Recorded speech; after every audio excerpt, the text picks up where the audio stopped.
Chapter 426, Seven-Colored Scar. The beautiful lady never expected to be attacked so suddenly. However, she was a powerful figure nonetheless. Although she was shocked at the sudden attack, a purple-colored magic staff appeared in her hand. The staff was emitting dark aura and was extremely sinister. A black halo burst out from the magic staff, which made a surprise attack on the purple-colored lightning screen in front of her. Her surprise attack managed to open a passage and she rushed through the exit. "Zeman Yu?"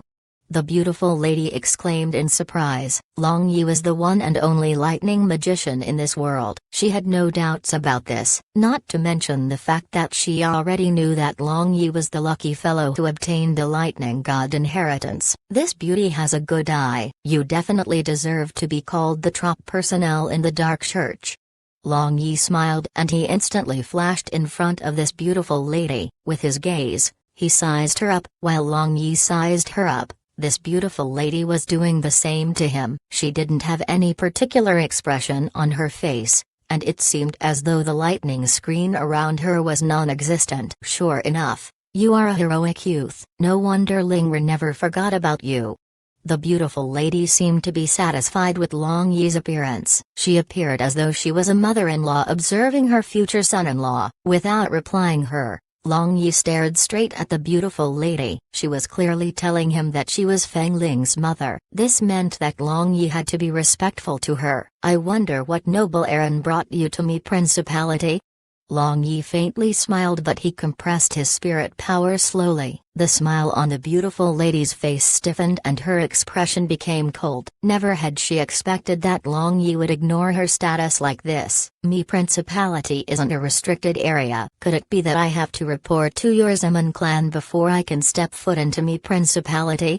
The beautiful lady retracted her fake smile and said with an icy expression, "That's not it. I have no good opinion on both the Dark or Light Church. However, I don't care about what any of you do, unless you want to hurt the people I want to protect. In that case, I'll make their life worse than death. It doesn't matter who they are, I'll give them hell," Long Yi proclaimed, and his killing intent burst out of him. However, the smile on his face became even brighter. This strong contrast caused many people to feel a chill up their spine. The beautiful lady's expression changed all of a sudden as she experienced Long Yi's killing intent. The sudden increase in pressure made her chest stuffy and she felt shortness of breath. The purple magic staff in her hand emitted a black light as it tried to resist the pressure coming from Long Yi. "Pretty lady, how about returning to Me Principality with me? You probably know Shui Linglong as well. Let's talk about the past together." The expression of Long Yi changed quickly and his killing intent instantly dissipated. It was replaced by a harmless smile and Long Yi looked like an innocent scholar. Gritting her teeth, the beautiful lady questioned Long Yi, "Do you know who I am? Aren't you a person from the Dark Church?" "Oh, you mean your other identities. For instance, mother of Fengling, mother of Shui Ruoyan, daughter-in-law who isn't acknowledged by Shui Linglong. Were you referring to these?" Long Yi rubbed his chin and said with a smile, "Since you know about my other identities, why are you still so rude to me? Don't you know that I am your mother-in-law? Aren't you afraid that I don't hand over my daughter to you?" Although the beautiful lady seemed to be joking when she threatened him, her cold eyes were dreary and intimidating. "Now, you don't have the final say." Long Yi stopped speaking all of a sudden as the beautiful lady caused a split in his spiritual net. Boundless dark aura enveloped him in a flash. "Dark Domain, FCK." Long Yi cursed. Sending out seven-colored magic Qi from his body, he attacked in all directions. Rumble. Several hundred big trees were blown up into broken bits under Long Yi's seven-colored magic Qi. A soft groan was heard and a phantom shot out from the mess. Flying into the distance, the phantom looked like a shooting star. When he saw that phantom, Long Yi instantly chased it down. After chasing her for a little while, he saw that that phantom was becoming dimmer and dimmer. Hitting his own head, Long Yi cursed himself for having a pig brain. He was actually deceived by a phantom. Ninth Heaven dark magic really deserves its reputation. The phantom was too similar to the real thing. Even the aura the phantom emitted was the same, which made it difficult to discern whether it was real or not. Currently, The beautiful lady must have already fled to a faraway place. What a blunder! When Long Yi returned to the location where the phantom first appeared, he was dejected. He failed to notice that roughly 50 meters away, dark mist began to gather. A graceful figure eventually appeared, and although she was in a sorry state, she was fine enough to rain down curses on Long Yi. She was precisely the beautiful lady which disappeared a moment ago. She appeared to be in sore straits. Her black clothing was torn in many places, revealing her spotlessly white jade-like skin to the world. Zemin, you are truly my good son-in-law. The beautiful lady gnashed her teeth and fury burned in her eyes. Her jade-like hand was covering her right chest and blood was flowing through the cracks of her fingers. The 7-colored magic Qi Long Yi sent out was the result of combining 7 of the attributed magic elements. The 7-colored Qi was extremely powerful as they had mutual enhancement and inhibition abilities. If anyone were to be hit by the 7-colored Qi, it would be very hard for them to recover within a short period of time. The beautiful lady waved her hand and laid out a dark barrier. As she undid her clothes lapel, her towering right was exposed in the air. There was a finger-long cut on her breast, and blood was continuously flowing out. The wound looked terrifying, and it was dangerously close to hitting her vital spots. The beautiful lady gritted her teeth and took out a black bead from inside her space ring. After looking at the black bead, she crushed it, applying the black powder on her wound. It eventually stopped bleeding. After removing her hands, she was relieved that the bleeding stopped. However, when she peeled off the black scab which formed above the wound, a scar which was 7-colored could be seen. Zemin, don't let me catch you. Looking at the scar on her right chest, the beautiful lady clenched her hands into a fist, and gnashing her teeth, she hoped that she could tear Long Yi into 1,000 pieces. She knew that this scar might never disappear. Shui Ruoyan slowly walked towards the east gate of Mi Principality. Her gaze was unfocused, and no one knew what she was thinking. Thump! Shui Ruoyan suddenly screamed in pain as she felt a sharp pain in her nose. Due to the pain, tears welled up in her eyes. Shui Ruoyan covered her nose. She thought that she was having a streak of bad luck due to the recent events in her life. She actually bumped into a tree while walking. Even if she was absent-minded in the past, she would have dodged any obstacles ahead of her. Bumping into a tree like this only signified how distracted she was. Looking up, she wanted to freeze this tree into a nice sculpture since it couldn't tell good from bad. Instead of a tree, she saw a completely different sight. Her charming body trembled from head to toe as she stared at the person standing before her. She had her mouth and eyes wide open in disbelief and she stared blankly at the person standing in front of her for quite some time. There was her man who was looking at her with a familiar, yet cheeky smile in front of her. Paying attention to their surroundings is an important trait of a noble lady. Teacher Shui Ruoyan. Long Yi smirked and reached out his hand to close Shui Ruoyan's open mouth. Reaching out to grab the hand which was placed on her mouth, Shui Ruoyan felt Long Yi's warmth coming from the palms of his hand. Letting out a scream, she jumped into Long Yi's bosom. Opening her mouth, she bit down onto Long Yi's shoulders when he was least expecting it. Ah! Little wildcat, is your itching?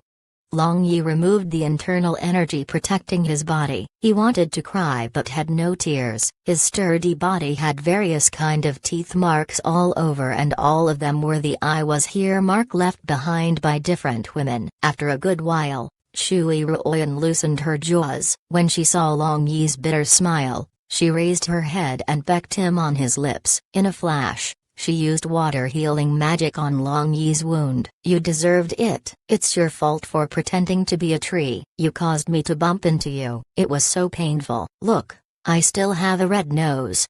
Shui Ruoyan's tone was a lot gentler as she offered her injured nose to Long Yi. Giving Shui Ruoyan a gentle pinch on the face, Long Yi laughed. How was it intentional? I was standing here for a long time waiting for you to come running to me. Who would have thought that you would willingly walk into me? How can you even blame me? Shui Ruoyan snorted in dissatisfaction as she complained. Humphrey, if you hadn't hidden your aura, How could I not notice your arrival? A smile crept up Long Yi's face as he was too lazy to argue with this girl, not to mention the fact that he did it intentionally.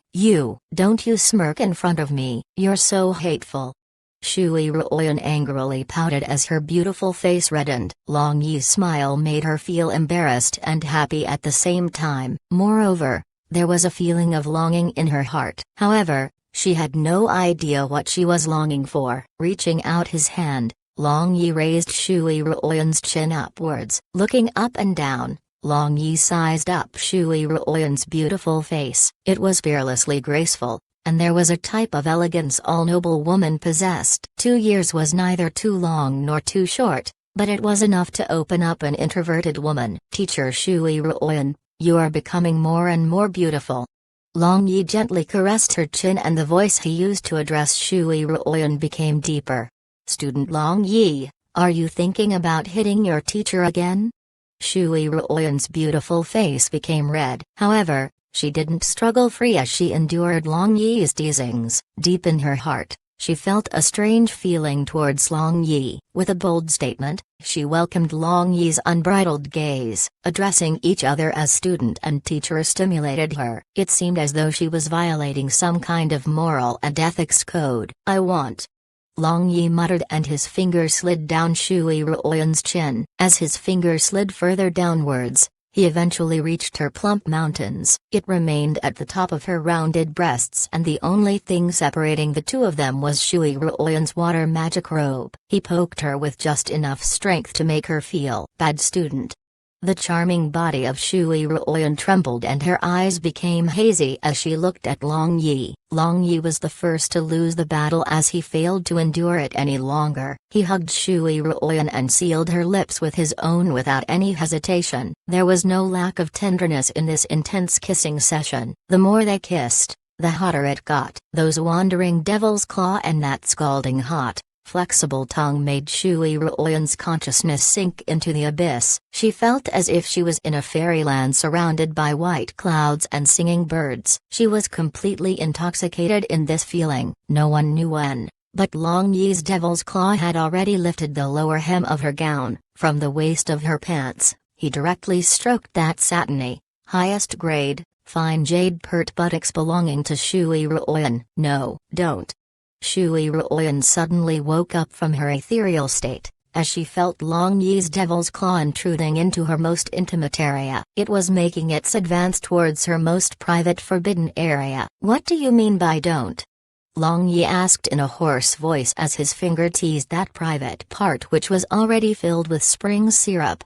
Shui Ruoyan moaned and she felt as though her body was burning. She weakly melted into Long Yi's bosom and she bit her lower lip. With a deep moan, she breathed into Long Yi's ear. Not here. Chapter 427, Feast Under the Heaven and a Night Visit to the Ladies' Chamber of the Female Sword Saint. I think it's good here. It's a feast under the heaven with the moon and stars to keep us company. Not to mention the fact that we are the only 2 people in here. There are no other people around us. Long Yi whispered in his hoarse voice. While he was talking, his devil's claw continued to move about Shui Ruoyan's body. He teased Shui Ruoyan's innermost. Shui Ruoyan raised her head and her hazy eyes stared into the vast starry sky. As she felt a gentle breeze on her face, a feeling of impulsive welled up in her heart. Perhaps this wasn't a bad place after all. Will someone come over? Shui Ruoyan stopped Long Yi's hand which was moving around between her legs. With a rosy-colored face, Shui Ruoyan whispered into Long Yi's ear in a mosquito-like voice. Don't worry, I have already laid out a barrier. You won't run away this time, will you? As he spoke, Long Yi's hand didn't stop moving. He searched for the red bin in the midst of Shui Ruoyan's jungle. Gently pressing downwards, he gave her a cheeky smile. In the past, they had many experiences in the illusory forest. This girl had been teasing him all the while, and at the critical moment, she would always run away. Long Yi would always feel extremely frustrated and miserable. This time, Long Yi made up his mind. He would be eating her up no matter what. Shui Ruoyan was breathless and she rolled her charming eyes. She was already a piece of meat on the chopping board. What other choice did she have? Also, she turned a blind eye and deaf ear to her other options. In fact, she should have already given this virgin body to him. The only reason she hasn't done so was due to fate. Whenever they wanted to do it, there would be some reason for them to stop. Teacher Shui Ruoyan, tell me, will you run away again this time? Long Yi lightly blew into Shui Ruoyan's ear. With his hands wriggling about her, Shui Ruoyan started to feel as though she was. When the tide was about to arrive, Shui Ruoyan's charming body trembled. She hugged Long Yi's waist as a moan escaped her lips. Run, who wants to run? Ah, bad student. Shui Ruoyan's chest rose and fell as she bit her lower lip. She drew strength from an unknown force, and she pushed Long Yi down towards the ground. She rained kisses on Long Yi's face and neck as she took deep breaths. Faint fragrance instantly filled the air. Romantic air lingered in the atmosphere and two shining white bodies entangled under the bright starlight. With a single collision, the heart and body of the couple became one. There was no longer any separation between them. Gradually dispersed, it was replaced by thick and tender affection. Currently, Shui Ruoyan's skin had a layer of enchanting rosy gloss covering it, along with several beads of sparkling and crystal clear sweat. She seemed extremely charming. Long Yi held on to Shui Ruoyan and his hand remained on one of her plump breasts. However, he was thinking about the beautiful lady in his heart. Should he ask Shui Ruoyan about the beautiful lady? According to his knowledge, that beautiful lady definitely had bad intentions when she sought out Shui Ruoyan. What exactly does she want to do? Long Yi, did you know? I saw my mother. Suddenly, Shui Ruoyan slightly propped up her body and happily said, now that her beloved man was at her side, coupled with the fact that she saw her mother, how could she not be happy? Is that so? How is your mother doing? When can I pay an official visit to her? Long Yi muttered in a low voice and a smile eventually appeared on his face. When the opportunity arises, I'll let you know. She has already left for today. Anyway, let me tell you something. Shui Ruoyan nestled in Long Yi's bosom as she started telling him a story. She told him about how her parents were people from the Dark Church. Although she didn't want to tell anyone else the news about how her parents were from the Dark Church, she had no reservations towards Long Yi. She wanted to tell him about everything as she had already viewed him as her other half. However, she still kept her promise to her mother. She didn't speak about the matters which she promised her mother not to tell. So that's how it is. Your grandmother probably opposed your parents due to the fact that your mother was from the Dark Church. After listening carefully, Long Yi appeared to have come to a conclusion. In the end, Long Yi didn't hear about the things he was most curious about. What exactly did that beautiful lady say? What exactly did she want to use Shui Ruoyan for? Long Yi, I have a younger sister. I hope that I can meet her soon. I'll really love her and never hurt her.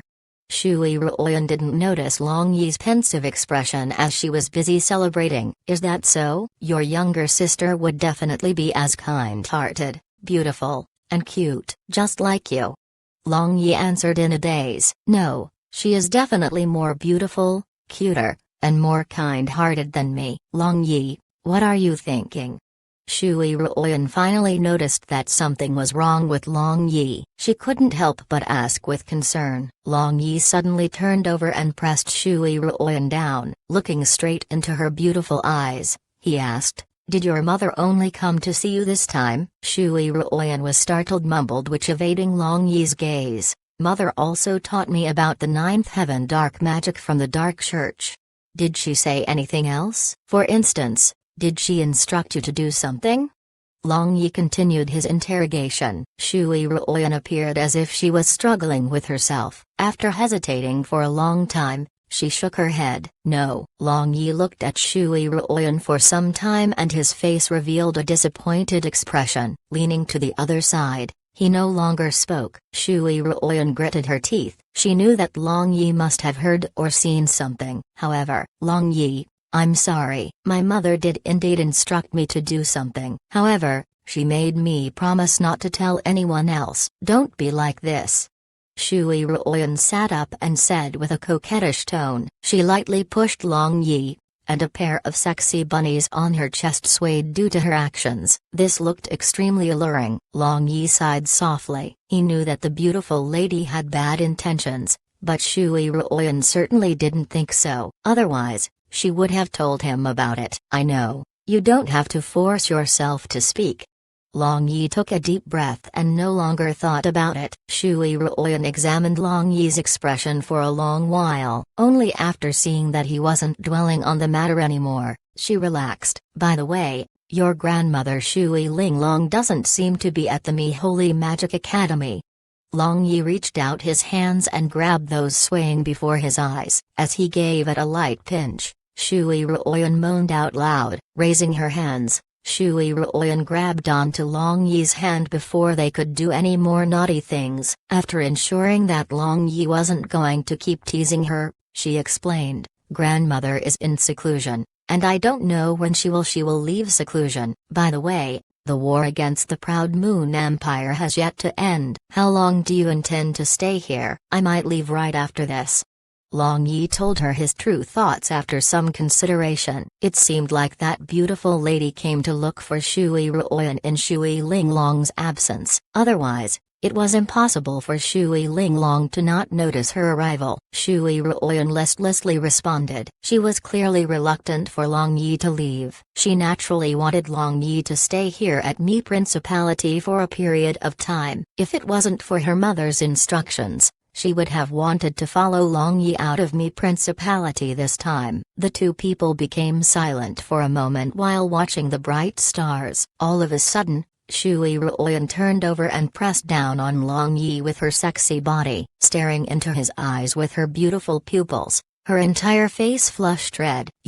What do you want to do?" Long Yi was startled. Before long, Long Yi acted like a frightened kid and asked her about her intentions. "Don't you know what I want to do? Today, we, a single man and a single woman, are here in this desolate field. What do you think I want to do?"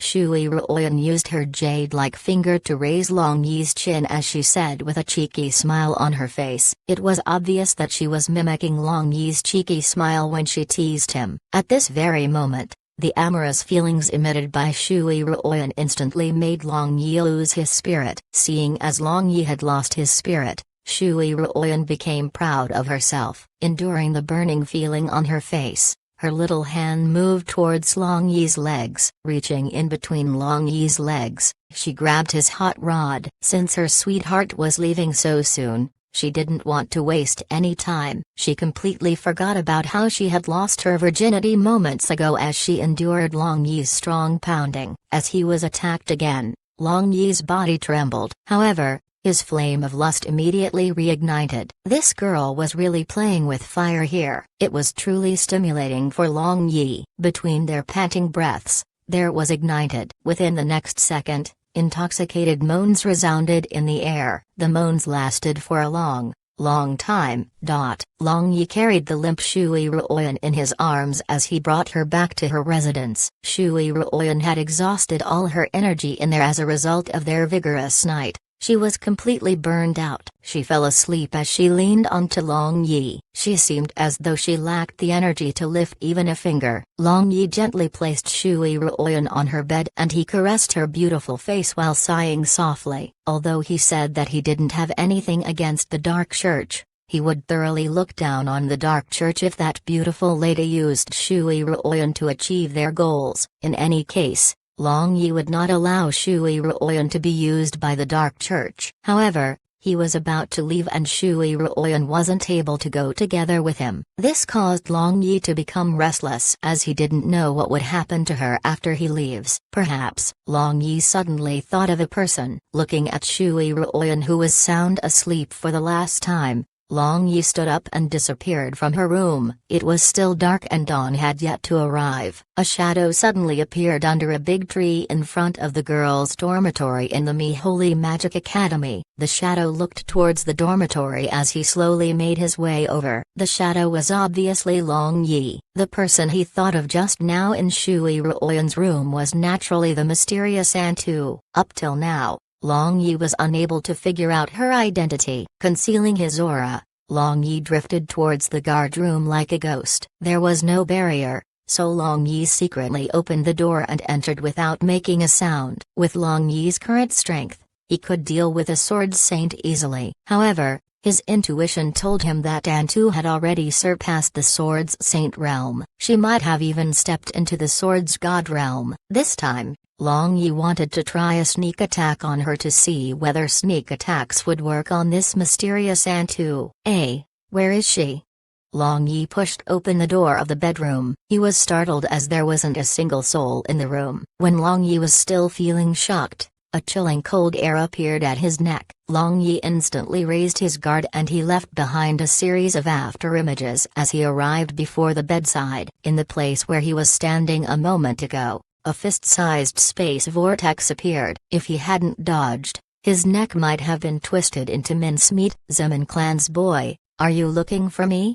A graceful figure slowly appeared before his eyes. A familiar and peculiar voice resounded in Long Yi's ears. He found the voice strangely charming. Chapter 428, Not Your Biological Sister. The shape slowly condensed, revealing an elegant face with jet black hair hanging down her shoulders. In an instant, a delicate fragrance spread all over the room. Antu, who wore a purple-colored gown, smiled at Long Yi. She held a long sword in her hand, and it glimmered with pallid light as she pointed it at the ground. Long time no see, big sister. You are still as elegant as before.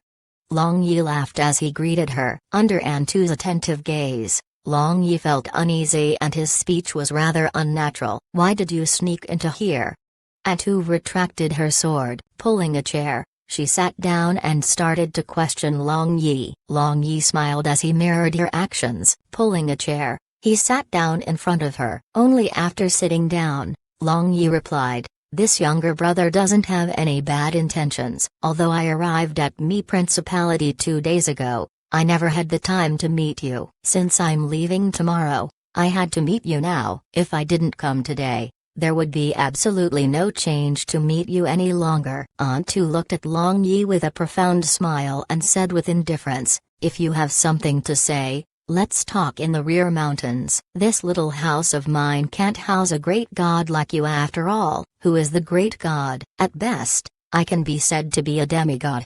Long Yi smiled and quickly refuted her claim. To be precise, Long Yi couldn't even be considered a demigod. He was unable to wear a single piece of the lightning god's armor, and Antu didn't feel like arguing with Long Yi. In a flash, she left the room and flew towards the rear mountain. In the rear mountain, the wind was gently blowing. It made the lower hem of Antu's clothing sway slightly. Just by looking at her back view, many men in the world would not be able to escape from her perfect and mystical temperament. However, the passage of time was ruthless. With the layer of marks left behind by the passage of time on her beautiful face, there were fewer men in the world who would fall in love with her. Antu turned around and saw that Long Yi was staring at her with a blank expression on his face. He was standing only a few steps behind her and she almost bumped into him. "What are you looking at? Does this old woman still have any charm left in her?" Antu smiled thinly and said, "Now, common matters wouldn't be able to cause waves to rise in her heart anymore." After experiencing great hardships throughout her life, her mind was extremely mature. How can anyone call big sister old? You are considered mature, not old. You have a charm which would only appear after experiencing many storms in life.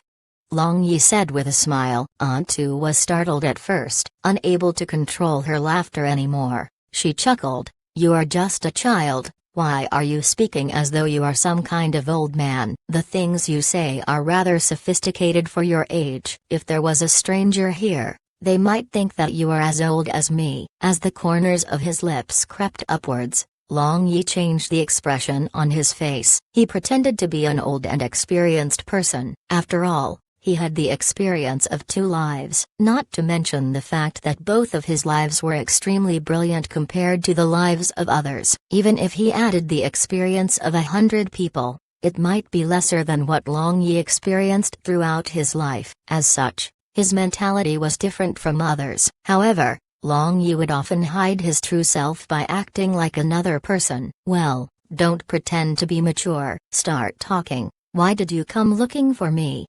female sword saint said. Long Yi nodded his head, and with a cheeky smile on his face, he stated his true intentions. This time, I came to request a matter from Big Sister. What matter?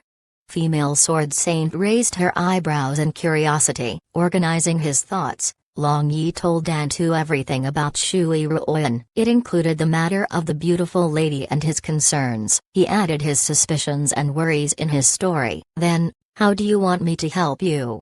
Female sword saint asked. I want you to pay attention to Shui Ruoyan's every move. Sometimes, she might do things which might seem dubious. If there is anything unusual, I hope that Big Sister can help her out.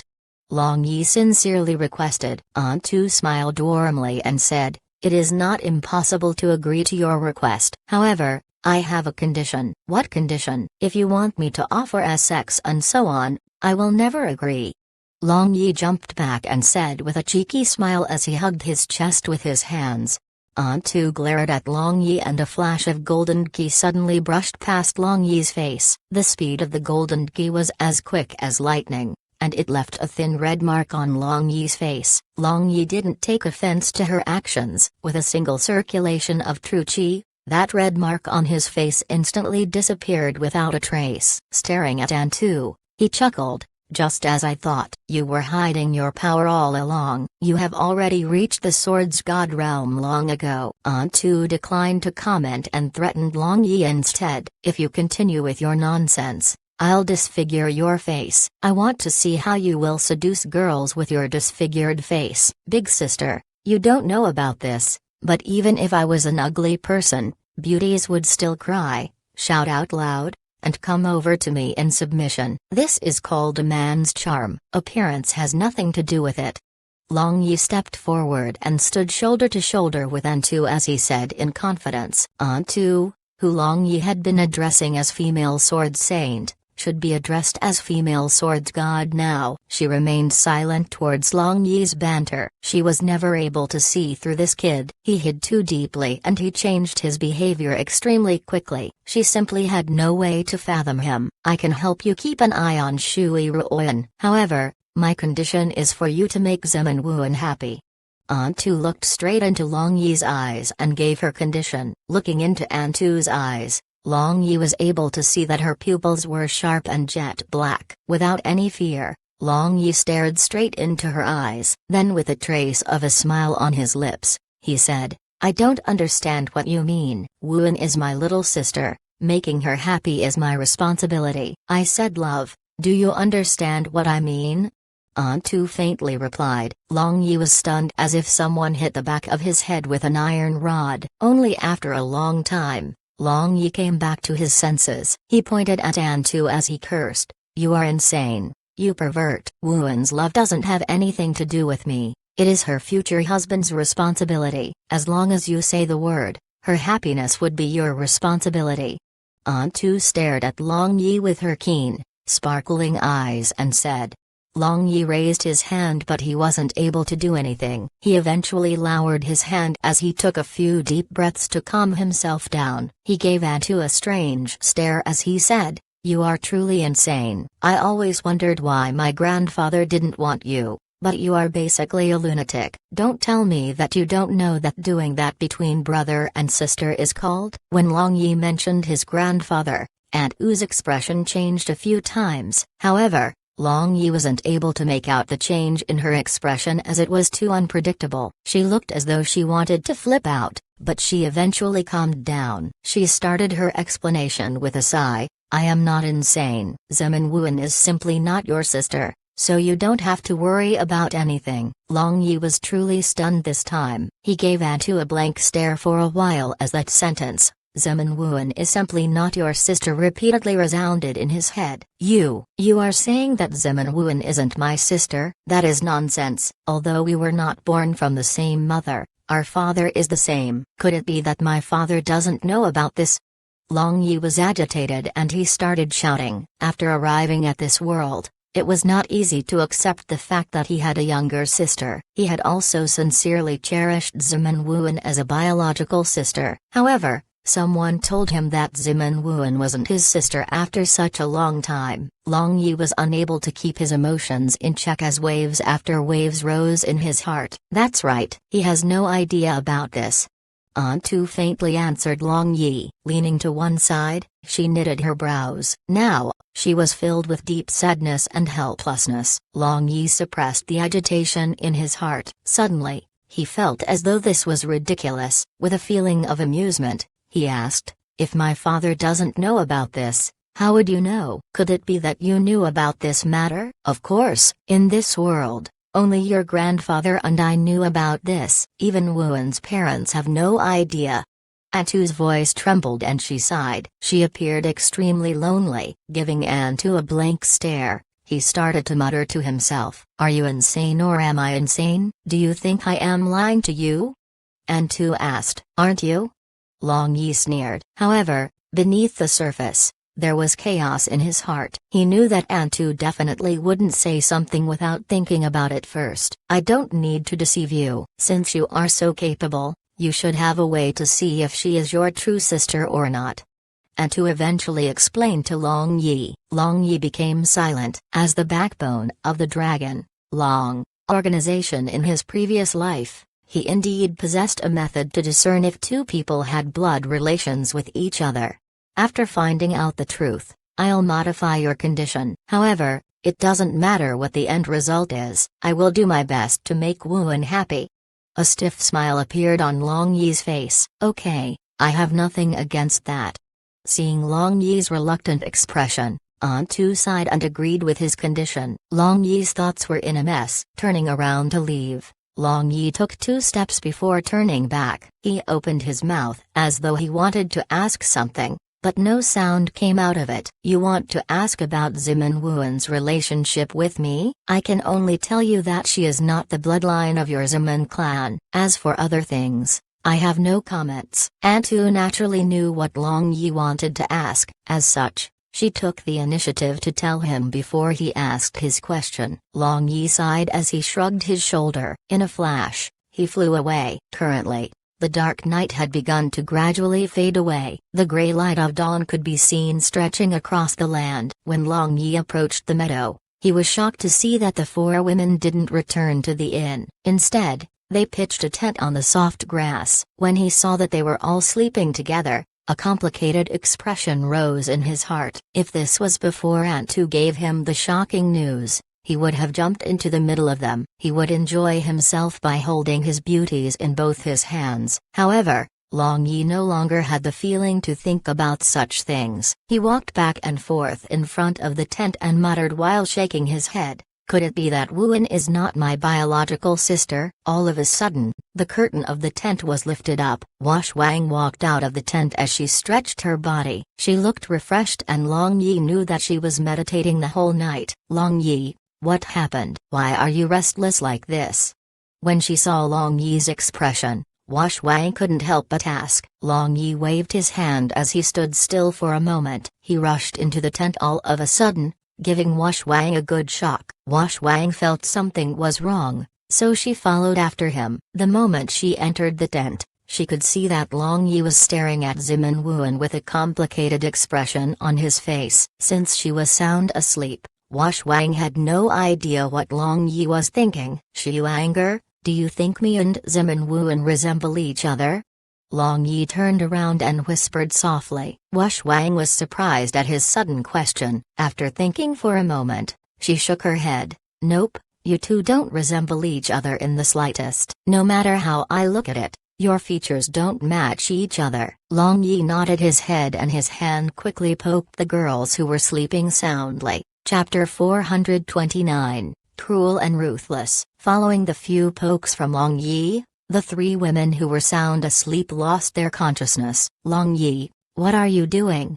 Wash Wang looked at Long Yi with shock written all over her face. She realized that there was something strange going on, especially when she looked at him now. He looked even more abnormal. Turning his head, Long Yi placed his index finger on his mouth. He signaled for Wash Wang to keep quiet. With a soft sigh, Long Yi grabbed Zimin Wuan's little hand. Using an unknown move, A drop of bright red blood appeared on Zemin Wuan's middle finger. Under Long Yi's careful control, the drop of blood floated in the air in front of him. Looking at that drop of blood, Long Yi walked out of the tent. By the time Wang left the tent, Long Yi had already set up an opaque barrier outside. As a result, she didn't know what Long Yi was doing inside the barrier. What in the world is going on?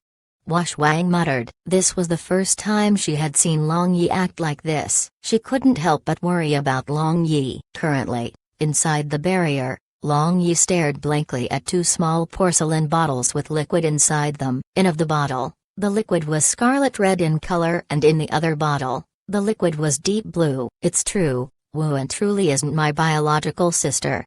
Long Yi sighed, and there was a sense of loss in his heart. However, anger started to brew in Long Yi's heart. This was an extremely serious matter. In fact, his father, Zemin Nu, had no idea that Zemin Wuan wasn't his daughter. She was actually the daughter of someone else. Long Yi's anger was really boiling over right now. In his mind, he thought, if his own women were to get pregnant with another guy's child, he would feel enraged. However, Long Yi thought about how Aunt Tu said that his grandfather was involved in this matter. Long Yi's mind spun as he thought about what Aunt Tu actually meant. Could it be that his grandfather became senile after disappearing for so many years? He actually colluded with others to make his son wear a green hat. This gave Long Yi the urge to curse out loud. The seething emotions inside Long Yi slowly calmed down after a while. Anyway, this was already something which could not be changed. In any case, Zemin Wuan was the innocent party here. No matter what happened, Long Yi was not going to implicate her in any of this. After looking at the problem from different angles, Long Yi settled down his state of mind. He decided to hide this fact, albeit temporarily. This was because of the current situation on the Blue Waves continent and the situation in the Zemin clan. In the Zemin clan, the wind and waves were currently at its highest. The situation on the Blue Waves continent was also at its critical juncture. If Long Yi revealed the news about how Zemin Wuan wasn't his sister right now, it would only bring about disadvantages to the Zemin clan. Dispelling the barrier, Long Yi walked out with a smile on his face. It was the usual expression he had, as he didn't want to give Wang a reason to worry. Long Yi.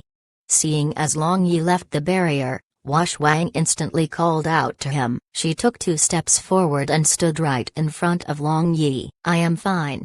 Long Yi smiled and patted the shoulder of Wang. In a serious voice, he added, Swanger, I don't want anyone else to know about what happened earlier. Do you understand? I understand. Wang nodded her head. Despite the suspicion in her heart, she would act as if nothing happened. It was what Long Yi wanted after all. Thank you for understanding. Long Yi kissed the soft and delicate lips on Wang's face. Violent Dragon Empire, Soaring Dragon City. Under the golden light of the sun, the Zemin residence appeared radiant and imposing in the middle of the city. The guards who stood on the 2 sides of the big scarlet gate looked ferocious with their helmet and shining armor. Just by looking at them, people would be able to know that they were veterans who had survived bloody battles on the battlefields. As usual, Zemin Nu was sitting upright behind his spacious desk. In front of him were stacks of intelligence reports, and he was slowly browsing through them. The intelligence reports consisted of reports about the situation inside Soaring Dragon City and reports about the other cities in the Blue Waves continent.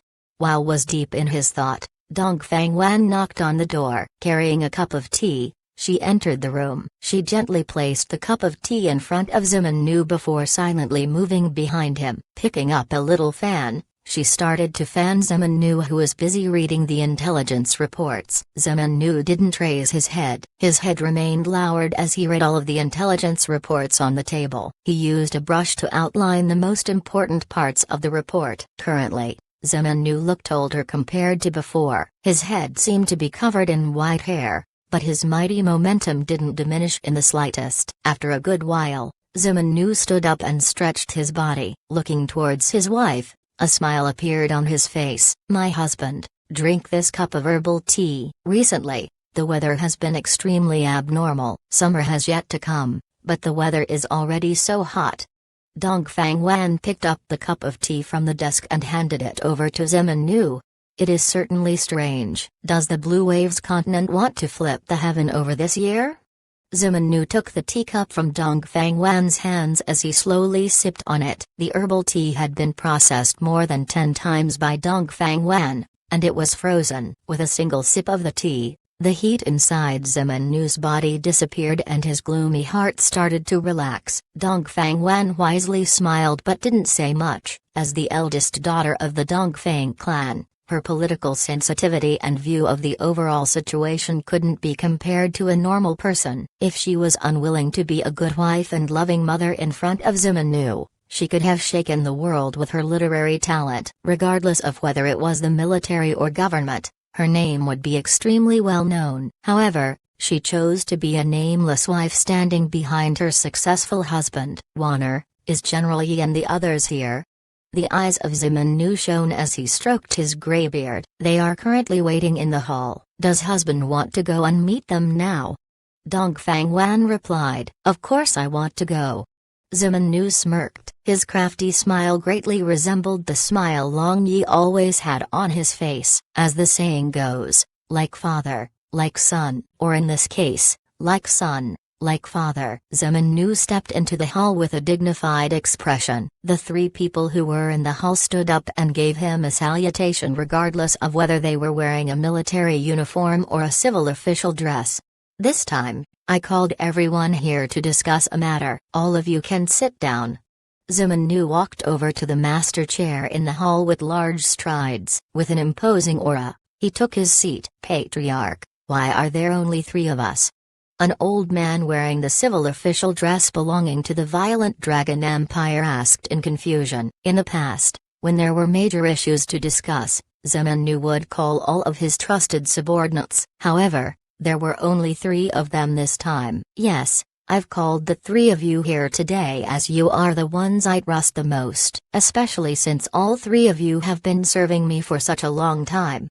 Zimenu said. When he saw the trace of happiness on their faces, a trace of killing intent appeared in his heart. Recently, Soaring Dragon City has been plunged into chaos. I think that all 3 of you should know about this. After reaching the critical juncture to attack the Proud Moon Empire, that old fox Longzon revealed some of his moves. In this 1 month, he laid out many traps which were aimed at us. Fortunately, we were able to avert them and avoid disaster. We were even able to launch our own counterattacks against him. Although we were unable to damage his bones, our attacks should make him feel some pain. Zimenu looked at 3 people below him as he said with a pleasant smile. He appeared to be delighted by the performance of the 3 of them. Approved only. That is all because Patriarch grasped the key points to the enemy's weakness. Every time Longzon arranged a trap, the Patriarch was able to see through it. This subordinate truly admires you, Yi Wufeng said while looking at Zimenu with worship in his eyes. Zimenu looked at Yi Wufeng. He was once Zimenu's trusted confidant. However, he was unaware that he was already excluded from the Zimen clan's core. Everything was due to his wife, who asked his wife to develop sexual relations with the crown prince, Long Ying. This was enough reason for the cruel and ruthless Zimenu to completely lose his heart towards Yi Wufeng. Zimen clan made several hundred years of preparations. They absolutely couldn't tolerate any mishaps or errors. They were definitely not jeopardizing the entire Zimen clan and its vassals. Zimenu didn't dare to gamble with his clan on the line. As such, he steeled his heart. I cannot take credit for evading Longzon's traps. We managed to avoid Longzon's traps because of our spies. As a result, I know about their movements completely. Now, I would like to ask, how will Longzon be able to fight against us? Zimenu stroked his beard and asked after laughing heartily. However, his eyes were narrowed as he stared at the 3 of them. Both of the civil officials looked happy and flattered. According to them, Zimenu absolutely trusted them as he revealed such important secrets in their presence. There was no reason not to be happy. However, Yi Wufeng's expression became tense and an explosion happened in his brain. With the smile on his face stiffening, his limbs became ice cold. After some time, Zimenu gave them the permission to leave. However, Yi Wufeng stayed back in the hall as he stared at Zimenu. General Yi, do you have something to say? Zemin Nu frowned. He knew that Yi Wufeng was sharp and should have deduced something from Zemin Nu's speech. Bang! Yi Wufeng knelt down and prostrated on the ground. In a trembling voice, he pleaded, "Forgive me, Patriarch. This Wufeng isn't clear on his mistakes. I request for the Patriarch to make it clear." Yi Wufeng was a very intelligent person. His clan had always been stubbornly loyal to the Zemin clan since generations ago, not to mention the fact that he had grown up with Zemin Nu. Zemin Nu's killing intent couldn't escape his perception. Besides, he knew that Zemin Nu would never speak about having spies by Long Zon's side. He knew that it was an impossible matter. As such, he wasn't the least bit happy when Zemin Nu told them about the spies. Rather, he trembled in despair. Zemin Nu stared at Yi Wufeng, who was kneeling in front of him with an ice-cold gaze. With an indifferent expression he said, "Wufeng, I trust you that you will never betray me. However, you made a mistake. You have married the wrong woman. Your wife is committing adultery with Crown Prince Long Ying, and she is currently his spy. You shouldn't know about this matter yet, right?" Another explosion occurred in Yi Wufeng's head and his mind became a blank space. The wife who he was immensely proud of was the one who betrayed him. He never doubted the words of Zemin Nu. Since Zemin Nu had said that his wife betrayed him, he was certain that his wife betrayed him. "Wufeng, I cannot lose," Zemin Nu said to Yi Wufeng. Yi Wufeng trembled. When he looked up, his expression was already firm. In a calm voice, he said, "Patriarch, I know what I should do." In just 3 days, Long Zon, as well as the military advisors behind him, knew about the matter of the spies. They became extremely tense and they were suspicious of everyone around them. After 7 days, the entire Yi residence was massacred in the span of a night. General Yi Wufeng, as well as his wife, servants, and maids. There wasn't a living creature in the entire Yi residence. The scene was shrouded by a strong barrier, so no one noticed anything. Allegedly, they said that this was the work of the Dark Church, as the entire Yi residence was shrouded by a dense dark aura. "Wufeng, everything that I, Zemin Nu, owe you, I will repay in the other world."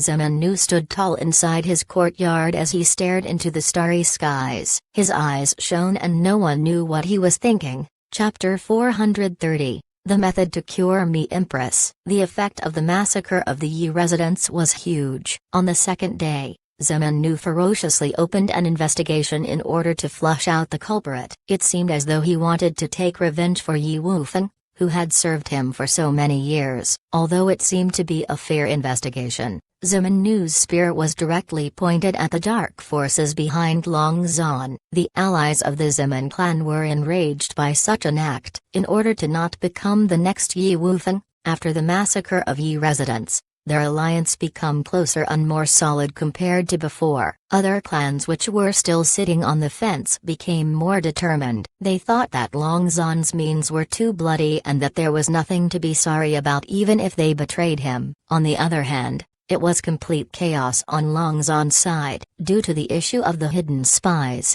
there was friction between many parties. The heart of the people wasn't in unison, and the entire group was about to crumble. One had to say that Yi Wufeng was an extremely intelligent person. He used all sorts of ways to transmit the news of a spy hidden within Long Zon's ranks, and ruthlessly exterminated his bloodline. He also left behind an ambiguous relation between the Purge and the Dark Church. This led to the current situation. Zemin Nu might be endlessly enraged at the fact that such a loyal and steadfast subordinate was sent to his death. However, the rage further strengthened him. Although he was the one who sent his subordinate to his death, Zemin Nu had no regrets with the decision he made. If he was given the chance to choose again, he would still have made the cruel decision of sacrificing his subordinate. Pain was something the leader must bear. He had to be cruel to others, and at the same time, he had to be cruel to himself. Since the ancient times, there wasn't a leader which managed to climb up the ranks without stepping on tens of thousands of corpses. Among the corpses, there would likely be the loved ones and many of the leader's friends. The moment of parting arrived. In life, there were moments of meeting, and there were also moments where friends would leave one another. Long Yi looked at Bertha, Shui Ruoyan, Zemin Wuan and Long Linger who stood in front of him. He was surprised in his heart as none of them had tears in their eyes when they looked at him. On the contrary, they smiled broadly and bid farewell to Long Yi and the others. "Second brother, it's already late. You should be setting off soon," Zemin Wuan said to Long Yi, as she stared at Long Yi with her big beautiful eyes. There wasn't a single trace of sadness as she blinked at him. "Yes, my husband. Hurry up and go. It is important that you arrive before the war starts," Long Linger also added. She appeared as though she couldn't wait to be rid of Long Yi. Long Yi was stunned and made a wry smile on his face. He touched his nose as he didn't know what was going on. As a matter of fact, he originally intended to allow Long Linger and Zemin Wuan follow him on his journey. However, he threw that thought to the back of his head after receiving Yin Jian's intelligence. Pulling the two of them closer to him, he ordered them to follow Shui Ruoyan closely if they realized that there was something suspicious going on. Initially, the two of them disagreed with Long Yi. However, after some discussion, they were more than happy to agree with whatever Long Yi had to say. This contrast was so great that Long Yi was unable to accept the outcome for a period of time. He had doubts in his mind, but Long Yi didn't have the time to ask any more questions. In any case, he had instructed the Skynet intelligence organization to keep out an eye on the whereabouts of these women. Long Yi looked at Bertha. She was the only one who seemed normal. Although she was also smiling, anyone could see the reluctance and sadness in her eyes. As the only person in the Fox clan to have the bloodline of the Silver Fox, it was impossible for her to wander everywhere with Long Yi. Not to mention that this time, her aunt, Mi Empress, said that she was going into seclusion. Mi Empress left everything to Bertha and asked her to discuss the matter about the Fox clan with Yin Jian. "Let's go." Long Yi waved his hand. Bringing along Nellen Ryu and Wash Wang, they flew into the sky. In an instant, all three of them disappeared into the distance. In everyone's eyes, they became three small black dots as they flew into the distance. Finally, Bertha could no longer hold her feelings back and her tears burst out of her eyes. Zemin Wuan, Shui Ruoyan, and Long Linger were also dejected, but they consoled Bertha in succession. When Long Yi and the two women reached the edge of the Hengjuan Mountains, Long Yi stopped in his tracks. Flying above the Hengjuan Mountains, he slowly descended. It was a piece of verdant bamboo forest beneath them. There was a clear brook flowing around the bamboo forest, and along with the gurgling sound of water, there was the sound of flowing water hitting the multicolored cobblestones at the bottom of the brook. It was really an enjoyable moment for everyone's spirit. At this time, a clear and melodious singing voice drifted along with flowing water. Long Yi and others were unable to understand the meaning of that song, but they were able to enter a special state of mind. "This voice appears to be familiar, Long Yi, don't you feel so too?" Wash Wang asked. "Yes. This song feels extremely familiar." Nellen Ryu nodded her head and agreed with Wash Wang. With a light smile on his lips, Long Yi held Wash Wang and Nellen Ryu with his left and right hand respectively. He held on to their hand as he led them towards the source of the beautiful voice. A thick bamboo pole slanted towards the center of the brook. A peerless beauty could be seen sitting elegantly on top of this bamboo pole. On her body, she was wrapped up in a coarse cloth and a layer of hemp garment. Her pants were rolled up to her calf, and her feet kicked against the surface of the water as she sang. To everyone's surprise, the woman had a bushy snow-white fox tail hanging behind her. She was clearly a woman from the Fox clan. Nellen Ryu and Wash Wang were stunned for a good while before shouting in unison, "Mi Empress!" Long Yi wasn't surprised at all. He looked at Mi Empress, who was singing like a cheerful village girl with a smile. Currently, she had the appearance of a simple girl, but she was obviously extremely refined in her actions. Compared to her previous dignified appearance in the city,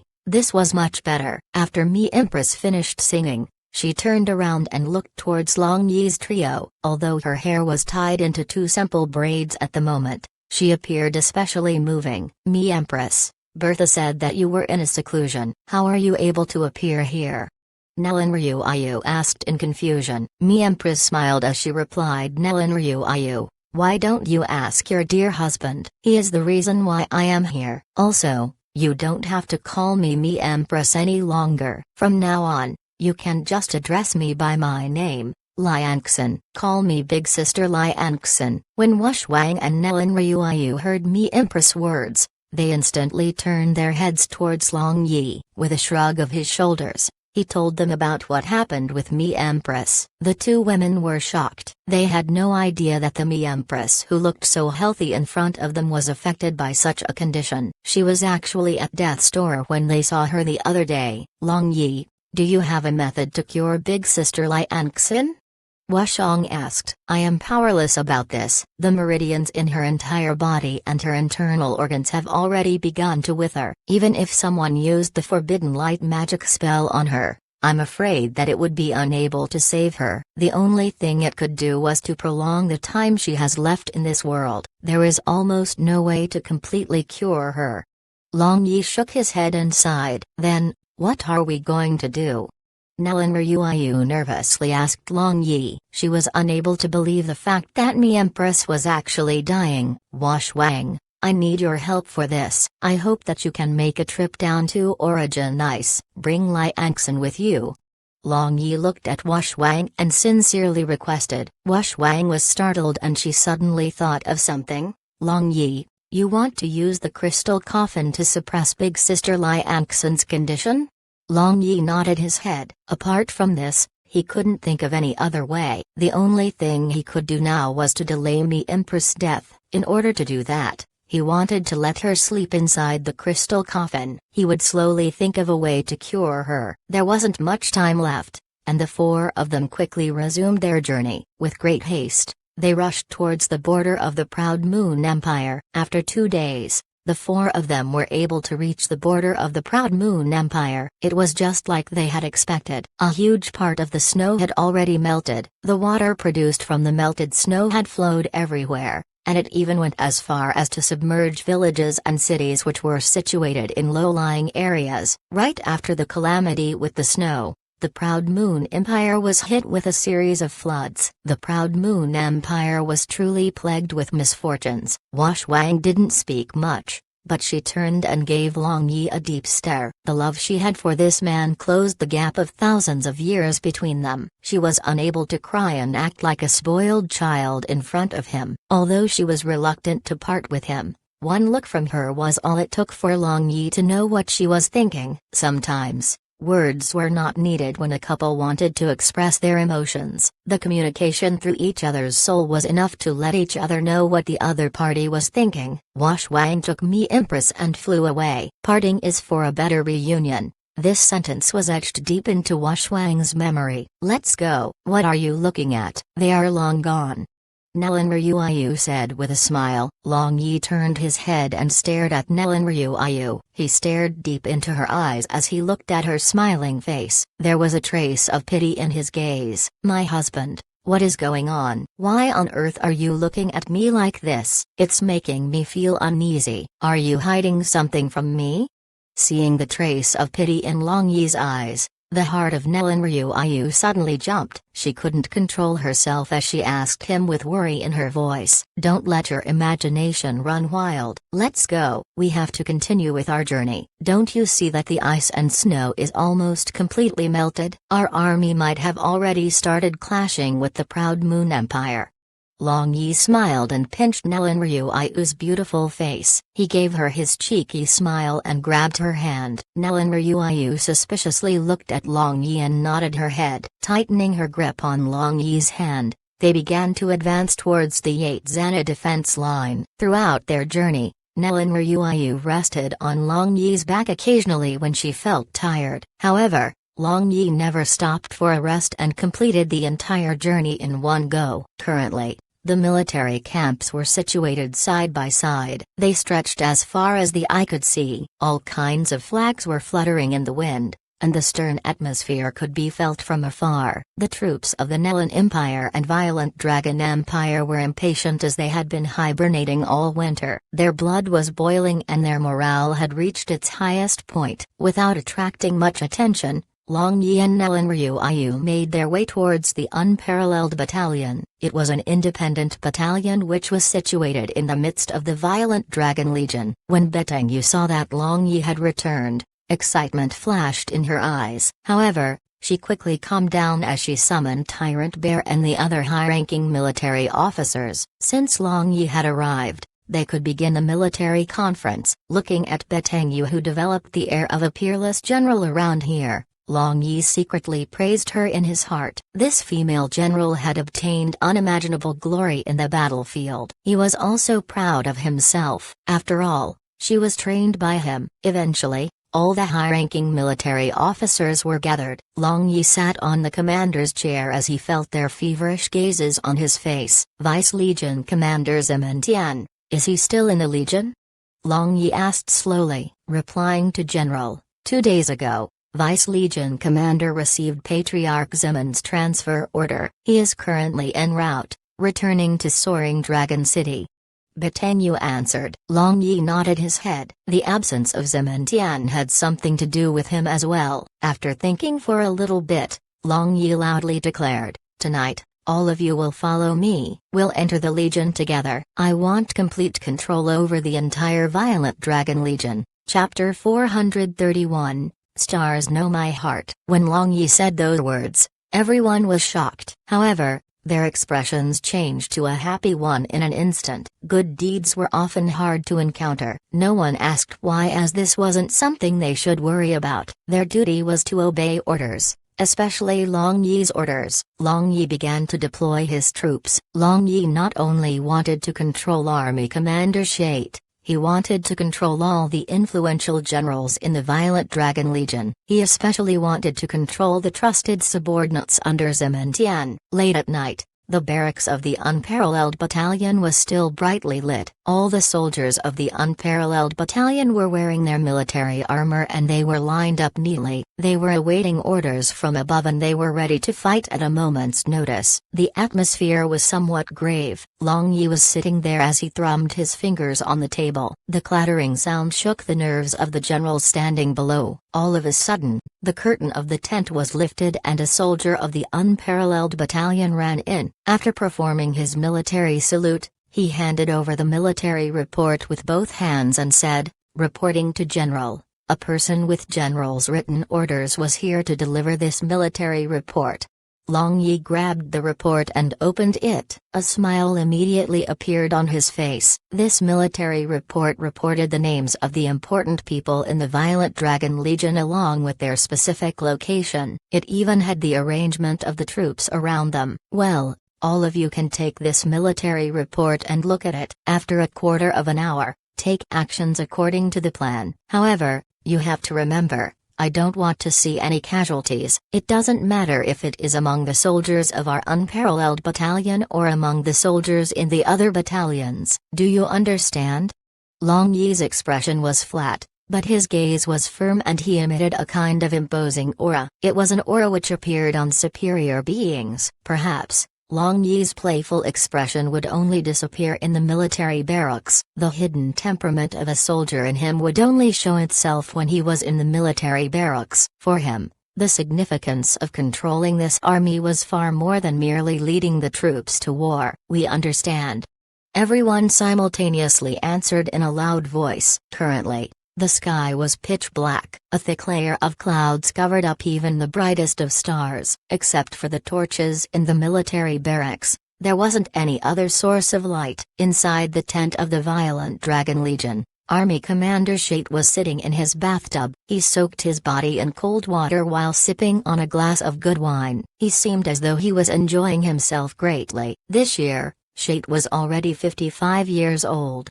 40 years had already passed since the time he had joined the army at the age of 15. He was a very fortunate man. After mixing around in the military camp for 3 years without any achievements, he was about to retire with no achievements under his belt. On the day he was going to retire, Zimin Nu arrived at the military camp for an inspection. To everyone's surprise, spies planted in the military camp attacked Zimin Nu while he was in the middle of his inspection. Those spies were planted by Zimin Nu's enemies, and they were experts. They wanted to assassinate Zeman Nu when his guard was at his lowest. Shait was an intelligent person. He knew that this was an opportunity. He dashed ahead without regard of his own safety in order to protect Zeman Nu, and he received more than dozens of cuts on his body. From then on, he was regarded as the trusted subordinate of Zeman Nu and was eventually cultivated by Zeman Nu. In the Violet Dragon Legion, the role of Shait was to suppress Zeman Tian. Of course, Zeman Tian had a similar role, as he was there to suppress Shait. This was all Zeman Nu's arrangement. It's not because he didn't trust them. However, he preferred to be prepared for all contingencies. After all, the Violent Dragon Legion played a vital role in deciding the Zeman clan's power. Our army commander is truly enjoying himself. How about drinking a glass with me? A laughter resounded in the big tent and Long Yi appeared out of thin air. He appeared right behind Shait, who was still in the bathtub. Shait was startled, and a deep blue-colored ki flashed around his body. All of a sudden, he relaxed. Without any hurry, he turned around to look at Long Yi. With a smile on his face, he said, "So it is the young master who has arrived. I wonder what noble errand brings you here so late at night?" Long Yi pulled a chair and sat down. He poured himself a glass of wine without worrying about his manners as he re-evaluated Shait's strength. Just now, in the midst of dark blue ki he emitted, there was a trace of purple color. This clearly showed that he had already reached the pinnacle of the Great Swords Master realm, and he was not too far away from breaking through to the Swords Saint realm. "I naturally have some matter if I'm here to look for you. I want to control the entire Violent Dragon Legion. I wonder if such a thing is possible?" Long Yi placed one leg above the other and said while he sipped a mouthful of wine. A command tablet belonging to the Zeman clan appeared in midair. When he saw the command tablet, Shait was shocked. He didn't have time to cover his body as he hastily jumped out of the bathtub. Kneeling down on the floor, he received the order. Subordinate Shait obeys the order of the Patriarch. As a matter of fact, he already knew that Zeman Nu greatly doted on Long Yi. However, he never would have thought that Zeman Nu would actually hand over the Patriarch's command tablet to Long Yi. This clearly displayed his intentions about wanting Long Yi to succeed the Patriarch's position. Long Yi nodded his head. This Shait had a clear view of things, and his reaction was no different from Long Yi's expectation. Shait wore his clothes and he became more respectful in his treatment towards Long Yi. "Second young master, although I am willing to hand over the control of the Violet Dragon Legion to you, my word might not work so well, especially against some factions," Shait said with some hesitation. Zeman Tian had managed the Violent Dragon Legion for so many years and there were many subordinates who were stubbornly loyal to him. "I know about this. You don't have to worry about anything else," Long Yi said with indifference. Shait nodded his head and took out his command tablet. He respectfully passed the army commander's command tablet to Long Yi. To his surprise, Long Yi said, "The command tablet of the army commander will still be in your custody. All you have to do is to listen to my commands." "Can you do it?" This subordinate Shait swears to the light god. As long as second young master Zeman gives the command, even if this subordinate has to go through fire and water, this subordinate will not hesitate to fulfill second young master Zeman's order. Shait swore allegiance to Long Yi. It was just like what he did to Zeman Nu in the past. He knew that the master he would be serving in the future would be this mysterious and unfathomable second young master. "Very good, Shait. Now I know why my father trusts you so much and let you manage the entire Violent Dragon Legion. You are very intelligent."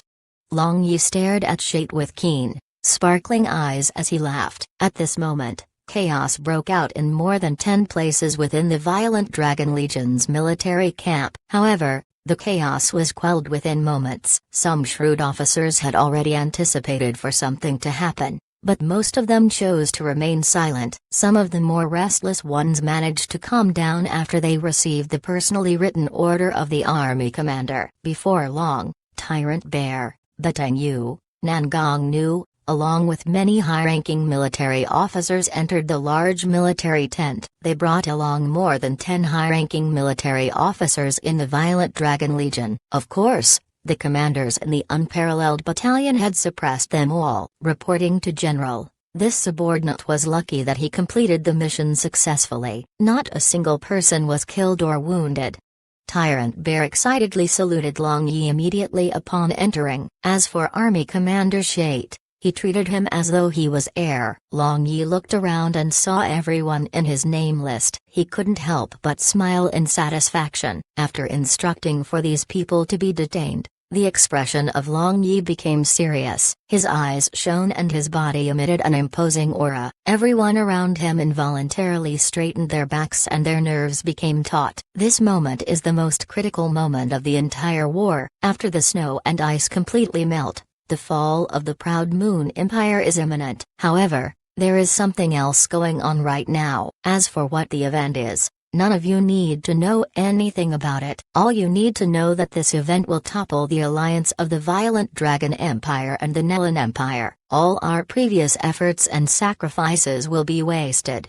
The voice of Long Yi was powerful and impressive. It pressured everyone in the room. The complexion of all the high-ranking military officials, including Army Commander Shate, became tense and they started becoming anxious. What kind of event would have such a big impact? They didn't dare to make wild guesses. My command is to mobilize all the power of our Violent Dragon Legion to seal off the border of both the Nelan Empire and the Proud Moon Empire. We will only allow people to leave, and no one is to enter either border. Also, I want all of you to arrange hidden lookouts on the periphery of the army camp belonging to the Nelan Empire. Both legions of the Nelan Empire have to be under our watch. Shoot dead anyone who attempts to enter the two legions. This is a serious mission. I know it will be very difficult, but, no matter the difficulty or the price, I want this mission completed. If any of you are unable to do this, you don't have to appear in the Violent Dragon Legion any longer.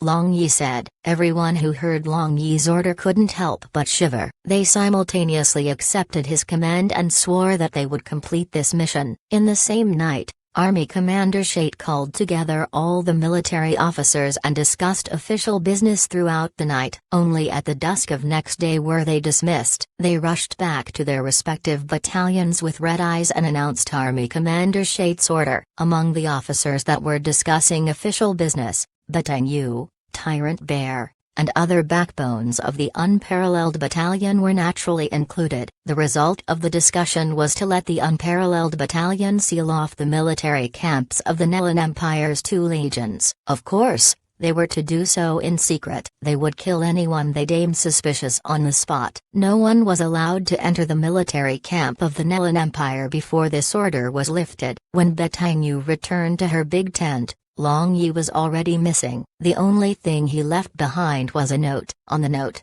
there were 4 words: "Stars knows my heart." Batang Yu tightly held on to this slip of paper. From the 4 words, he could feel Long Yi's warmth. He came in a hurry and also left in a hurry. Long Yi didn't even have the time to properly speak with her. However, she had no complaints. There was a kind of love that could be felt even if nothing was said out loud. Even if they didn't talk all the time, they shared a sense of happiness. "My husband, do you know? Only you can light up my life," Batang Yu muttered, and her steadfast beautiful face changed. Her face displayed her gentleness and affection she had for Long Yi, as her eyes shone like stars in the sky. Batang Yu lifted the curtains covering the windows. Looking into the sky, she closed her eyes, feeling the cold starlight trickling on her body. She felt like she was in the warm bosom of her sweetheart. "Stars know my heart." Yes, who would be able to read her mind? She could only pour her thoughts out to the stars. The expression of Batang Yu seemed intoxicated and happy at the same time. Currently,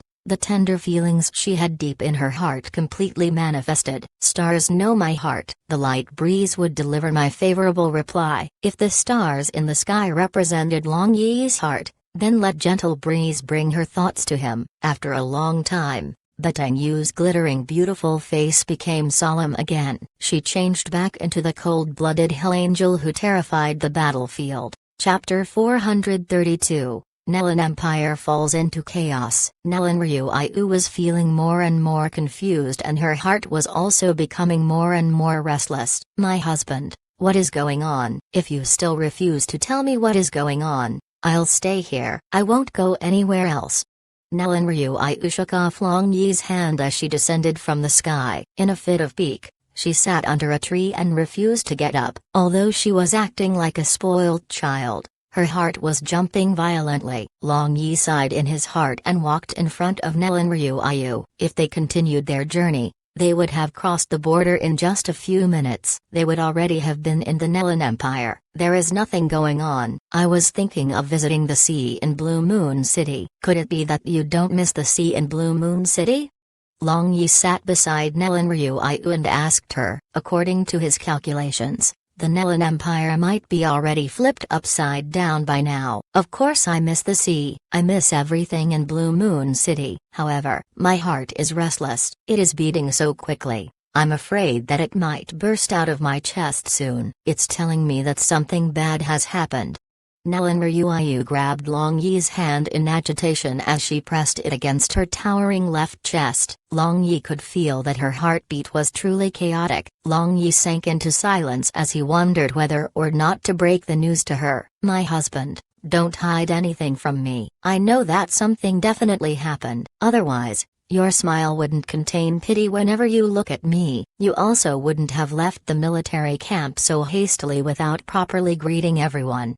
Nellen Ryuayu was extremely anxious as she wanted to know what exactly happened. Long Yi patted Nellen Ryuayu's beautiful face and decided to tell her. In any case, Nellen Ryuayu would learn the truth sooner or later. Currently, your father should be surrounded by his enemies and his condition seems grim. Your two brothers are also fighting for the throne, Long Yi said with a serious expression as he stared into Nellen Ryuayu's eyes. He couldn't bear to look at Nellen Ryuayu's increasingly pale complexion any longer. How could that be? Emperor Father had always been healthy. This is not possible. Could it be that someone plotted against him? Did someone plan to murder Emperor Father? Who could it be? Long Yi, tell me who did it. Nellen Ryuayu shook Long Yi's arm as she yelled. Although she hated Nellen Wuji, he was her biological father after all. Moreover, she knew that Nellen Wuji greatly doted on her. Deep in her heart, she still loved him. Your two big brothers. They colluded with the Proud Moon Empire and the Beastmen clans. Long Yi sighed. Seeing as Nellen Ryuayu was about to faint, he wrapped his hands around her and hugged her closer to himself. In the past, Yan Jian had learned about this shocking news when he discreetly probed around the Baimen clan. The two sons of Nellen Wuji, Nellen Wen and Nellen Wu, had been feeling Nellen Wuji's slow-acting poison since a long time ago. The poison was given to them by the Dark Church. The poison wouldn't show any symptoms when ingested. However, it would accumulate in the body of the victim. When too much poison was accumulated in the body of the victim, it would change into dark power to corrode the internal organs and blood vessels of the victim. That was not all, the poison would affect the corpse, and the corpse would give everyone the impression that the victim was a cultivator of dark magic. In the past, Nellen Wuji had already been sick. He was already beyond cure when Long Yi learned that he was sick. Not to mention the fact that the distance between Mi Principality and Blue Moon City was too far. Long Yi didn't return immediately when he learned about the news. Long Yi knew that after Nellen Wuji died, the Nellen Empire would fall into chaos. Nellen Wen and Nellen Wu, being idiots, would definitely recall both legions from the Yatsana defense line. They would use the two legions to contend for power and it would affect the war. If they did that, the alliance of the Violent Dragon Empire and the Nellen Empire would collapse without a doubt, and obtaining victory would become a pipe dream. All of their previous victories which they had obtained after paying a huge price would be thrown away. Moreover, the Proud Moon Empire and the Beastmen clans would take advantage of this opportunity. The Proud Moon Empire would definitely counterattack, and the armies of the Beastmen clans would start a rebellion. The entire Blue Waves continent would be thrown into greater chaos and it would become a mess of blended porridge. At that time, the true slaughtering would begin and numerous ethnic groups would likely go extinct. Whatever the case, Long Yi couldn't let this happen. As such, He used the violent Dragon Legion to completely seal off the borders. He was making sure that the messengers of the Nelan Empire could not come into contact with the troops on the front line. Of course, the soldiers' morale would be affected when they heard the news. The Proud Moon Empire would definitely spread the news of Nelan Wuji's death without any restraint. However, without the official letter from the Nelan Empire, the two legions from the Nelan Empire would not be able to retreat even if they were suspicious of anything. When the time comes, the people from the Skynet intelligence organization would do their thing and there shouldn't be any big problems. My husband, let's quickly return home. Ruming is still in Blue Moon City. She must be extremely scared now. Currently, Nelan Ryuayu's face was white as a sheet, and it was so pale that there wasn't a trace of blood. After thinking about what happened, she thought of her younger sister, Nelan Ruming. If anything happened to Nelan Ruming, she would definitely break down. Long Yi nodded his head. Holding on to Nelan Ryuayu's slender waist, he flew towards Blue Moon City. The moment they entered the Nelan Empire, they were shocked. Beyond Long Yi's expectations, the entire empire had already fallen into chaos. The news of Nelan Wuji's death due to the backlash of cultivating dark power was already broadcasted the day before. Since then, Nelan Wen and Nelan Wu had already started their race for the throne. With their supporters backing them, they had already commanded all the garrison forces to return to Blue Moon City. This resulted in citywide chaos, as social order was disrupted. Robbing, killing, and stealing were rampant. Everyone felt insecure and the entire empire was in turmoil. Seeing the chaos underneath them,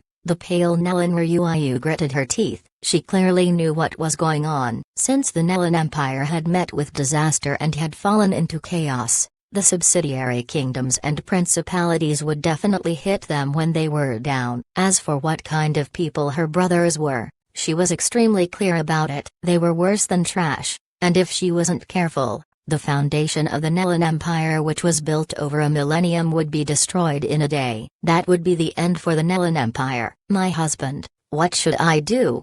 Nelan Ryuayu stuck closer to Long Yi in order to draw warmth from his body. If Long Yi wasn't standing beside her, she would have already fallen. Nothing will happen. I will be by your side.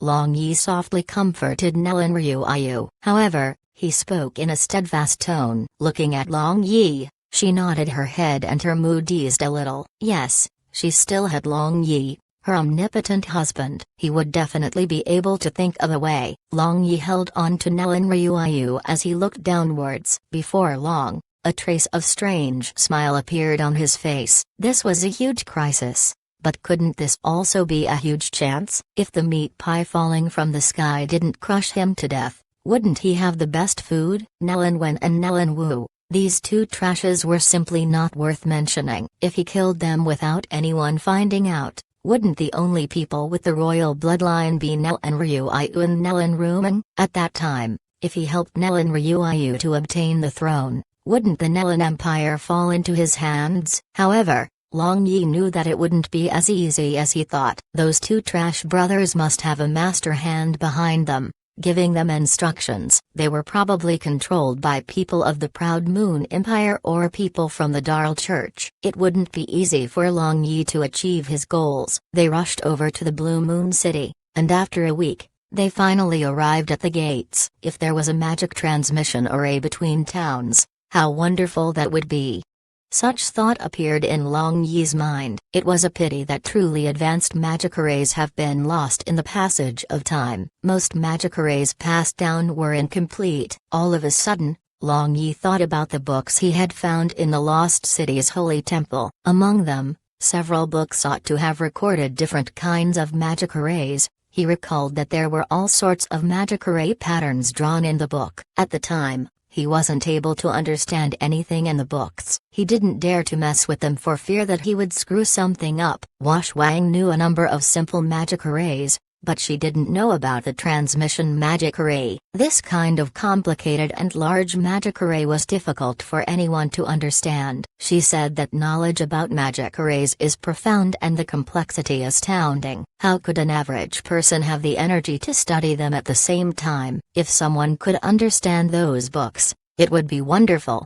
Long Yi secretly thought in his heart. Long Yi didn't remain deep in his thoughts. In the outskirts of the flourishing Blue Moon City, there were all kinds of miscellaneous regiments. Each of the group was glaring at each other. They were like tigers eyeing their prey. From how they looked at each other, it was obvious that they had pledged loyalty to different princes. The situation was not as bad as it seemed. At least, they haven't started fighting. Since they were not engaged in the full-scale war yet, the Nelan Empire was still relatively powerful. If a large-scale civil war really took place, then the vitality of the Nelan Empire would certainly be greatly damaged. Recovering the damaged vitality of a great empire wasn't something that could be achieved in a year or two. Whoever is coming, return. Blue Moon City is closed to outsiders. At this time, several master magicians flew into the air. This was the air defense network of Blue Moon City. Do you guys not recognize us, or are you just pretending that you don't recognize us?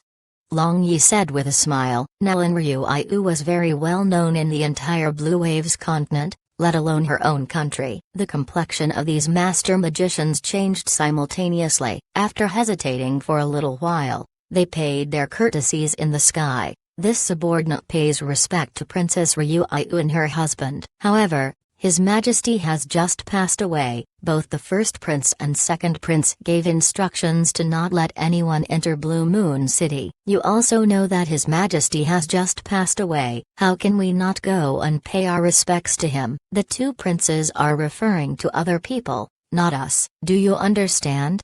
The complexion of Long Yi sunk and his aura burst out of his body. His aura pressured those master magicians who were in the sky. The complexion of these master magicians became pale and they were on the verge of collapsing. Son-in-law, calm your anger. Wait for us to go and make the report. Please don't make things difficult for us.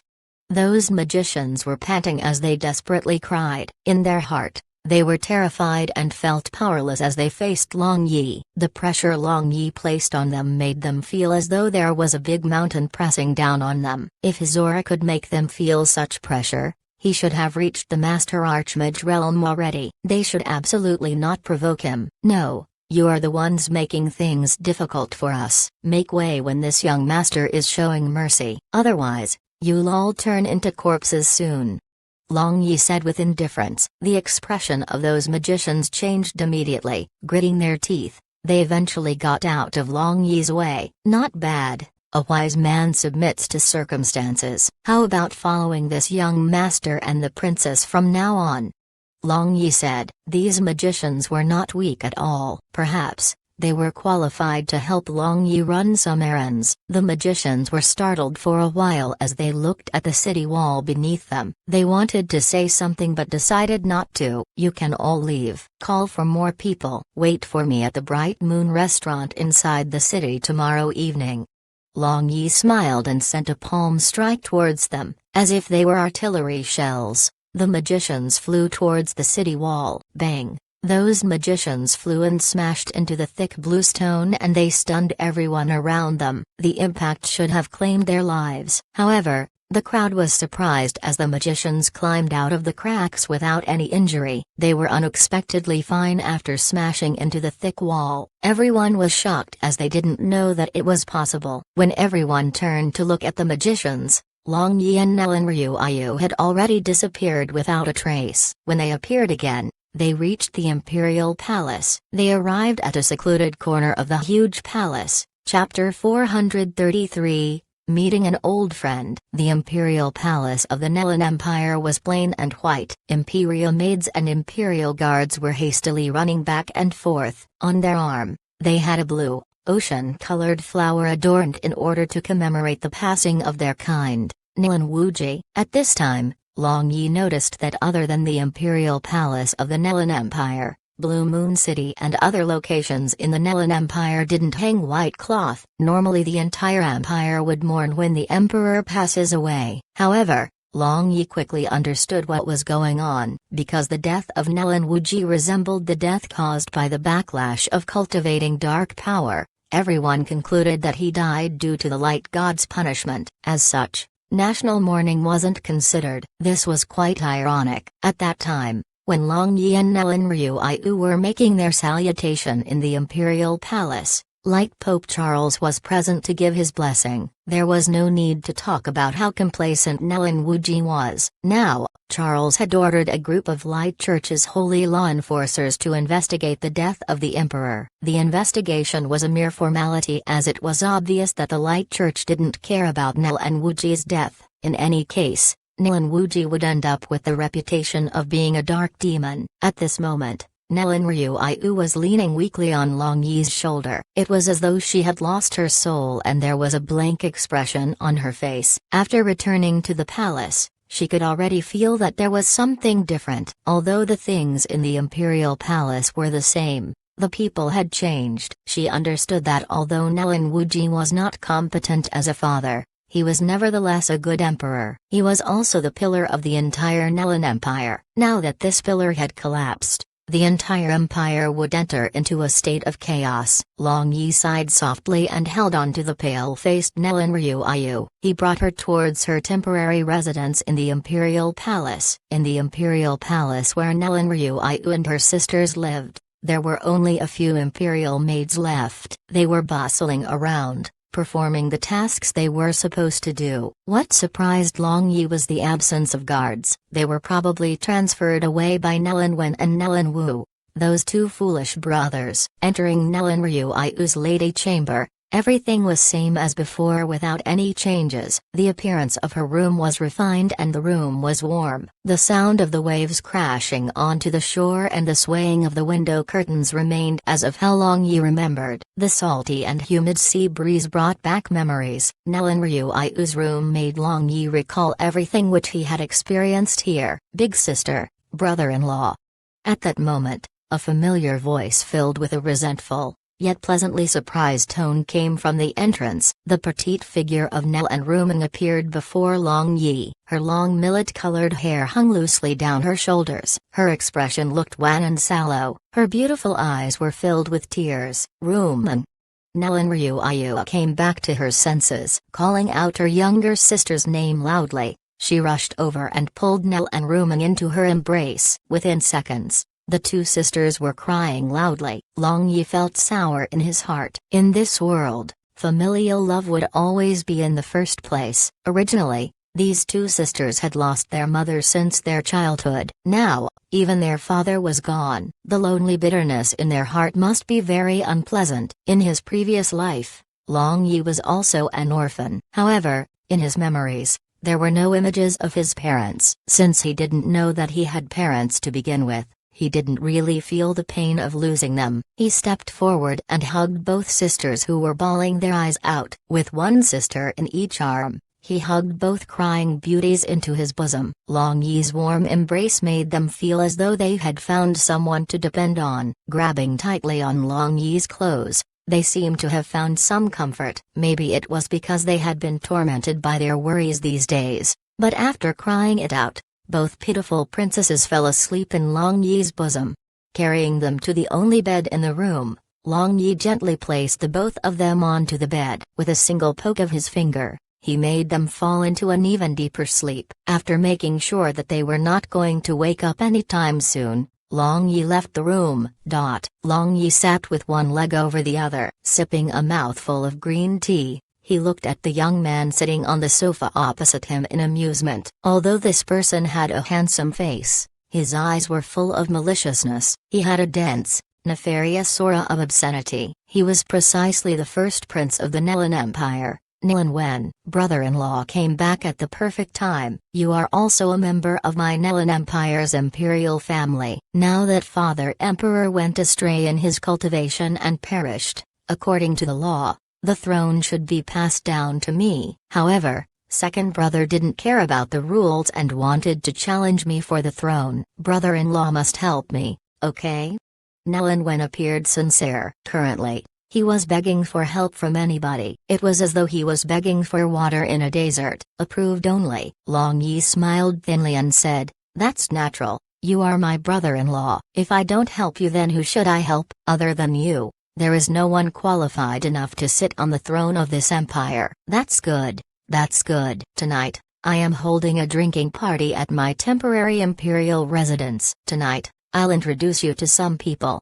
Nellen Wen was extremely delighted to hear that Long Yi was willing to help him. Long Yi smiled and agreed. However, his eyes were glimmering with a strange light. Thinking back, he remembered that he had just left Nellen Ryuiu's residence when the first prince, Nellen Wen, had rushed over with his troops in a hurry. That was the reason he was drinking tea with the first prince currently. This were signs that the troops assigned to guard the city wall were all under the first prince's control. Long Yi's thought process was very simple. Since Nellen Wen wanted his help to deal with Nellen Wu, he would simply help him. It was also a good opportunity for Long Yi to find out more about the forces behind Nellen Wen. Long Yi didn't stay in Nellen Wen's imperial residence for long. Since there was some time before the party began, Long Yi wanted to stroll around the city. As a matter of fact, Long Yi had considered going to the sea in order to look for the mermaid, Liu Li. However, there was not enough time. As such,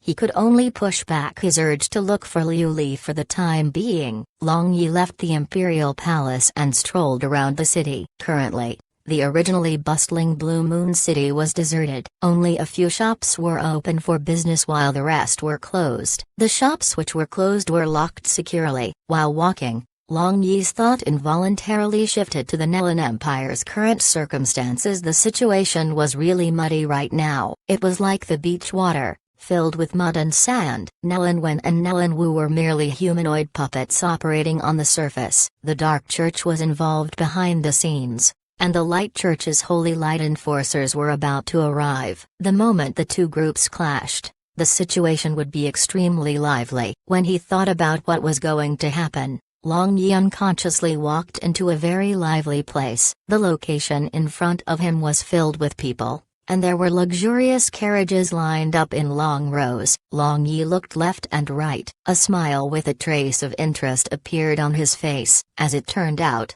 Long Yi accidentally walked over the red light district of Blue Moon City. This place was surrounded by several famous high-grade brothels and was frequented by many men. Nellen Empire was already in chaos, and 90% of the shops in the city were closed. However, the business in the red light district was strangely doing well. It was only daytime, yet there were so many people here. Could it be that all the nobles in the city were gathered here? This was truly a marvelous spectacle. In any case, since Long Yi didn't have anything better to do right now, he decided to pop in and have a look. He wanted to see if the goods here could be compared to the beautiful fragrant house managed by Ryuiu. After careful observation, Long Yi chose a brothel called Emerald Mist Pavilion and swaggered inside. He chose this brothel as he was curious about it. The decoration in this brothel was elegant and unique. It didn't possess the air of a brothel at all. Even the name of the brothel was classy. However, the most important reason Long Yi chose this brothel was because of the carriage parked outside. It was only of the most luxurious carriage he had ever seen. The moment he entered, a beautiful young girl came up to greet him. She looked pure, and she had a unique style. This brothel was truly innovative. Long Yi sized up the interior of this hall and saw that there were numerous tables situated in it. Each table was made for one, and between the tables, there was a wooden fence, as well as emerald flooring used for partition. It resembled the coffee shop of modern times. "Is this a tea house?" Long Yi curiously asked the young girl beside him. The young girl laughed happily and said softly, "This is the paradise of men. You can do anything you can imagine here." Long Yi understood the meaning between her words. As it turned out, this was still a pleasure den. Merely, it was one of a higher class. The young girl led Long Yi to the private box on the second floor. Although the area was not big, it was very well decorated. Long Yi sat on the soft sofa and asked with a smile, "This place is a rather new. What kind of special services do you provide here?" "Mister, this private box costs at least 100 gold coins. We provide many services here. Anything you can think of. Just simply choose whatever you want. This is the flower roster. You can let them accompany you to drink wine. You can even take a bath with them. As long as you can think of it, you can do anything." The young girl giggled and said, although she was giggling, her eyes had an ambiguous radiance in them. Of course, she meant that Long Yi could do everything he wanted. Long Yi casually flipped the flower roster and he saw that there were portraits of many amorous young girls. Each and every one had a fine figure. They also had qualities of a noble listed beside their name. They resembled young ladies of the noble families. It was no wonder that there were many people who visited this place. The boss of this establishment was really good. Long Yi truly wondered who the saint who set up this place was. They were beautiful. But what kind of beautiful women hadn't Long Yi seen? He naturally didn't care much about these ladies. Rather, he was very interested in the boss who was operating this brothel behind the scenes. "I choose your boss. How is that?" Long Yi closed the flower roster and asked with a smile. The young girl was startled. After thinking about what Long Yi just said, she answered with a smile, "Mr. must be joking. How could our boss?" "I am not joking. I want to meet your boss. Is it possible to pass this message on my behalf?" Long Yi took out an amethyst coin from his space ring and placed it on the palm of this young girl. He took the chance to brush his hand past her chest, which had two towering mounds on it. Clearly, this young girl was shocked. It was often she got tipped, but never had she seen someone tip using an amethyst coin. It was simply too wasteful. The young girl looked at that amethyst coin for a long time. Who would hate money? Not to mention the fact that this was indeed a huge sum of money. Even if she struggled for her entire life, she might never earn an amethyst coin. "I am sorry, mister. I cannot accept this. I can still help you to pass on the message, but I cannot guarantee that the boss will agree to see you." The young girl gritted her teeth and handed over the amethyst coin back to Long Yi.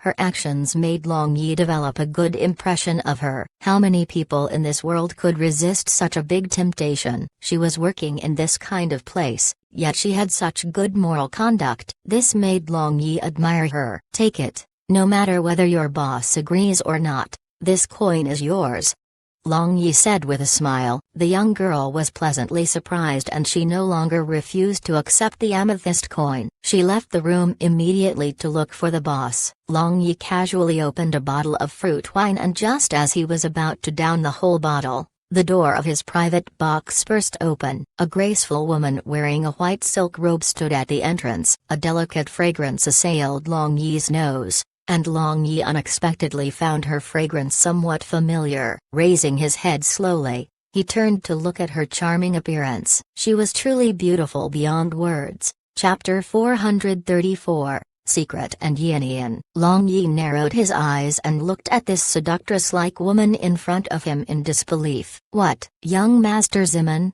don't you recognize this little woman?" The woman entered the private box and spun around. It was as though she was a butterfly showing herself off to Long Yi. Her grand bosom and pert buttocks moved up and down as if they were waves in the sea. It was enchanting and absorbed the souls of people. She was truly a seductress. Long Yi's throat became dry and he said with a smile, "Proprietress, when did you stretch your hands so far? You're not managing your beauty's shop properly. Why have you come over here to be a prostitute?" Mu Hanyan rolled her eyes and gracefully moved to Long Yi's side. Sitting down, she picked up a cup. She poured wine into the cup and passed the cup of wine over to Long Yi and said with a bewitching smile, "Young Master Ziman is really bad. This little woman sells happiness here. Don't compare Emerald Mist Pavilion to other inelegant brothels." Okay, your place is elegant. To be able to have such an accomplishment, this young master admires proprietress for possessing such a remarkable ability. Long Yi moved closer to Mu Hanyan and their arms touched. Despite being separated by a layer of clothing, the feeling of pleasure Long Yi felt wasn't affected at all. Mu Hanyan smiled without speaking. However, she didn't avoid Long Yi's advances at all. In response to Long Yi, she stretched out her hand and pinched Long Yi's thighs. Long Yi hissed and emptied the entire glass of fruit wine with one gulp, gently placing the wine cup down on the tea table made with magic glass. A soft ding resounded in the room, along with the sound of the cup hitting the table. The atmosphere in the room became solemn. The spirit of Mu Hanyan trembled and she sighed softly. After separating for such a long time, "Is this how you treat your lover? Are you my lover?" Long Yi asked and looked at the beautiful, yet lonely face of Mu Hanyan. When his gaze landed on her face, His heart quivered. It was undeniable that he was incomparably attracted to Mu Hanyan. He often thought of the night where they made love the entire time. However, this woman was too mysterious, not to mention the fact that she possessed a clever and nimble heart. With the truth mingled with the false and the false mixing with the truth, it was very hard for Long Yi to see through her. "You've already taken my body, what do you think?" Mu Hanyan blinked. Her beautiful eyes hugged Long Yi's arm. She took the chance to press her towering mounds against his arms without any scruples. "Even though I took your body, it doesn't mean that I have your heart. You and I are the people from opposite camps. There is a saying that goes, those with different principles must not join hands to complete a common quest." Long Yi faintly said, "In this world, who wouldn't want to possess such a fine beauty?" However, Long Yi didn't want to die one day without even knowing how he died. He didn't want to be eaten without leaving so much as his bones. Mu Hanyan raised her head as she looked at Long Yi with a complicated expression on her face. She suddenly leaned over and pecked his lips. She started giggling and she teased Long Yi, "Those with different principles must not join hands to complete a common quest." That is true. However, in this world, all creations will change. If you try harder, you might be able to pull me to your camp. This seductress Mu Hanyan blew a fragrant puff of air into Long Yi's ear. This woman was clearly teasing him. "Will you?" Long Yi raised the chin of Mu Hanyan as thought about what the Dark God said to him. The Dark God said that this woman would be of great use to him. "How would you know if you don't try it?" The beautiful face of Mu Hanyan became rosy. Her beautiful sparkling eyes were enough to capture the souls of most people. How could Long Yi endure her endless teasing? His mouth immediately sealed her soft and fragrant lips, and his tongue started its attack. Intruding her mouth, Long Yi felt endless pleasure explode from the tip of his tongue. This hot and passionate kiss lasted for an unknown period of time. That splendid feeling of entangling lips and tongues made these two people unable to stop even if they wanted to. Long Yi's hands eventually advanced towards Mu Hanyan's towering breasts. With some kneading and pinching actions, he started hearing moans escaping from the lips of this beautiful woman. Mu Hanyan was different from ordinary women. She was someone who didn't care as much about decency. Her little hand held onto Long Yi's little brother, and she started moving her hands up and down. She immediately sent Long Yi's soul flying into the ninth heaven. This seductress. Long Yi pushed Mu Hanyan down onto the sofa as his hands ripped off her clothing, went out of hand. Both of them coiled around each other and they tossed about the sofa. Before long, they became frank and open with each other. Colliding sounds and sounds of pleasured moans resounded within this private box. It lasted for a long time before it came to a stop. When they finally stopped their intense session, Mu Hanyan was covered in sweat as she lied on Long Yi's bosom. Now she was docile like a cat, even though her beautiful eyes had a complicated look in them. She seemed to be thinking about something. "What are you thinking about?" Long Yi stroked Mu Hanyan's back as he asked in a soft voice. Mu Hanyan nodded her head and stuck out her tongue. She licked Long Yi's as she stared at him with an enchanting look in her eyes. Long Yi didn't ask again. He could see that her heart was in turmoil. She was probably worried about something. "Ziminyu." Mu Hanyan called out in Long Yi's embrace. What's up?" Long Yi asked. "I will tell you a secret. Do you want to know?"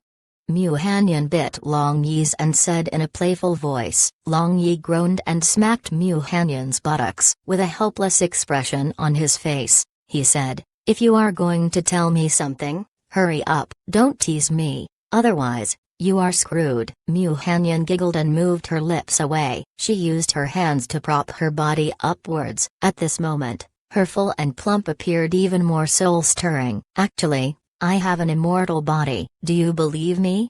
Mu Hanyan blinked. Her seductive eyes winked at Long Yi. "Of course I do. You're a seductress. Why would you die so easily?"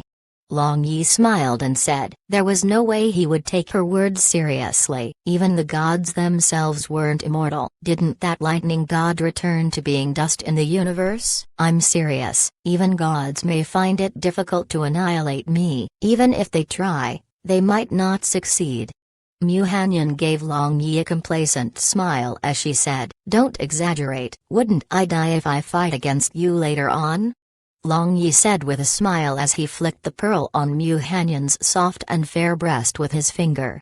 Mu Hanyan rolled her eyes, gave Long Yi a mysterious answer. I will tell you a secret again. Actually, this immortal body of mine has a flaw. Oh, what could that be? Long Yi asked with great interest. Mu Hanyan whispered something into Long Yi's ear with a shy appearance. Long Yi had his mouth wide open as he lightly knocked her head. He scolded her in jest. You little, your Achilles heel is truly extraordinary. Other than the both of us, no one knows about this. You cannot tell anyone else, okay? Mu Hanyan said with a smile as Long Yi teased her. Okay, I promise you. However, let's not talk about that for now. Let us enjoy something new. Long Yi smiled and hugged Mu Hanyan. His hand slowly slid into the crack of her buttocks and teased her moist, secret place. Her body started trembling in Long Yi's embrace. Whatever the trick is, this little woman will accompany you.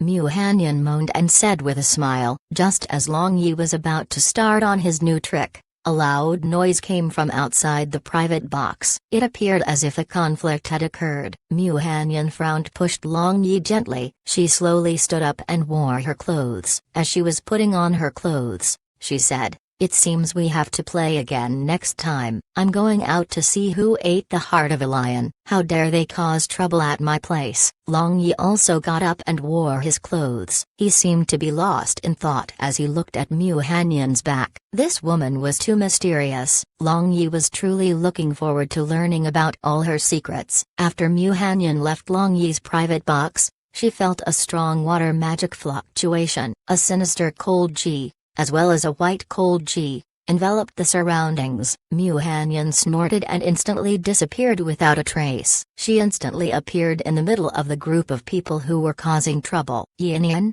Looking at the elegant and handsome noble in front of her, she could see that this was clearly Yinian wearing menswear. She was pretty sure of this. It seemed as though Yinian was the leading figure of this incident. What's going on?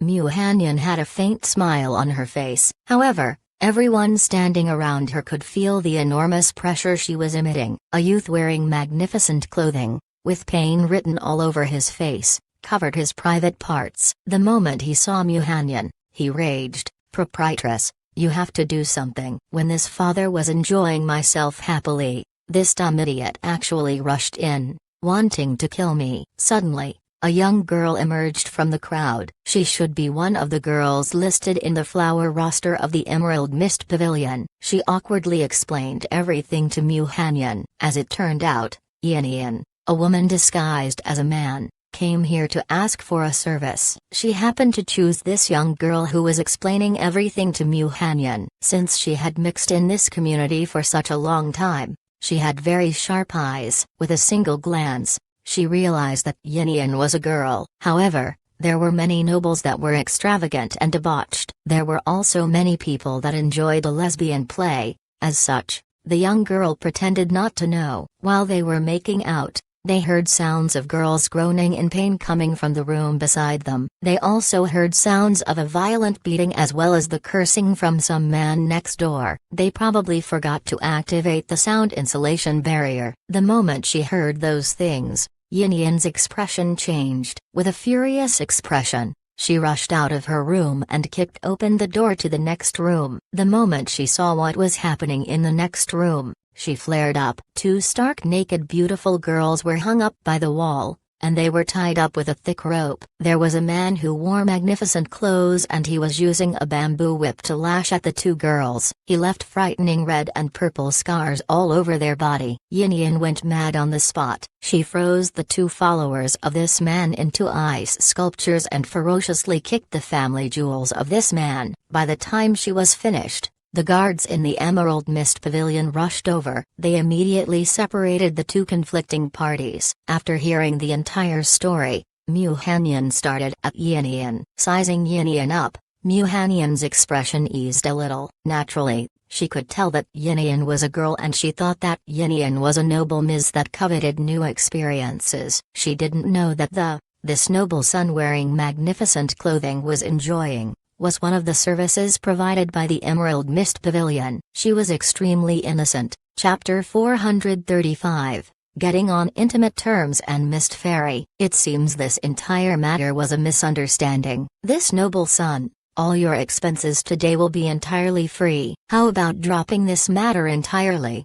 Mu Hanyan smiled and said to that noble son wearing magnificent clothing, "No way, I'll not drop the matter. I, your father, have a lot of money. However, if proprietress allows me to get on intimate terms with you, this matter shall never see the light. How about it?"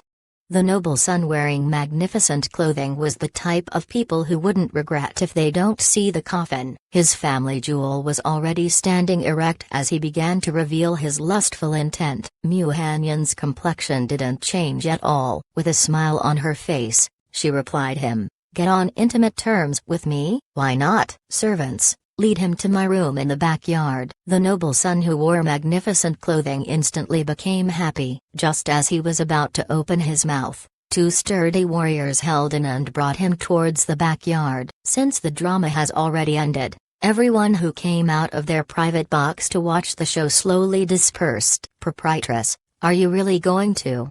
Looking at Mu Hanyan, Yin wanted to say something. However, she stopped herself at the last moment. Mu Hanyan smiled mysteriously. The two young girls who were standing behind her showed a strange expression on their faces. It was as though they wanted to laugh out loud, but they didn't dare to. "Yin." Long Yi stepped forward and called out. Yin trembled and with disbelief written all over her face, she turned around. That voice was so familiar, and when her gaze landed on his handsome face, she instantly recognized him. When she saw that Long Yi was standing in front of her, a sensation of pleasant surprise appeared on her face. "Long Yi, what are you doing here?" Yin stepped forward and her beautiful face immediately flushed bright red. She couldn't help but lower her head when she looked at Long Yi. She recalled that night when Long Yi was about to leave Blue Moon City. She remembered how she had fallen asleep while her lips were pressed against Long Yi's. When she saw him now, she couldn't help but think about the awkward moment in the past, not to mention the fact that they met in this kind of place. It was awkward for the both of them. "So you two actually know each other. I'll take my leave now and not disturb the two of you any longer. The two of you can slowly catch up with each other." Mu Hanyan smiled and left along with the two young girls behind her. Looking at each other, Long Yi and Yin both remained silent. Long Yi had a bad smile hung on his face, but Yin didn't know where to put her hands. Their attitudes were in complete contrast. "What, is it necessary to feel so awkward when meeting an old friend?" Long Yi smiled. When she heard that Long Yi was teasing her, the awkward atmosphere dissolved. She walked over to the front of Long Yi and asked, "Will that proprietress truly let that perverted fellow take advantage of her?" Long Yi smiled and said, "If you want to know, then we can just go and take a look. Wouldn't we know if we saw it for ourselves?" The two of them quietly sneaked into the backyard. The noble son was brought too. The moment they entered, they could hear the screams of a man. It sounded like a pig being slaughtered. "That sounds like that pervert. Why is he screaming so miserably?" Yin asked in confusion. "You were the one who said that he is a pervert." "Common sense doesn't apply to this kind of people. Maybe he feels more pleasure the louder he screams." Long Yi winked and said, "That's also true. Let's go see what is happening in the room."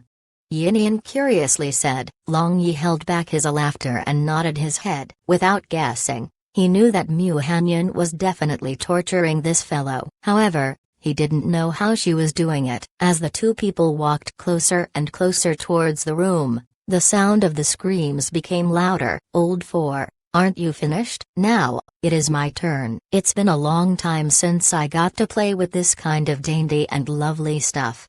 In the midst of all the screaming, the hoarse voice of another male resounded.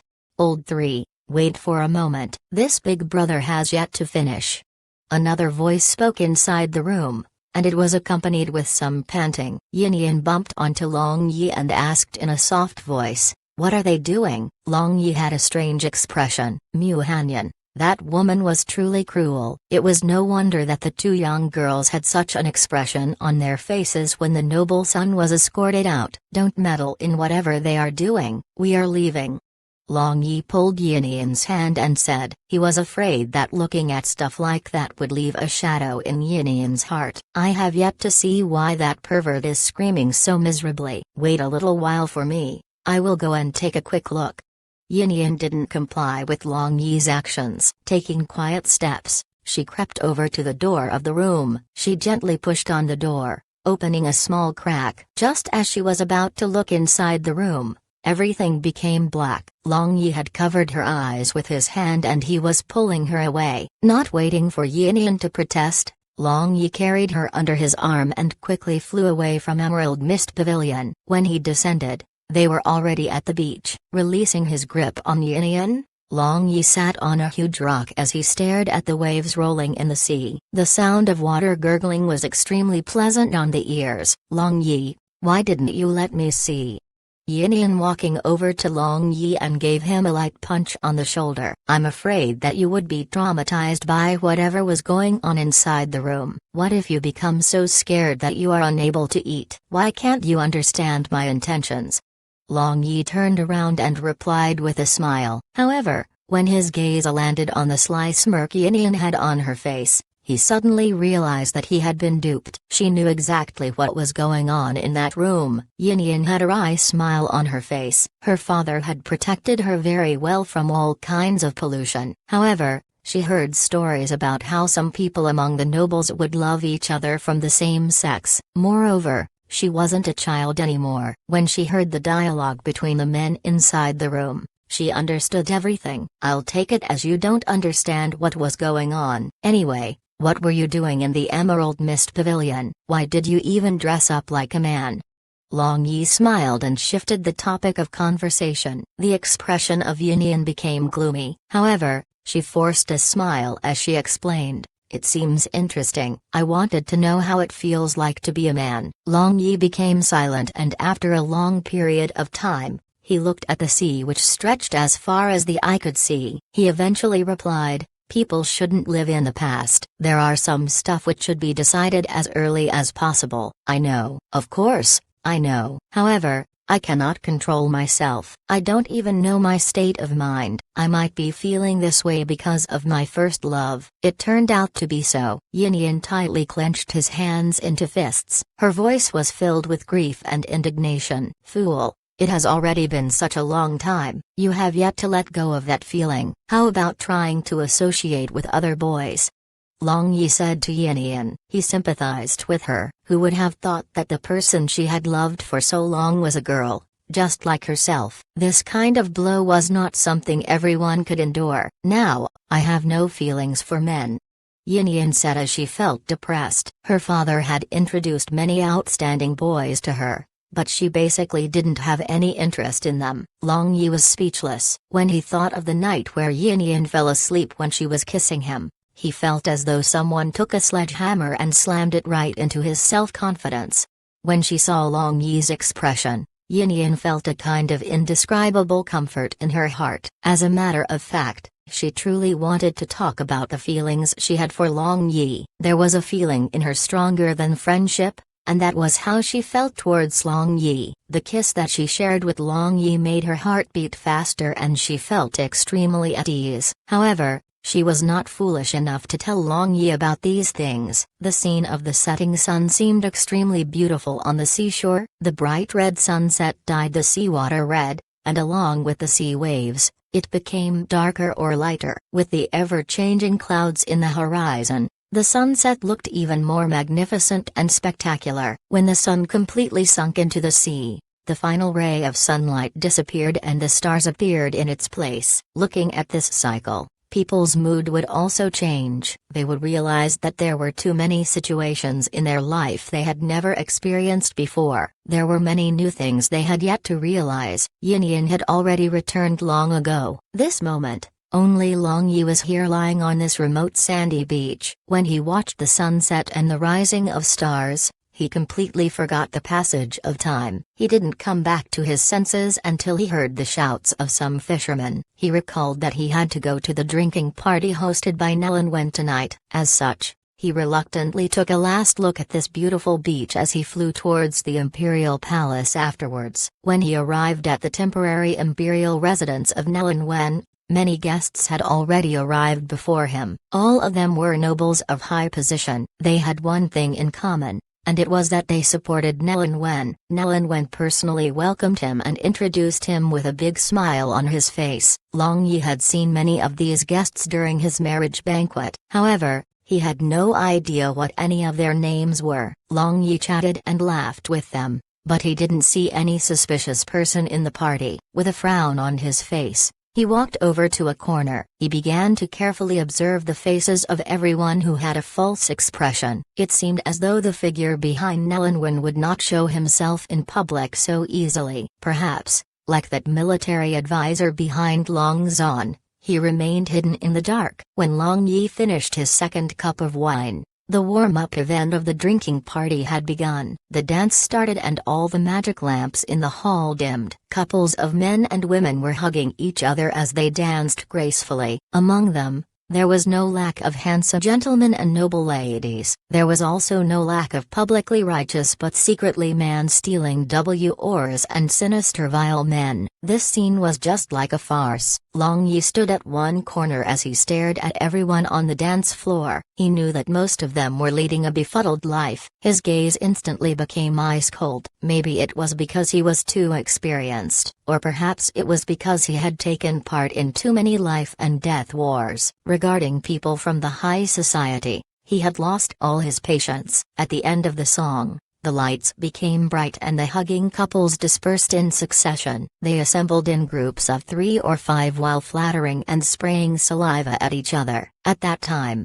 a disturbance came from the entrance of this drinking party hall. A woman dressed in a purple gown with golden edges appeared at the entrance. Her exquisite hair was coiled up at the back of her head, and other than an amethyst hairpin, there was no other ornament. However, her noble aura was unconcealed even though she dressed simply. The brilliance of all the women present was suppressed by her. That aura and that appearance, she was unmatched. Everyone exclaimed in admiration when they saw her. Long Yi's eyes shone. This was a true woman belonging to the upper class. However, why did she seem so familiar? Thinking from different angles, there was no reason for him to forget such a beautiful woman. Long Yi frowned as he thought about it again. He dared to confirm that he had never seen her in his life. However, there was a strangely familiar feeling in Long Yi's heart. Long Yi looked all around and everybody seemed to be shocked when they saw the woman. From their gaze, Long Yi knew that had never seen her before as well. Nellen Wen greeted her in a respectful manner. To the surprise of everyone present, this perverted fellow didn't even cast a sidelong glance at her in fear of blaspheming this woman. This gave Long Yi endless surprise as he drew some conclusions in his heart. Introducing everyone, this person is Mist Fairy, Piao Miao Xianzi. 1. She is the person this prince respects the most.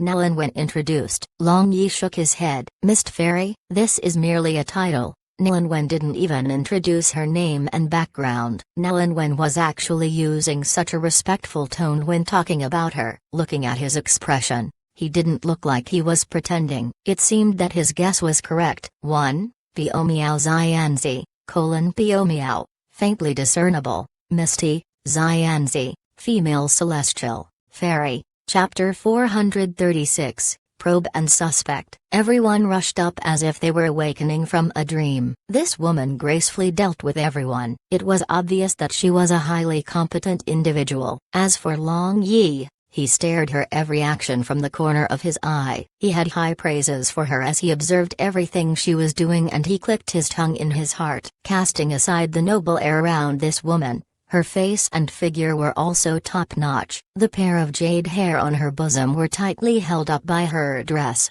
and that slender waist which could be held by a single hand, along with the several thread tassels of the dress. It was truly like the finishing touch to a painting. She attracted the gaze of everyone in the room. Long Yi wondered who was fortunate enough to possess this matchless beauty. Just as Long Yi was sizing her up, she suddenly turned and looked in Long Yi's direction. Unexpectedly, a trace of smile appeared on her face. However, That smile seemed extremely mysterious, as it seemed as though it wasn't a smile at the same time. The eyebrows of Long Yi jumped. The moment their eyes met, Long Yi wanted to see through her thoughts. However, her clear eyes seemed to have a layer of unbreakable fine gauze covering it. He was unable to see through her at all. Mist Fairy walked a lap around the drinking party hall, and before long, she entered the rear hall under the lead of Nell and Wen. Everyone in the hall started talking in hushed whispers about this woman. The answer was already portrayed vividly. This Mist Fairy held a very important place in the heart of Nell and Wen. Perhaps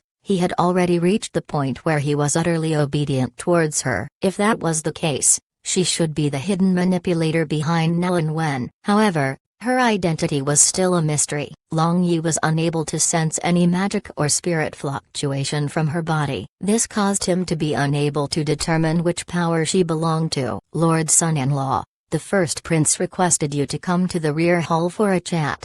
All of a sudden, a delicate and pretty imperial maid ran over to Long Yi and said respectfully, "Here it comes," Long Yi secretly said in his heart. Nodding his head, he walked towards the rear hall together with this imperial maid. He might be able to find out why Mist Fairy seemed so familiar to him before long. Entering the rear hall, he saw that Mist Fairy was sitting upright on the sofa. Nell Wen was sitting on her right side, waiting for Long Yi to enter the room. "Brother-in-law, quickly come. Fairy wants to meet you," Nell Wen said to Long Yi. Long Yi went over, but he didn't sit down. Instead, he occupied a commanding position and sized up this so-called Mist Fairy. Her eyes were truly beautiful, however, they didn't resemble the eyes of any women he had seen before. The structure of her nose wasn't bad as well, but Long Yi just couldn't think of anyone. In the end, Long Yi was wondering about where he got the familiar feeling from. Even after he pondered over it for 100 times, he was unable to think of it. "Young Master Ziman, why don't you sit down?"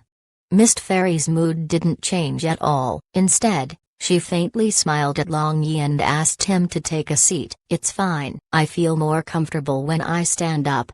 Long Yi smiled and took a deep breath. He was able to smell a lingering fragrance in the air, but he knew that it was different from whatever fragrance he had smelled before. "Brother-in-law, it doesn't matter, just sit down." Standing up in front of Mist Fairy is very disrespectful to her, Nell Wen hurriedly said to Long Yi. Long Yi shrugged his shoulders and sat down. He placed one leg over the other. Folding his arms in front of his chest, he stared at Mist Fairy and said with a smile, "Mist Fairy, right? Your name is truly extraordinary. I wonder where your immortal adobe is." "You don't need to know where I come from. The only thing we are discussing now is how are we going to make Prince Nellin ascend and take over the throne." The expression of Mist Fairy was gentle and her tone was neither urgent nor slow. However, the way she spoke had a kind of peculiar rhythm and it made everyone who heard it feel comfortable. Right.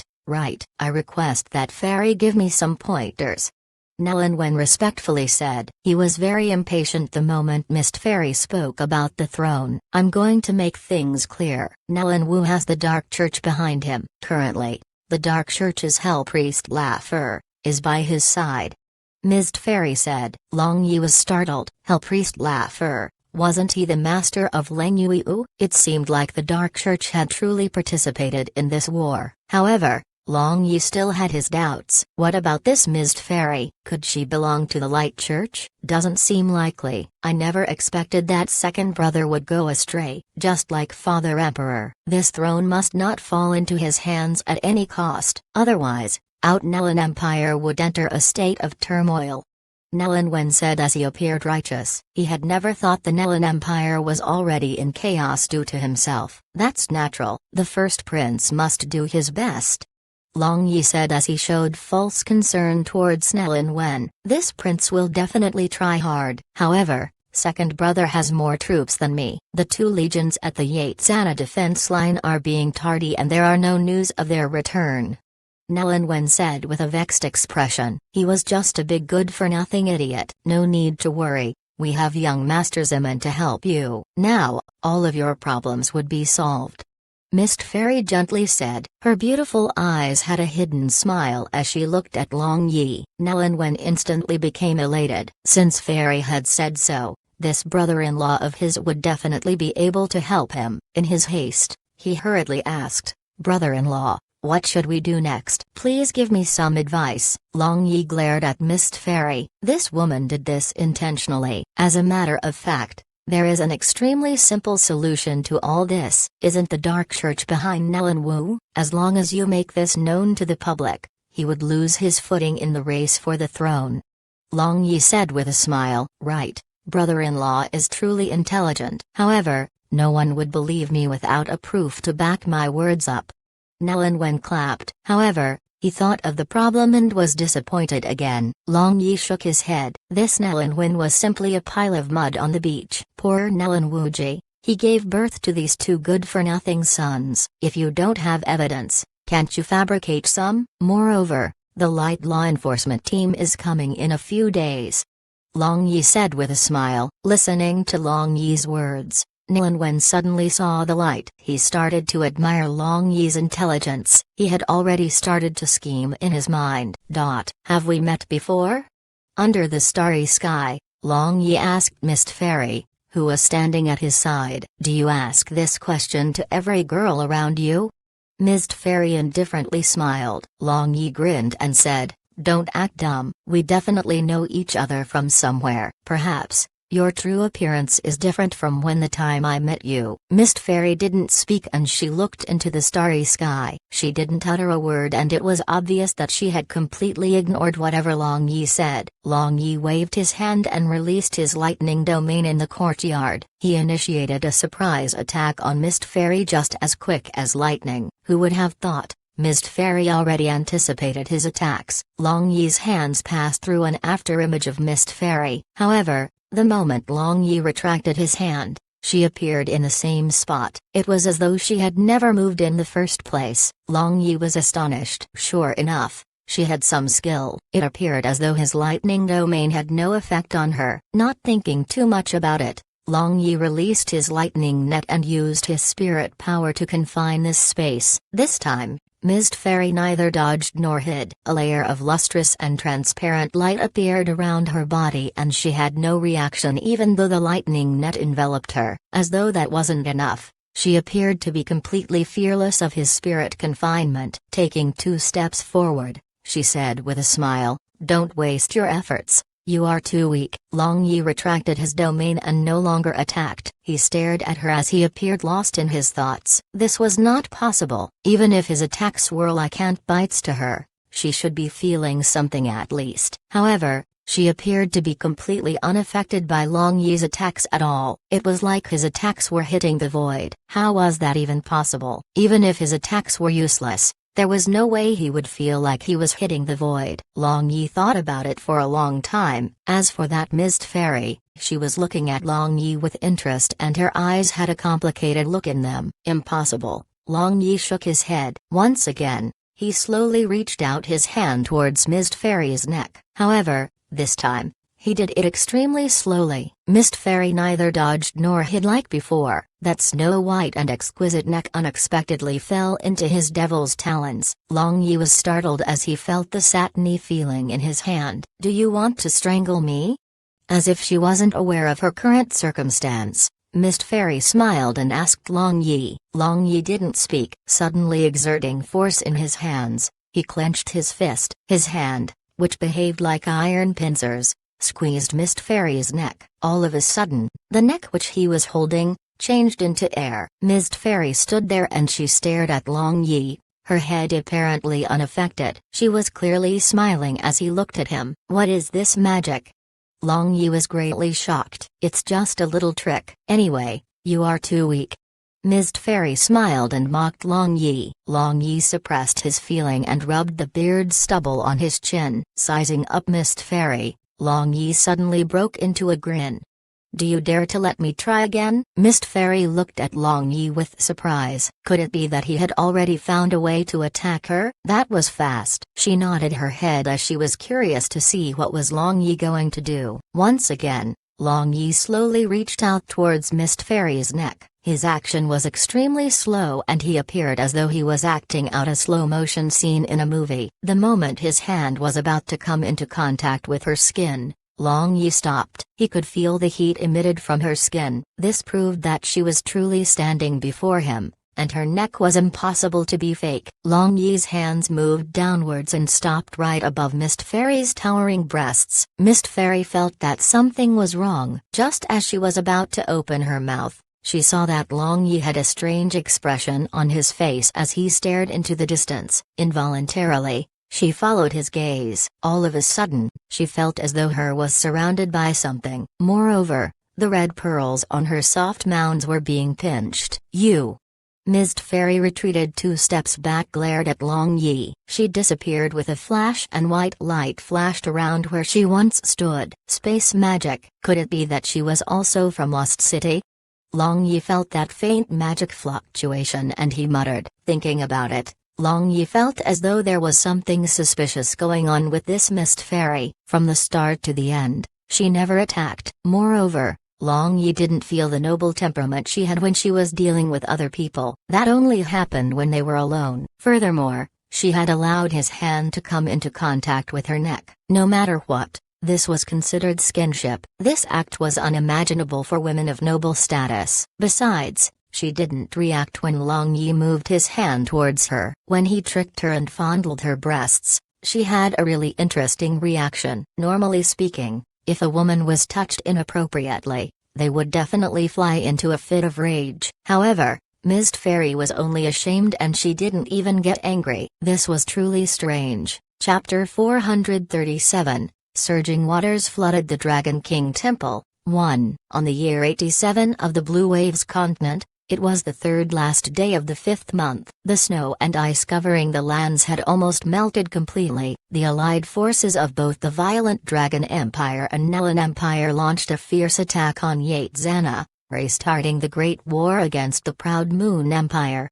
Thanks to the violent Dragon Legion's blockade, messengers from the Nelan Empire were unable to enter the region. Every single messenger the Nelan Empire sent was killed without exception. Since the 2 legions of the Nelan Empire didn't retreat as per his expectations, the Supreme Commander, General Gina, felt ill at ease. Initially, he expected that the Nelan Empire's troops would retreat, making the defense of the Yatzana defense line much easier. However, according to the reports on the intensity of the attacks, General Gina knew that the fall of the Yatzana defense line was imminent. When the time comes, and the Yatzana defense line was captured, he would become a sinner of the Proud Moon Empire. Thus, during the war, General Gina had to continuously spread the news of Emperor Nelan Wuji's death. He had to publicize the news about how Emperor Nelan Wuji died due to the backlash of dark power and he was punished by the Light God. He also started to spread the news about how the common people in the Nelan Empire were suffering as the bandits and robbers ran wild. The reason for all of these was that the 2 princes were fighting for the throne. The moment the news reached the Nelan Empire's troops, chaos ensued. Fortunately, Long Yi had already prepared for this, carrying out anti-rumor propaganda, along with the lack of communication from the Nelan Empire. The chaos in the 2 legions was quelled. In the northern border of the Proud Moon Empire, a man and a woman walked on a small grassy path. One of them was walking in front of the other. The man was very handsome. He had tied his dark green hair up neatly, however, his face was ice cold as though it was a block of ice. Moreover, with his entire body emitting an ice-cold aura, his face seemed to have 4 words written on it: "Do not approach me." The woman in the front was wearing a priest's robe with golden edges and a white hood covered her head. She was leisurely walking in front. Rustle. A red-patterned poisonous snake came out from a thick clump of grass. The moment it appeared, cold chi flashed. The poisonous snake was diced into many pieces and every single piece was frozen solid. Sibai turned around and Li King, who was walking behind her, stopped. He was 5 steps away from her. He behaved like this since the time he was 9 years old. He was always standing behind her, maintaining a distance of 5 steps. "Li King,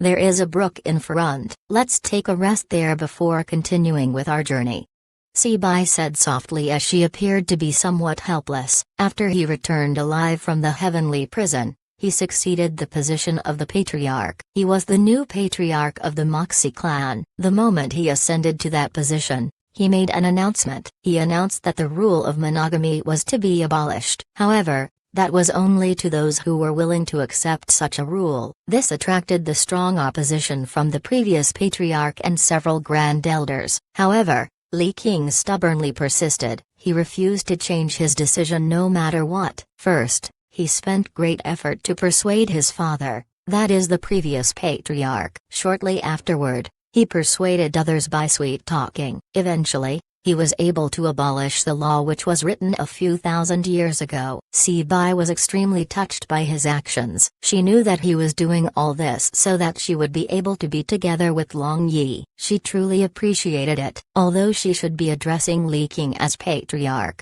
he had used the rights of the patriarch to order her. She was to address him using his name. The thing that made her feel extremely awkward was that he addressed her as Madam. Only after a lengthy discussion, they agreed to call each other by name. Li King nodded his head and agreed. Setting up a bonfire beside the brook, he killed 2 fire rabbits. He skinned and washed them. Before placing them above the fire, Si Bai removed the hood and supporting her face with her hands, she blankly watched the bonfire as it crackled and cooked the fire rabbit meat. Within the flickering flame, she was vaguely able to make out Long Yi's face. His signature cheeky smile was on his face and Si Bai stared into the flames. She recalled the first time she met Long Yi. At the moment, she felt as though an extremely long time had passed since she met Long Yi. However, it also felt as though only a day had passed since she met Long Yi. She recalled the time in the past. He was also roasting a fire rabbit. He also had the appearance of a rogue. Not to mention the fact that at that time,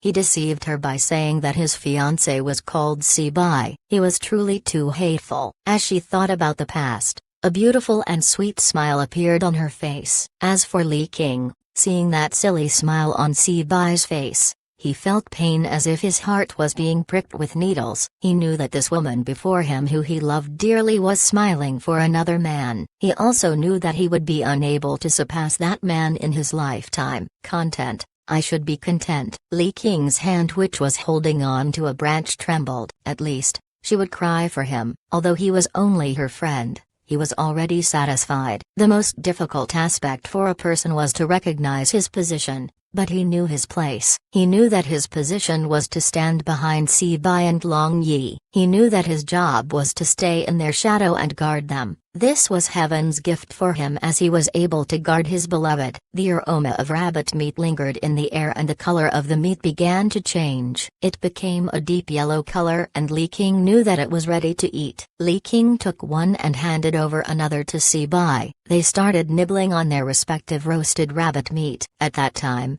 there was a sudden burst of strong magic fluctuation in the sky and a meteor shower covered the heavens. Even though there was quite some distance between them and the magic fluctuation, fireballs, along with scorching heat waves shot directly at Si Bai and Li King. Ice sword flashed and the fireballs were sliced open. Even though there was no danger at the moment, Li King's handsome cold face sunk. A series of magical beasts' roars filled the air. It was accompanied by the shouts of some girls coming from the distance. Shortly afterward, the mountain shook and pieces of earth flew everywhere, covering the sky. Si Bai waved her hand, casting a barrier as huge pieces of the earth slammed on her milky white barrier. A B-ranked magical beast, the fire lion, was fleeing towards them while roaring in the midst of the rainstorm full of stones. However, it was lucky enough to not get crushed by those stones and was hastily fleeing towards Li King and Si Bai. The eyes of Li King glimmered with an ominous light. Unsheathing his iced sword, he sent out cold chi which instantly pierced through the throat of the fire lion. Blood mist sprayed everywhere and the fire lion fell heavily to the ground and stopped moving. All of a sudden,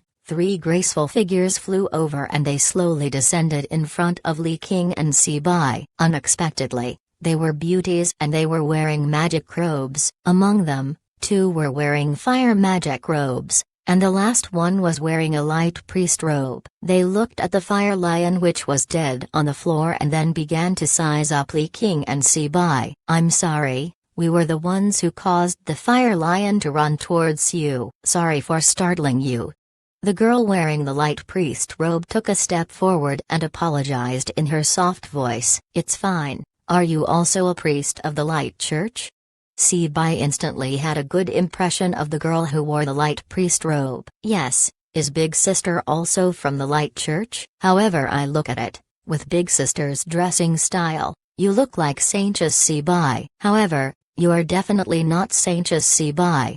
The girl smiled and said. Sibai smiled and asked, "How do you know I am not?" "Is that even a question? Everyone knows that there is a very large blood-colored birthmark on the right face of Saintess Sibai. It's very obvious and looks extremely frightening."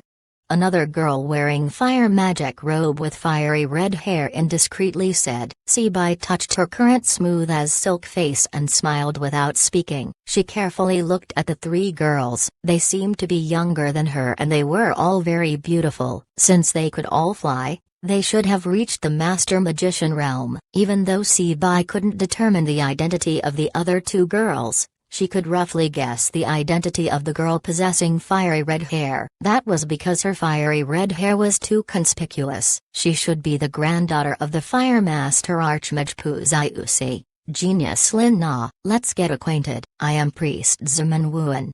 Zemin Wuan smiled and introduced herself. "I am Long Linger." Long Linger slightly nodded her head. "I am Lin Na." Lin Na said with a smile. The complexion of Sibai and Li King simultaneously changed and looked at these three girls in surprise. Long Linger was the fire and earth dual genius dual magician whose name had long resounded throughout the continent. However, what made the name known to everyone was the incident 5 years ago. More importantly, the male lead of that incident was precisely Zemin Yu. That is Long Yi, and Zemin Wuan was naturally the younger sister of Long Yi. Seeing the expression of these two people, the beautiful face of Lin Na sank. She subconsciously thought that they were making a mental connection with that incident and she instantly snapped. "Linger, Wuan, let's leave." "Humph." Long Linger pursed her lips. Although that incident was already a matter of the past, now she had already fallen in love with Long Yi. However, in her heart, there was a thorn sticking out. She definitely couldn't let go of the entire matter and she cared about how other people viewed her. "Wait a minute, don't leave." Sibai called out. With a cold snort, Lin Na pulled Zemin Wuan and Long Linger. She wanted to fly away. At that moment, Li King suddenly appeared in front of the three women. He knew that among these three women, one was Long Yi's woman and the other was the younger sister of Long Yi. As such, his tone was gentle, but it was still ice cold. "Madam, young miss, please don't leave." The three women were dumbfounded. "What, madam? What, young miss? Is there a problem with the brain of this icicle man?" "Hey, who are you calling madam?" Lin Na suddenly shouted in fury. "This miss has yet to marry, not you," Li King coldly said. However, his eyes were staring straight at Long Linger and Zemin Wuan. Sibai rushed over and she could already guess what had annoyed them. She instantly apologized. "I am sorry, don't misunderstand. I was just surprised that I could meet people important to Long Yi here." Hearing how Sibai was calling Long Yi and not Zemin Yu, Zemin Wuan was sure that she was an acquaintance of her second brother. "I am Sibai and he is the friend of Long Yi, Li King," Sibai said with a slightly red face. She had never expected to meet Long Yi's younger sister and one of his women in this place. Long Linger could also be considered her little sister. Sibai. The three women were surprised. Lin Na was shocked because of her name. As for Long Linger and Zemin Wuan, they knew that Sibai and Long Yi had already married. As it turned out, she was the member of their own household. What happened was, when I went to the Lightning God Forbidden area together with Long Yi, the birthmark on my face disappeared on its own. I don't know how it disappeared. Sibai knew what they were thinking. As such, she gave a quick explanation on what happened. After clarifying her identity, a white light flashed in her hand. The light magic staff which symbolized her identity appeared in her hands. Long Linger was startled for a while before stepping forward. In a shy voice, she said, "Little sister Long Linger greets big sister." 1. A dispute between friends who fail to recognize each other. Chapter 438. Holy Law Enforcement Team. The sky was clear without a single piece of cloud, and the sun appeared extremely dazzling as it hung in the middle of the clear sky. The flock of seabirds circling above the calm sea surface looking for food made this world seem full of vitality. Currently, Nellen Ryuayu was sitting on a wooden chair on the balcony. She was staring blankly into the sea. Sometimes, she would look happy. Sometimes, she would look sad. It was clear as day that her emotions deep inside her were experiencing great fluctuations. Long Yi leaned on the railing and looked at Nellen Ryuayu, who was sitting on the balcony. Before long, he turned his gaze to the little Lolita, Nellen Rumen. She was half sitting and half lying on the sofa, in a trance. When he saw the state of these two sisters, he couldn't help but sigh. The emotion of these two sisters had already stabilized. They had already accepted the fact of Nell and Wuji passing away, but it would take time to pacify their state of mind. Long Yi walked over to the sofa on the other side of Nellen Rumen and sat down. Pouring himself a cup of green tea, he sipped on it leisurely. However, he thought about that devastatingly beautiful woman he had seen yesterday. He wasn't mistaken. There was indeed a sense of familiarity between them. She had greatly puzzled him. No matter how he thought about it, her identity gave him a headache. She didn't seem to be a person sent by the Dark Church, and she also didn't seem to be a person from the Light Church. Which other force on the Blue Waves continent had enough power to step into this turbid power struggle? He couldn't find anyone resembling her in the data of important figures each country had. Of course, this data was sorted out by the Skynet Intelligence Organization. Unless that woman used a face-changing magic and her current appearance wasn't her true features, otherwise, it was impossible for the data to not have her face in it. After thinking for a bit, Long Yi gave up. His mind wandered and started to think about other things. He didn't believe that that woman was a monolithic block with no weaknesses. The Holy Law Enforcement Team of the Light Church should be arriving soon. I wonder if that idiot Nellen Wen will succeed. Long Yi thought in his heart. If Nellen Wen was able to pull this off, as long as the Light Church intervened, it would be much easier for Long Yi to solve the problem. Nellen Wu would fall and only this idiot, Nellen Wen, would be left. Behind Nellen Wen was this mysterious woman. In other words, his next opponent would be her. While he was deep in his thoughts, a petite and soft body crawled onto his lap. She eventually drilled herself into his bosom. "Little girl, are you hungry? If you are, ask Zhao Kui to give you some food." Long Yi gently stroked the soft chestnut-colored hair belonging to Nellen Rumen. This little girl had always been a big eater. However, she had only eaten a small bowl of congee since yesterday. She was truly a pitiful kid. Nodding her head, she clung onto Long Yi. She tightened her grip on Long Yi in order to draw warmth from his body. "Brother-in-law, can you bring me into the air? Take me and fly into the sky." After a good while, Nellen Rumen said softly in Long Yi's bosom. Long Yi nodded his head without any hesitation. Wrapping his hands around Nellen Rumen, he carried her to the balcony. "Yor, let's go out and loosen your heart." Long Yi caressed the cheek of Nellen Ryuayu and encouraged her. Nellen Ryuayu came back to her senses and gave Long Yi a reluctant smile. In a weak voice, she said, "My husband, I don't want to go." "Go with Rumen." Long Yi didn't insist that she followed. He knew that Nellen Ryuayu wished to be alone in order to calm down. After telling her to take care of herself and to rest properly, he held Nellen Rumen and flew into the air. Do. Long Yi made some peculiar sounds and several dolphins quickly gathered. "Little girl, we are going to the sea, okay?" Long Yi laughed. Nellen Rumen nodded her head and a hint of color appeared in her gloomy eyes. Just like last time, the two of them stood on the back of a dolphin. With the sea breeze blowing on their faces, coupled with the splashing of the waves, the both of them advanced forward. They slowly enjoyed the journey and it felt extremely refreshing. "Ah, God, I curse you." Suddenly, Long Yi roared. Nellen Rumen looked up at Long Yi and asked, "Brother-in-law, what are you doing?" "I'm venting my anger." "You should try it too. Spread your arms open and face the sea breeze. Shout loudly about all the resentment you have in your heart." "The sea is so vast, no one will hear you."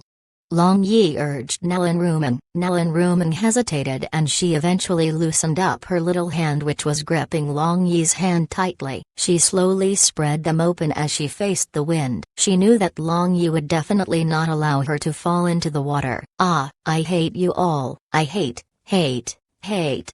Nellen Rumen took a deep breath and shouted loudly, as though a giant rock was lifted from her heart. Nellen Rumen heaved a sigh of relief and paused. After a moment of silence, she shouted again and again until she completely exhausted herself. Not long after, Nellen Rumen panted as she was out of breath. After shouting, she wiped the tears which were flowing down her face and she took a deep breath. Long Yi knew that her emotional distress was lifted greatly. "Brother-in-law, I don't feel that bad now. It feels a lot easier to breathe." Nellen Rumen had a smile on her face as she looked at Long Yi with a gaze filled with gratitude and dependence. Long Yi smiled and stroked Nellen Rumen's small head. This girl resembled a silly little girl on the surface, but in her heart, she was a completely different person. She had a clear mind and she was able to see matters clearly. She understood them better than most people. "Brother-in-law, from now on, both my big sister and I will only have you in our lives. You must not abandon us." Nellen Rumen looked up and said. As she spoke to Long Yi, her tiny hand reached out and held onto Long Yi's hand. "Of course I won't abandon any of you."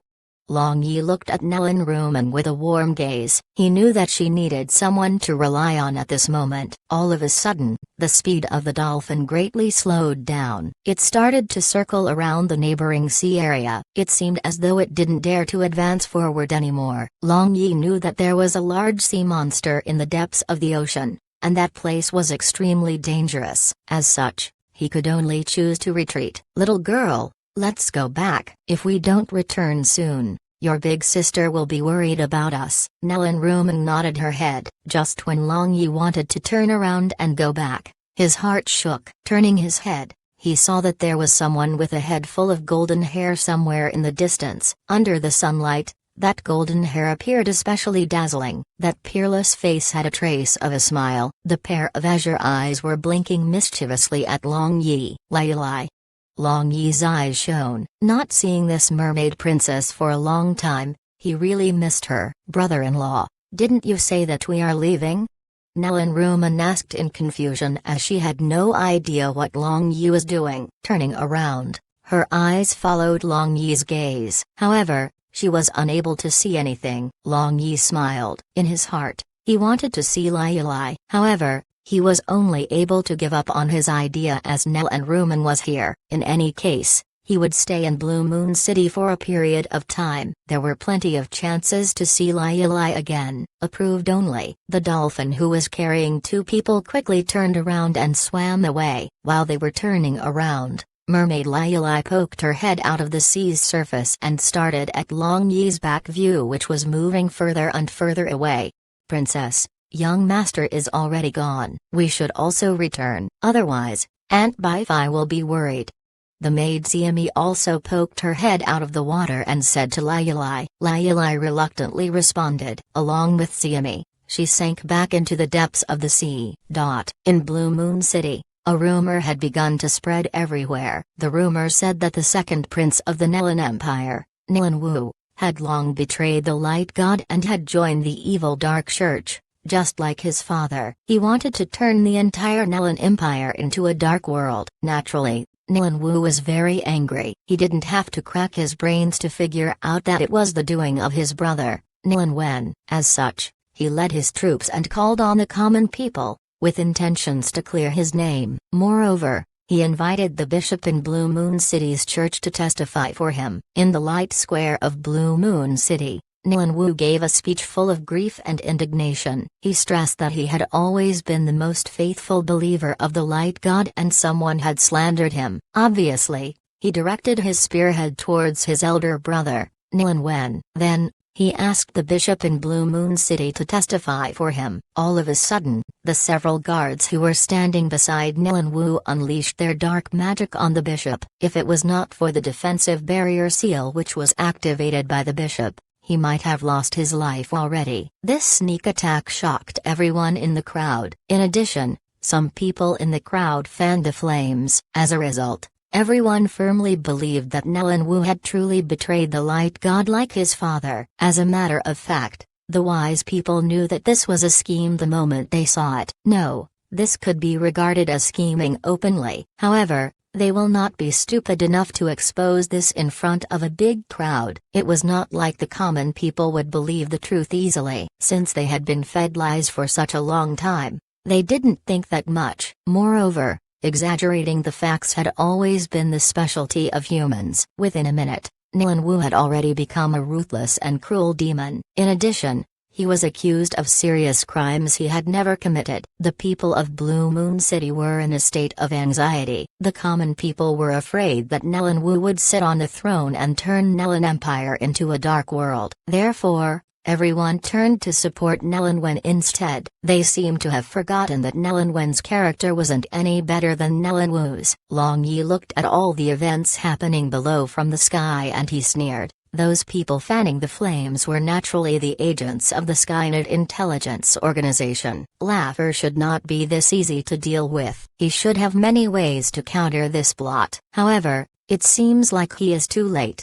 Long Yi sensed a dense light aura at the entrance of the city gate and muttered to himself. Before long, several figures who were wearing a red-colored priest robe arrived in the light church of Blue Moon City. The shocked bishop immediately led numerous priests and respectfully welcomed this holy law enforcement team. The clothing of the holy law enforcement team was different from the other priests. They wore a red priest robe, representing disciplinary personnel. They were known as the red-robed priests. The holy law enforcement team had a total of 5 people. 3 men and 2 women. Their entire body was covered by their red robes, even their heads were not exposed. Their left sleeve had a snow-white tiger head embroidered with a silver thread, and no matter how long Yi looked at it, he felt as though it resembled little 3.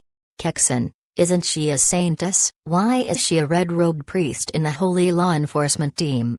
Looking at the female priest standing at the right side, Long Yi instantly found out her identity. Although her face wasn't visible, Long Yi was able to recognize her as he had been with her for a long time. He was extremely familiar with the aura she exuded. Chapter 439, Skynet Sergeant Message. When Long Yi was looking at Dongfang Kexen in confusion, Dongfang Kexen looked up as if she felt his gaze. Her beautiful eyes were incomparably sharp. The moment she saw Long Yi floating in midair, a hint of surprise flashed in her eyes. It was followed by a disgusted expression. In the end, she snorted and turned away. Long Yi was startled and found that she was being unreasonable. How could Dongfang Kexen look at him with that kind of disgusted gaze? If she was looking at him with a resentful gaze, he would not have found it strange. The holy law enforcement team of the Light Church didn't stay in the church for a long time. After staying for a short period of time,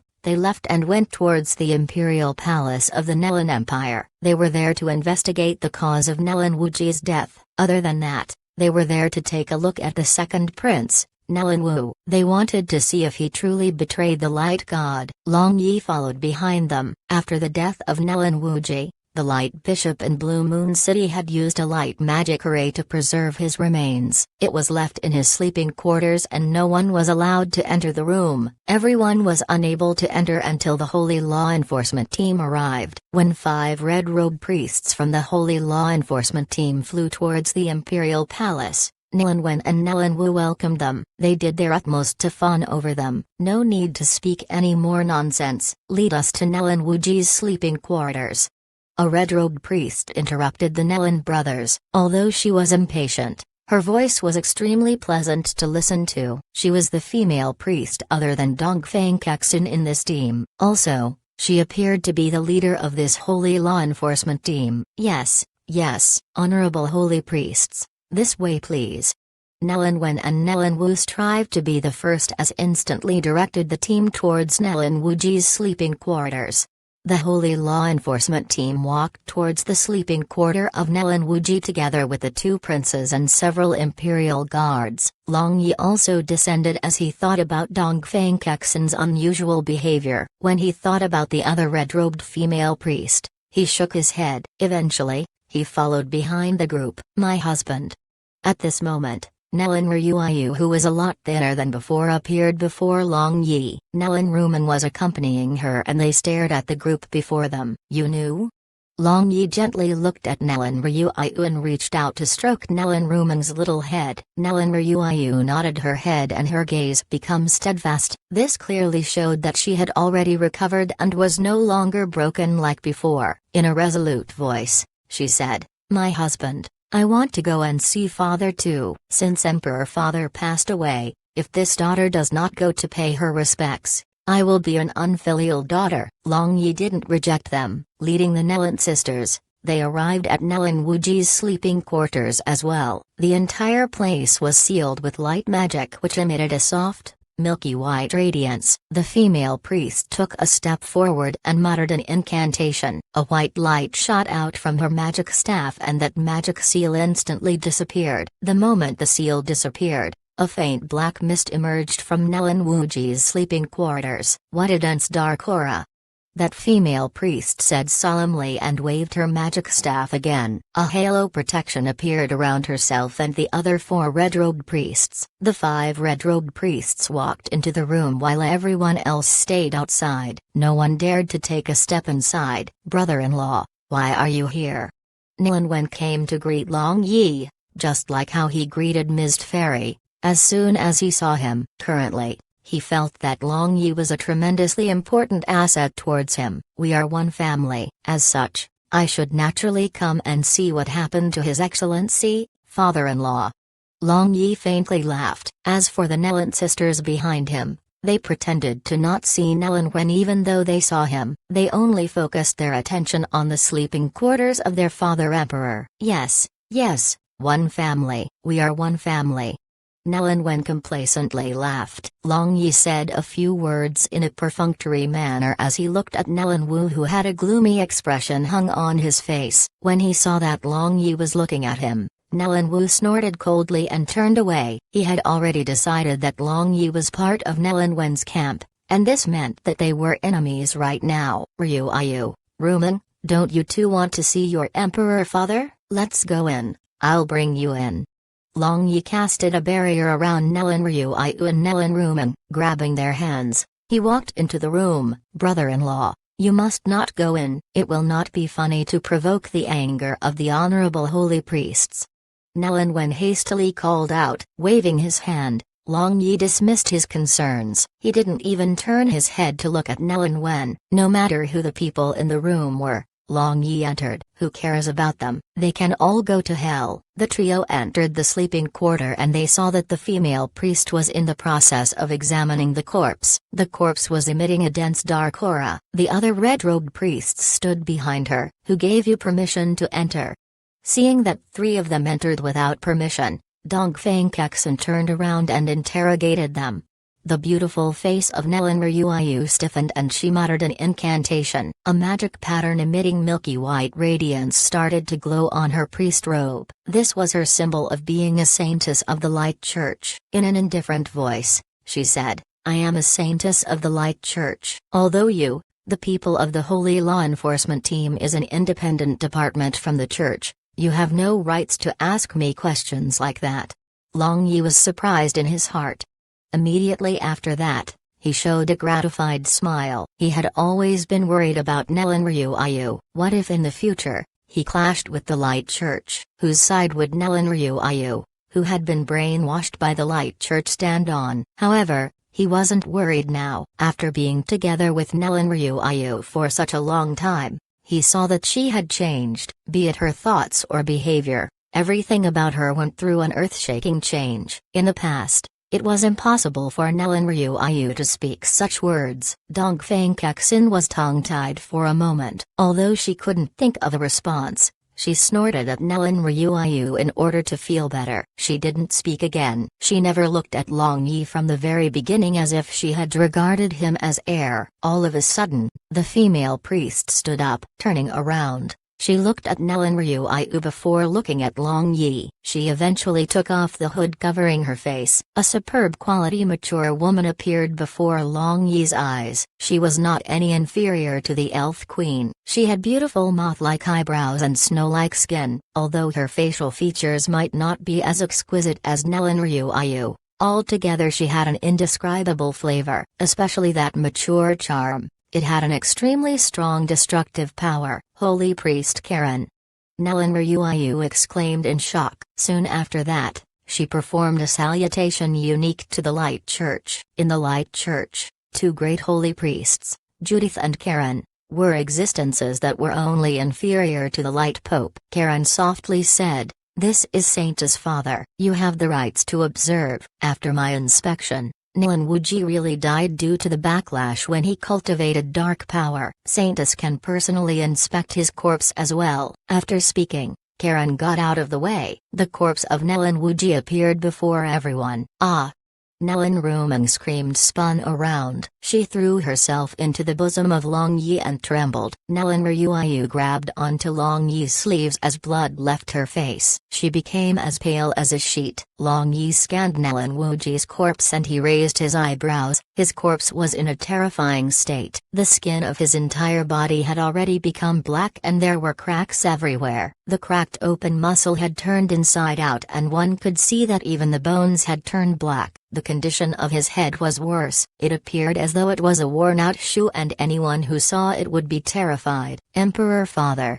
Tears flowed down Nellen Ryuyu's eyes and her body became soft. She no longer had the strength to support herself. Long Yi held the two sisters and softly comforted them. It seemed as though Nellen Wuji's betrayal was confirmed. The corpse clearly showed that he died due to the backlash of dark power. Re-examination was useless. When Karen saw Nellen Ryuyu's current appearance, she couldn't help but sigh. Saintess, if there is no need to re-examine the corpse, I will use light purifying magic. Nellen Ryuyu trembled and wanted to argue with Karen. However, Long Yi stopped her. There was no way to prove his innocence. A burst of gentle light illuminated the remains of Nellen Wuji. In a matter of seconds, his remains changed into light particles and dissipated along with the dark aura surrounding the imperial palace. After the body disappeared, Karen stared at Long Yi with a profound gaze. After that, she covered her head with a hood. She quickly led the rest of the red-robed priests out of Nellen Wuji's sleeping chamber. Nellen Wuji was worthy enough to be called a formidable man. Unfortunately,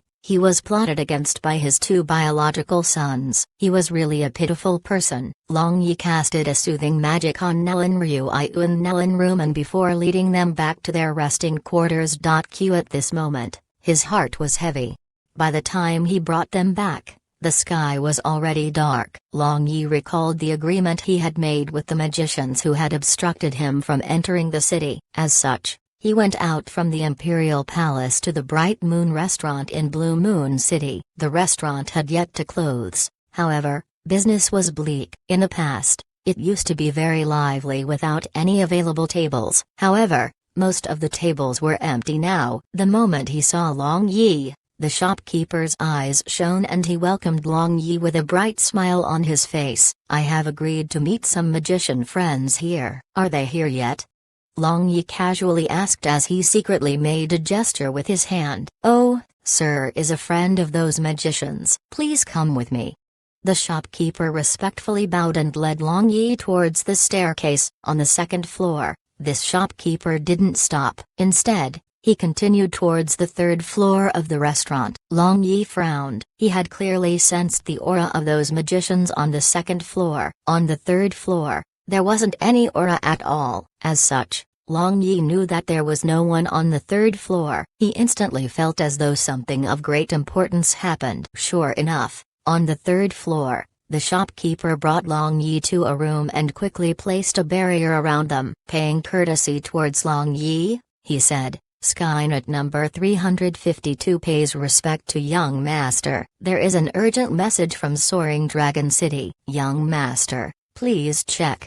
After he finished speaking, he quickly took out a sealed bamboo tube out. Without any delay, He handed it towards Long Yi. This thick bamboo had a fiery red S carved on it. The eyebrows of Long Yi jumped. He immediately undid the seal and unfolded the slip of paper inside the tube. His expression changed the moment he read the contents. Chapter 440. The Return of Long Tu. His expression changed unpredictably. There was a complicated expression on Long Yi's face and coldness flashed in his eyes. Subconsciously, he emitted a tyrannical aura, which forced the shopkeeper to retreat repeatedly. The shopkeeper's forehead was covered with cold sweat as he stared at Long Yi. After a long time, Long Yi exerted some strength in hand and the slip of paper was turned into ash. "You can leave." Long Yi's tone was indifferent and he was doing his best to suppress his anger. The shopkeeper instantly ran out of the room as if he was relieved of a heavy load on his shoulders. He secretly guessed in his heart that something major must have happened in Soaring Dragon City. There was no other reason which would cause this young master to have such a scary expression on his face. Long Yi looked as though he wanted to eat someone alive. Sitting down on a sofa, Long Yi circulated his spirit power. His heart slowly calmed down. The situation in Soaring Dragon City was no longer optimistic. The struggle between the Zimin clan and Emperor Longzhan had already begun openly. They were going head to head and they were using every method possible. Relying on Hale, this secret chess piece, Zimin Nu wiped out quite a few vassals belonging to Longzhan. The Zimin clan spared nothing, which caused Longzhan to be utterly helpless. However, in the next few days, the situation turned around quickly. A number of arrangements made by Zimin Nu were leaked out to Longzhan in advance, which made Zimin Nu suffer heavy losses. Several secret Skynet strongholds were mercilessly stamped out. Among them included the beautiful fragrant house managed by Ruiyu. There were more than 200 people who were killed. Other than King Wu and Piaozu, these two girls, everyone was killed. No one knew where King Wu and Piaozu went as their corpses were not seen. Longzhan, military advisor. They really have some skills.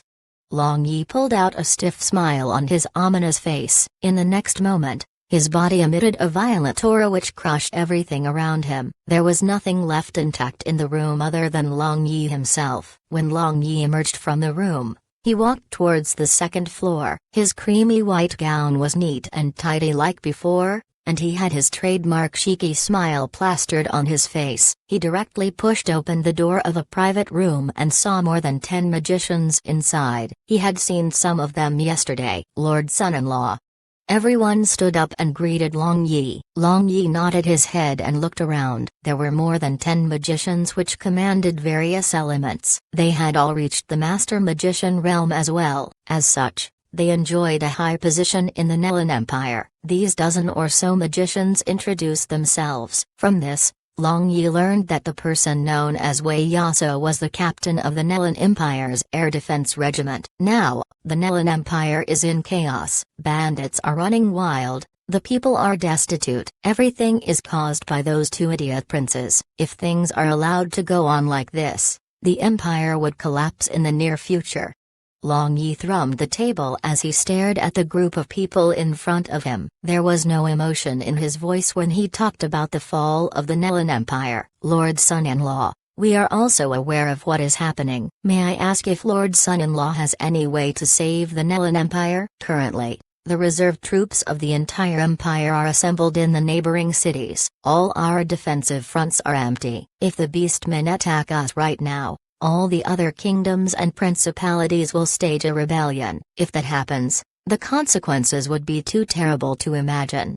Wei Yasi looked at Long Yi with a hint of expectation. From the way he spoke, Long Yi could tell that his person knew the overall situation of the Nelan Empire better than anyone else. It's not like I don't have a way to save the Nelan Empire. However, it all depends on your help.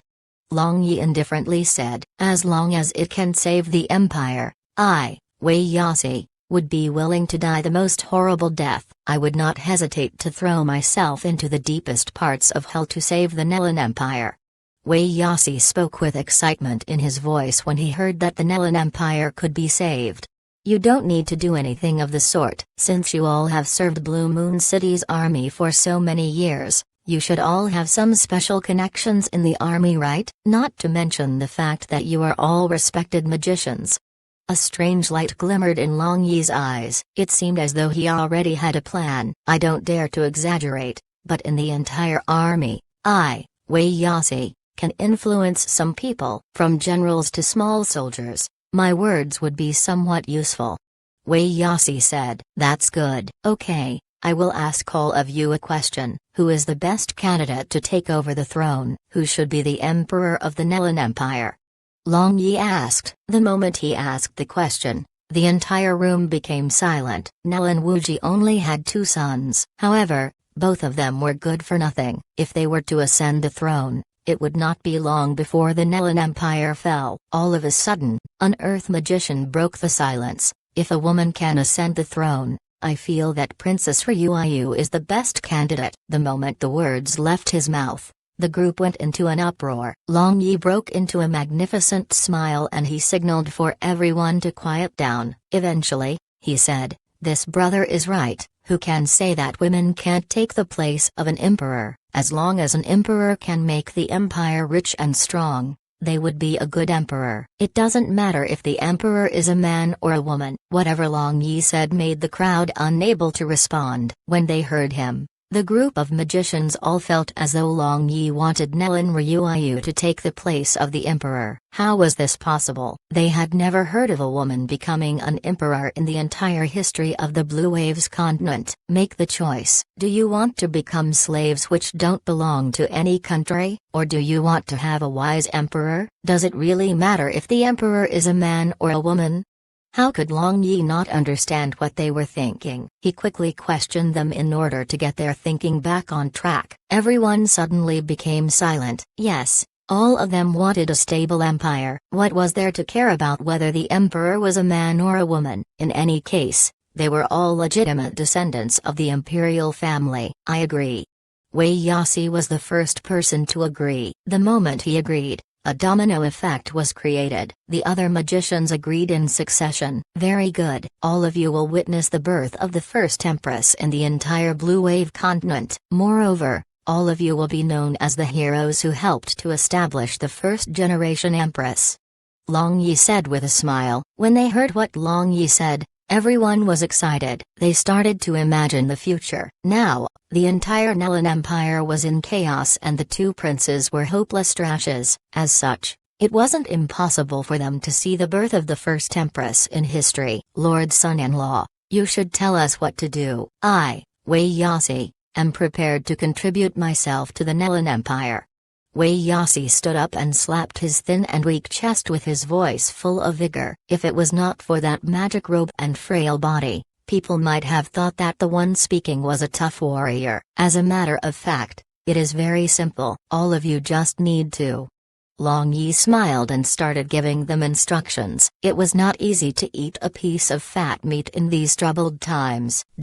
After the magicians ate and drank to their heart's content, Long Yi left the Bright Moon restaurant. He thought about looking for the holy priest Karen in order to discuss some things. Even though he disdained the Light Church, he was unable to change the position of the Light Church in the Blue Wave continent. If the Light Church were to support Nelan Ryuayu's ascension, things would be much easier. With this in his mind, Long Yi turned around and flew towards the Light Church. Passing by the red light district of Blue Moon City, Long Yi recalled Mu Hanyan from the Emerald Mist Pavilion. He subconsciously looked downwards towards the Emerald Mist Pavilion. He happened to see a shadow which disappeared from the backyard of the Emerald Mist Pavilion. At the same time, the blood-red skull mark in the center of Long Yi's left palm vibrated. Long Yi's heart shook. After Long Tu was placed inside this blood-colored skull mark to fix itself, it had lost the ability to sense dark aura. However,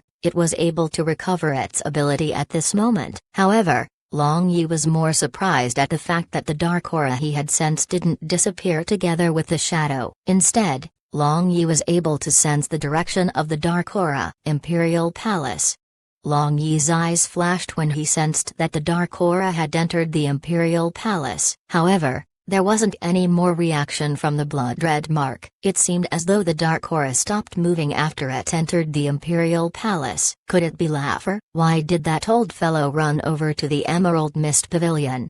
Long Yi was confused in his heart. However, he didn't think too much about it. Now, he was eager to know what changes had occurred with the blood-colored skull. Opening his left palm, Long Yi saw that the blood-colored skull was emitting red ripples. He used his spirit to sense the insides of the mark and felt a powerful dark aura. He could sense that the powerful dark aura had already taken shape inside the dark dimensional space. Big brother.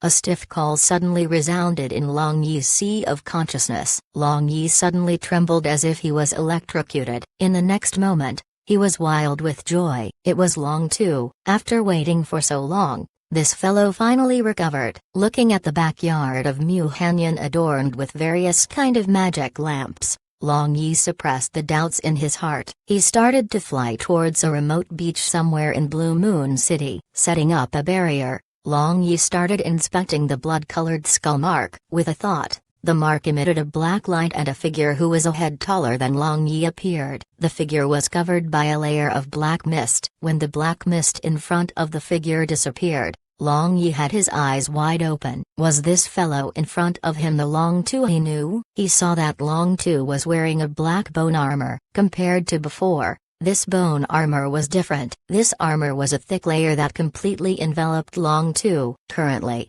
Long Yi was unable to see Long Tu's skeleton. When he looked closely at the bone armor covering Long Tu, he could see that there were purple-colored mysterious patterns on the armor. Closely looking at the patterns, it resembled the pattern on the 3 dragon horns which belonged to the 3-headed demonic dragon. Above Long Tu's terrifying skull, there was a helmet-like object. His entire face was covered with a layer of black membrane. Only his eyes, that were glimmering with red light, could be seen. What surprised Long Yi was, the 6 bony outgrowth on Long Tu's back had become much thicker than before. Their pointed ends emitted faint purple radiance and a violet dark power was hidden within them. In addition, Long Tu looked as though he was a demon god when he held the blood-red death scythe in his hand. Long Tu, good boy. Why on earth are you looking at me like this? Don't think that by changing into new clothes you will look more handsome.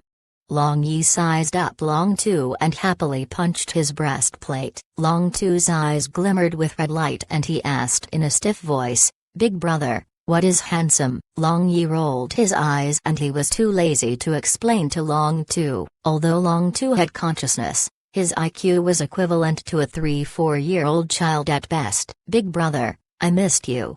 Long Tu walked 2 steps forward and the red light in his eyes became brighter. Long Yi could vaguely sense admiration from him. Long Yi was startled before patting Long Tu's shoulder. He said with a smile, "Big brother also missed you." The starlight was still brilliant. At this moment, Long Yi was lying on the sandy beach staring into the starry sky. While looking at those shooting stars streaking across the night sky, Long Yi started thinking about many things. As for Long Tu, he copied what Long Yi did. Lying on the sandy beach, Long Tu remained motionless. He who had just gained consciousness treated Long Yi as his everything. Without Long Yi, he might not have reached his current state. "Long Tu, what do you think about the relation between Laffer and Mu Hanyan?" Long Yi muttered. Long Tu's eyes glimmered. The question was too difficult for him and he didn't know how to reply. Long Yi, Chapter 441. Free lunch. Long Yi looked into the starry skies as he sorted everything out in his head. He was trying to find answers to everything that was happening around him. If that shadow was a Laffer, why did he go and look for Mu Hanyan? One was the Hell Priest of the Dark Church and the other was. Long Yi was startled and he suddenly sat up. He was unable to clarify Mu Hanyan's true identity. However, he knew that she was related to the dark force behind Long Zhan. Both of them were believers of the Dark God. Could it be that there was some kind of secret between them? This was truly nerve-wracking. It seemed like he needed to go and look for Mu Hanyan, that lascivious hussy, in order to get his answer. However, that woman was an extremely slick person. It would be very difficult to get anything out of her. Suddenly, Long Yi raised his eyebrows and Long Tu beside him jumped. Long Tu stared past Long Yi into the space behind him. Long Tu's eyes were glimmering with red light and a strange black mist appeared around his blood-colored scythe. Come out. Why is the holy priest Karen hiding her head and tucking in her tail?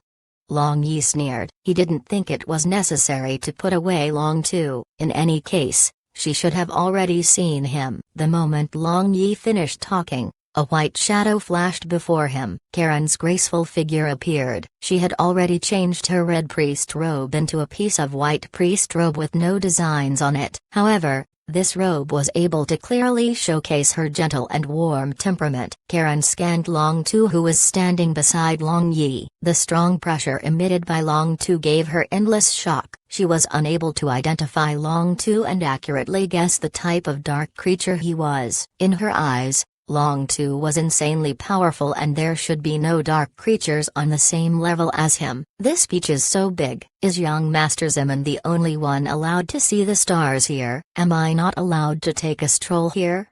Staring at Long Yi, Karen gently said, of course you can stroll about here. However, meeting each other by chance is so much better than meeting each other through invitations. How about we accompany each other? I am not in the mood to sleep in this endless night. Being able to spend some time alone with a beautiful woman brings me endless joy. Long Yi laughed in ridicule, but a trace of killing intent appeared in his heart. Do you want to kill me? The tone of Karen was still gentle. The eyes of Long Yi flashed and he calmly confirmed her suspicions. Correct. Is it because I saw this dark creature? Karen looked at Long Yi who was emitting a dense killing intent, not to mention the fact that Long Tu was incomparably fierce and was already in a posture to fight. Currently, both sides have their swords drawn and blood could splatter at any moment. Why are you still asking me if you already know my answer?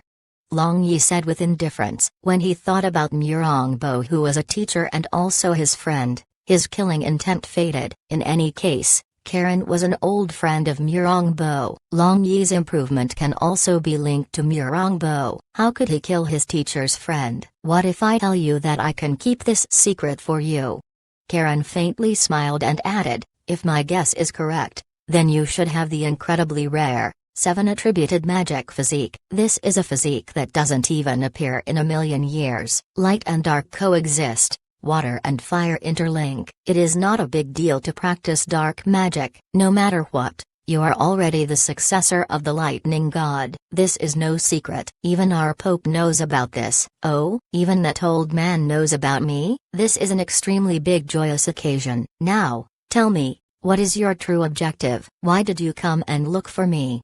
Long Yi said, and various thoughts were running in his head. At that time in the lightning shrine, Dongfang Kexen had taken away the Light Spirit tablet. That was clearly instigated by Light Pope Charles. However, what happened to her afterwards? Why would she change the way she looked at him after that day? After taking away Long Yi's items, she didn't feel remorseful or uneasy. Instead, she looked at him with despise. That was truly XXXX. Karen organized her thoughts and slowly said, now, the Dark Church is running wild and is openly confronting our Light Church. However, our Light Church suffered heavy damages from the extreme Yin Day. We have yet to recover since then. His Majesty, the Pope, wants you to join our Light Church and fight against the Dark Church. In order not to get corroded by the Dark Church, we have to stand together. Want me to join Light Church? This joke isn't funny at all. I like my free and unfettered days.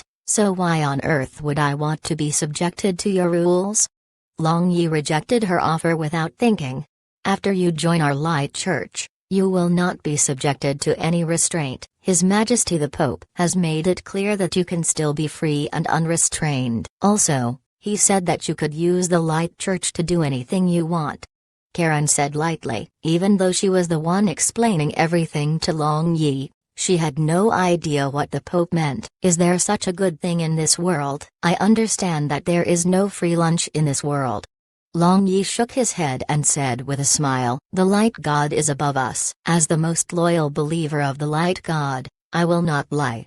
With the face of a devotee, Karen said. Long Yi sneered in his heart. Well, you won't lie, But the sinister Charles, if different, he could believe that the sun would rise from the west, but never in his life would he believe what Charles said. When she saw that Long Yi didn't believe her, Karen took out a scroll emitting milky white radiance. Handing it over to Long Yi, she said, "This is the thing His Majesty, the Pope, wanted me to give you. Take a look. If you have any problems, you can look for me at any time." Long Yi doubtfully took the scroll and Karen flew away. Opening the scroll, magic words appeared vividly. Long Yi browsed through the scroll and suddenly, he understood everything. Giving a light snort, Long Yi knew that the terms given by Charles were too good. It seemed as though Charles had this intention. No wonder he was ready to pay any cost in order to recruit Long Yi. Actually, when Charles obtained the Light Spirit Tablet, he was unable to gain a shred of light magic power. No matter what method he tried,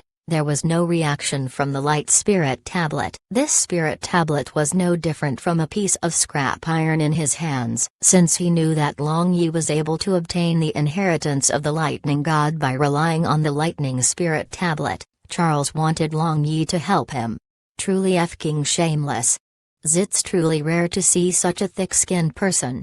Long Yi sneered. He was able to sense that Charles had some sort of chi deviation through the letter. This was indeed a good chance for Long Yi. He could use the light churches to support Nelan Ryuayu. His plan of supporting Nelan Ryuayu's ascension to the throne wasn't too far from completion. Long Yi strolled around the sandy beach and different thoughts appeared in his mind. However, the most important thing to him now was to find out the relationship between Laffer and Mu Hanyan. Moreover, where did that woman supporting Nelan Wen come from? On the 6th month of year 87, the first strategic pass of the Yates-Zana defense line collapsed under the joint attack of the Nelan Empire and Violent Dragon Empire's allied army. Both sides suffered heavy casualties. Although the allied force admittedly suffered heavy casualties, the army of the Proud Moon Empire was not much better. Also, there was the issue of army provisions. With a severe deficiency of army provisions,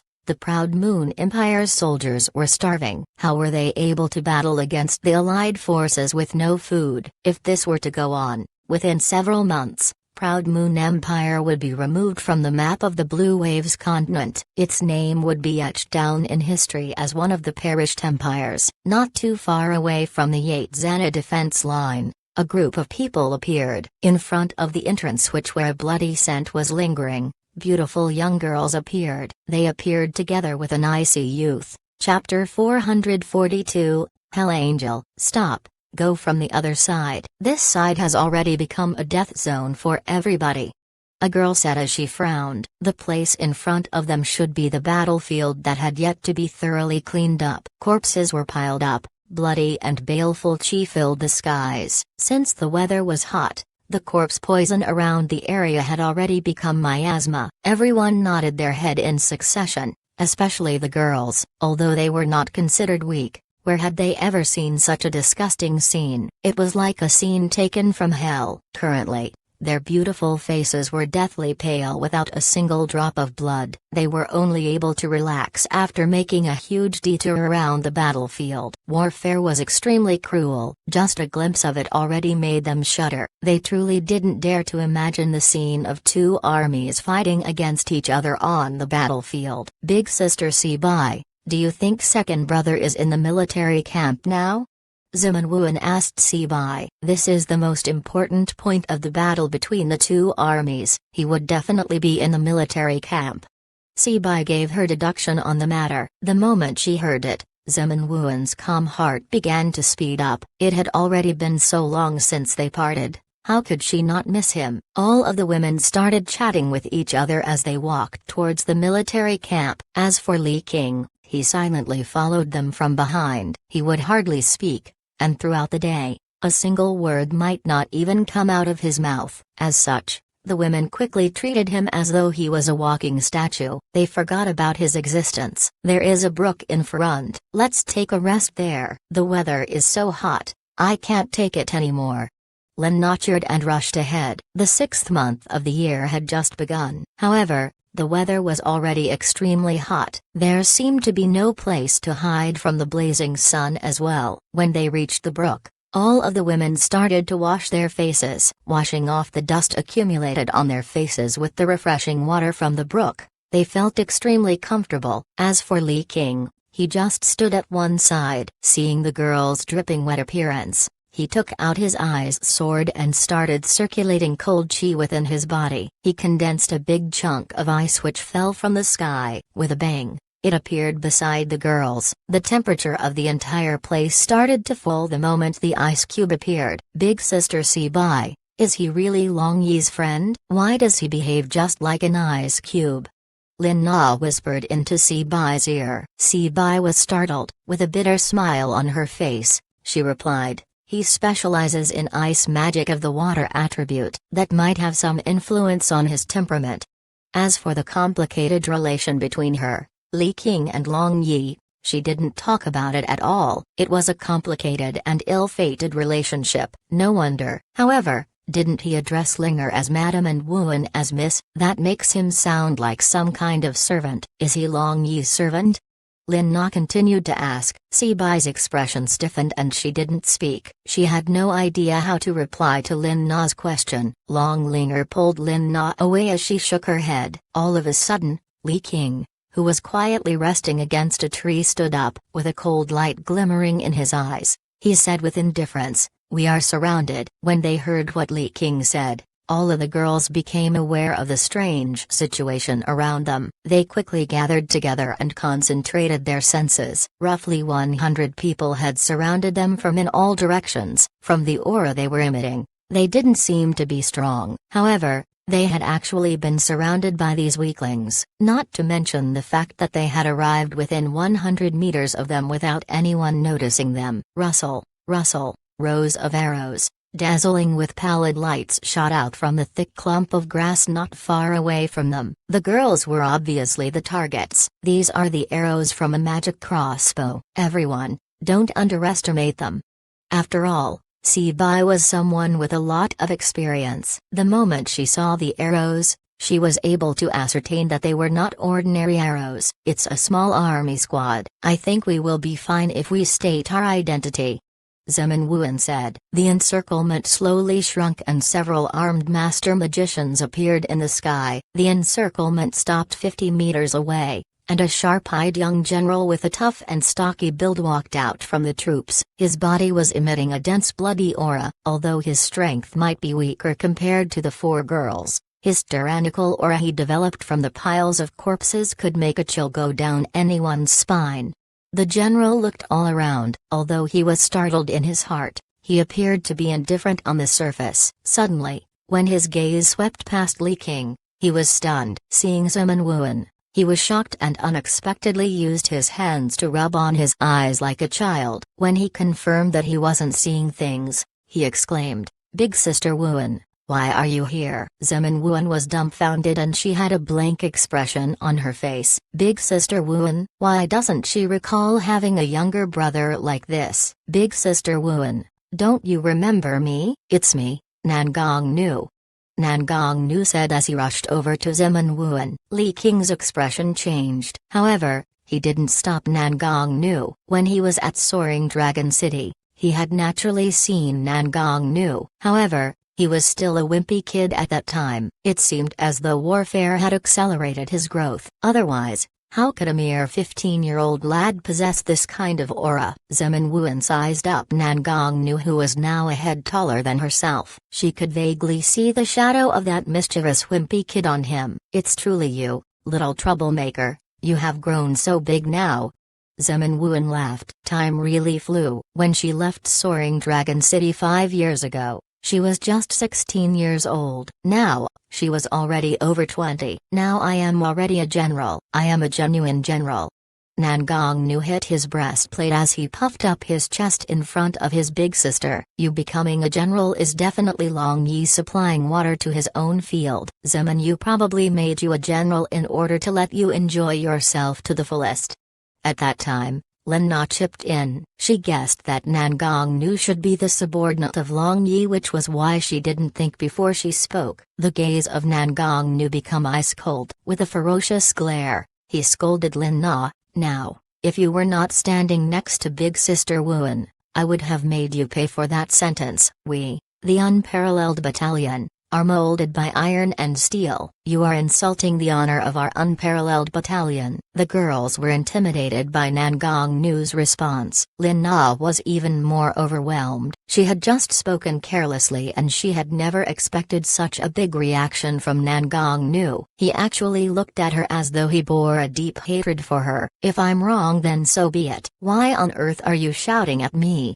Lin Na was somewhat fearful when she sensed Nangong Nu's killing intent. Her voice involuntarily softened. Nangong Nu snorted coldly before turning to Zimin Wuan again. He said, "Big Sister Wuan, at this moment, General Betang is in the camp. We have just captured a group of prisoners and General Betang is interrogating them. How about coming with me to the barracks?" Zimin Wuan thought for a good while before she realized that the General Betang Nangong Nu was talking about was Betang Yu. These years, her reputation was booming in Soaring Dragon City because she was the only female general in the Violet Dragon Empire. It was obvious that she was someone with extreme pride. Naturally, Zimin Wuan had yet to come into contact with her. Zimin Wuan nodded her head before looking at Long Linger, who was standing on the other side. Seeing that Nangong Nu didn't recognize her, she reminded, "Little Nu, you said that your Unparalleled Battalion is an army forged with iron and steel. Why are you all not saluting Her Highness the Princess?" Nangong Nu was stunned as he directed his gaze over to Long Linger. As a princess,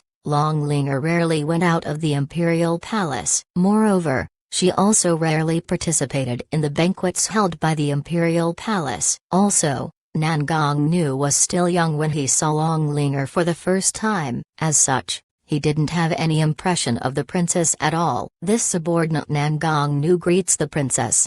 Nangong Nu respectfully performed courtesy. He was respectful not because she was the princess. He was respectful as she was Long Yi's woman. "No need to be too polite. We will go with you to the barracks," Long Linger indifferently said. This moment, Nangong Nu gave a signal. It was only then that the whole squad relaxed. The 100-people squad silently dispersed into the forest. They truly came without a shadow and left without a trace. It seemed like the result of the concealment training was pretty good. So amazing. When did our Violent Dragon Legion become so amazing? Zimin Wuan exclaimed. "It is the Unparalleled Battalion. This is the battalion led by brother-in-law. You will never imagine that this Unparalleled Battalion was put together only a few years ago. Moreover, it was pieced together with miscellaneous troops. However, our name can shock the entire Blue Waves continent now," Nangong Nu proudly said. When he mentioned Long Yi's name, worship was written all over his face. "Oh, by the way, is my second brother in the barracks?" Zimin Wuan asked. Nangong Nu shook his head and replied, "Number." After returning from Mi Principality, General stayed for only one night before leaving in a hurry. "I can only say this much, everything else is a military secret." When they heard what Nangong Nu said, all of them were dejected. At that time, Long Linger and Zimin Wuan wanted to stubbornly follow Long Yi no matter what happened. When they approached Lin Na later on, Lin Na suggested a lousy idea. After Long Yi left, they would stealthily sneak away from Mi Principality and look for him. They believed that Long Yi would definitely go to the Yatsana defense line after leaving Mi Principality. However, that fellow had actually disappeared. Currently, Nelan Empire's border was completely sealed. There were only a few people who knew the news of Nelan Empire falling into chaos. After passing through layer upon layer of checkpoints, as well as the tight defense line, the group arrived at the campsite of the Unparalleled Battalion. The moment they entered, they were able to sense a heart-palpitating silence. They were also able to sense a baleful aura coming from everyone in the camp. Rows of soldiers were neatly standing on the open and spacious field. At the front, a platform was built. A beautiful figure wearing the purple robes of a general was standing on that platform. As she was too far away, her facial features were somewhat blurred. However, her name was known to everybody in the army. It wasn't just the army of the Violet Dragon Empire, it was every single army in the Blue Waves continent. She was known as Hell Angel, Batang Yu. Her name alone could make many veteran soldiers tremble involuntarily. They called her a rare genius in the military field who was the first of her kind in the history of the Blue Waves continent. She used strange military tactics, was cold-blooded to enemies, and she possessed a goddess-like beauty. She was an immortal legend in the military. Chapter 443, Prophecy in the Dream. After passing through the heavy human barricade, Sibai and others saw several hundred soldiers from the Proud Moon Empire kneeling on the ground. They wore blood-stained clothes and their clothes were tattered beyond belief. Their hands and legs were tied behind their back and their body was subjected to gravity magic. They are the war prisoners from the Proud Moon Empire. What does Batang Yu want to do with them? Longlinger muttered. Nangong Nu smiled. A bloodthirsty radiance flashed in his eyes. With his coarse voice, he muttered, "What else is there to do? Naturally, use them to commemorate the departed spirit of our brothers who died on the battlefield. They are already unable to resist anymore. Why do you want to kill them?"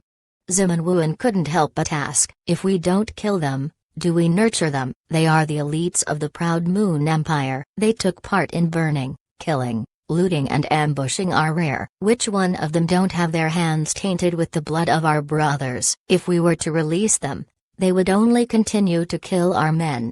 Nangong Nu coldly snorted. The views of soldiers living on the battlefield and people who lived in the ordinary world was completely different. Their views seemed to completely differ from each other. "Can't you let the Proud Moon Empire pay to redeem them? Don't tell me that all of you never acted like them before?" Longlinger said. "Buy their lives with money. Ask the brothers of our unparalleled battalion. I am willing to bet everyone will disagree with you. In order to capture them, our unparalleled battalion lost more than 100 brothers. They only have one road left to walk. It's the road to hell." Nangong Nu coldly said. None of them had ever expected to see such a ruthless expression on the face of a 15-year-old youth. Although the girls felt like no one listened to them, they knew that this was the military after all. Even Longlinger didn't have the power to change the decision made by the general. Unexpectedly, a trace of admiration flashed in Li Qing's ice-cold eyes. He stood at the side and looked at Nangong Nu with admiration in his eyes. When the girls were thinking about how they could salvage the situation, Batang Yu, who was standing on the platform, raised her hand. 2 rows of crossbowmen from the unparalleled battalion raised their crossbows at her command. When the soldiers from the Proud Moon Empire saw the tip of the arrows pointed at them, desperation rose in their heart. Despite being soldiers who already knew that they might die on the battlefield, they still felt afraid when they were staring at death in the eye.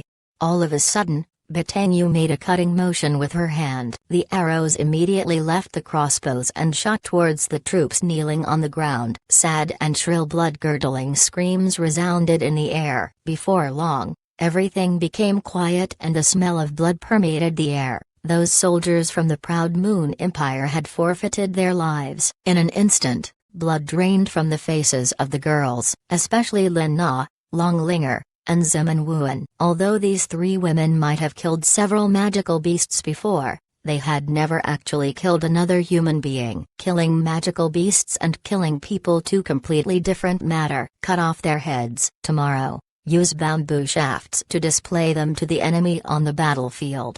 Batang Yu coldly commanded without any fluctuation in her emotions. The moment she gave her command, a group of soldiers carried a huge sword in their hand as they strode over to the corpses. With a single slash, several hundred heads rolled on the ground like calabash. Vomit. Lin Na, who usually was extremely fierce, became the first person to vomit. She never wanted to see anything like this again in her entire life. Batang Yu slightly shifted her gaze to the girls. With a light jump, she appeared in front of Sibai and the other girls. She brought along a unique fragrance when she appeared in front of them. Unlike Nangong Nu, the bloody and baleful aura Batang Yu had on her was hidden. No one could imagine that such a beautiful woman was the person called the Hell Angel. She was the general who brought hell upon her opponents on the battlefield. Leading the unparalleled battalion, she practically killed her way through the Proud Moon Empire. Even after battling against the 5 great legions belonging to the Proud Moon Empire, She had yet to suffer any defeat. But Tang Yu stood in front of the few girls without talking. Although she didn't say anything, she had an awkward expression on her face. Behind her awkward expression, she was laughing at herself in her heart. She was laughing at how she didn't care about what others thought of her. Her opponent might slander her and her subordinates might fear her. However, she didn't care about what they thought. She only knew that everything she did was because of Long Yi. She wanted to help her man build a big empire and nothing could stand in her way. In Blue Moon City, it was raining cats and dogs. The sound of a typhoon ripping through the city could be heard and the strong winds wreaked havoc. Claps of thunder could be heard and snake-like lightning bolts streaked across the sky. As this was a coastal city, it was not uncommon for typhoons to occur. All the buildings in the city were designed to withstand typhoons. As such, there was no fear that the buildings would collapse due to the typhoon. The imperial palace of the Nelan Empire was built on a steep cliff. The roaring sea waves were colliding against the cliff again and again, and the water would enter the rooms from the balcony when the gale blew towards the imperial palace. The taste of the sea was overwhelming to say the least. All of a sudden, Long Yi opened his eyes. His sea of consciousness pulsated several times and the lightning spirit tablet hidden within the lightning vortex began to buzz. Long Yi immediately experienced a splitting headache. The corner of Long Yi's mouth twitched violently and he felt as though his sea of consciousness was being churned up by some unknown force. It was as though his sea of consciousness was Blue Moon City, and the unknown force was the typhoon. He gritted his teeth and gently left the beauties in his embrace. Getting out of bed, he trembled slightly. "My husband, where are you going?"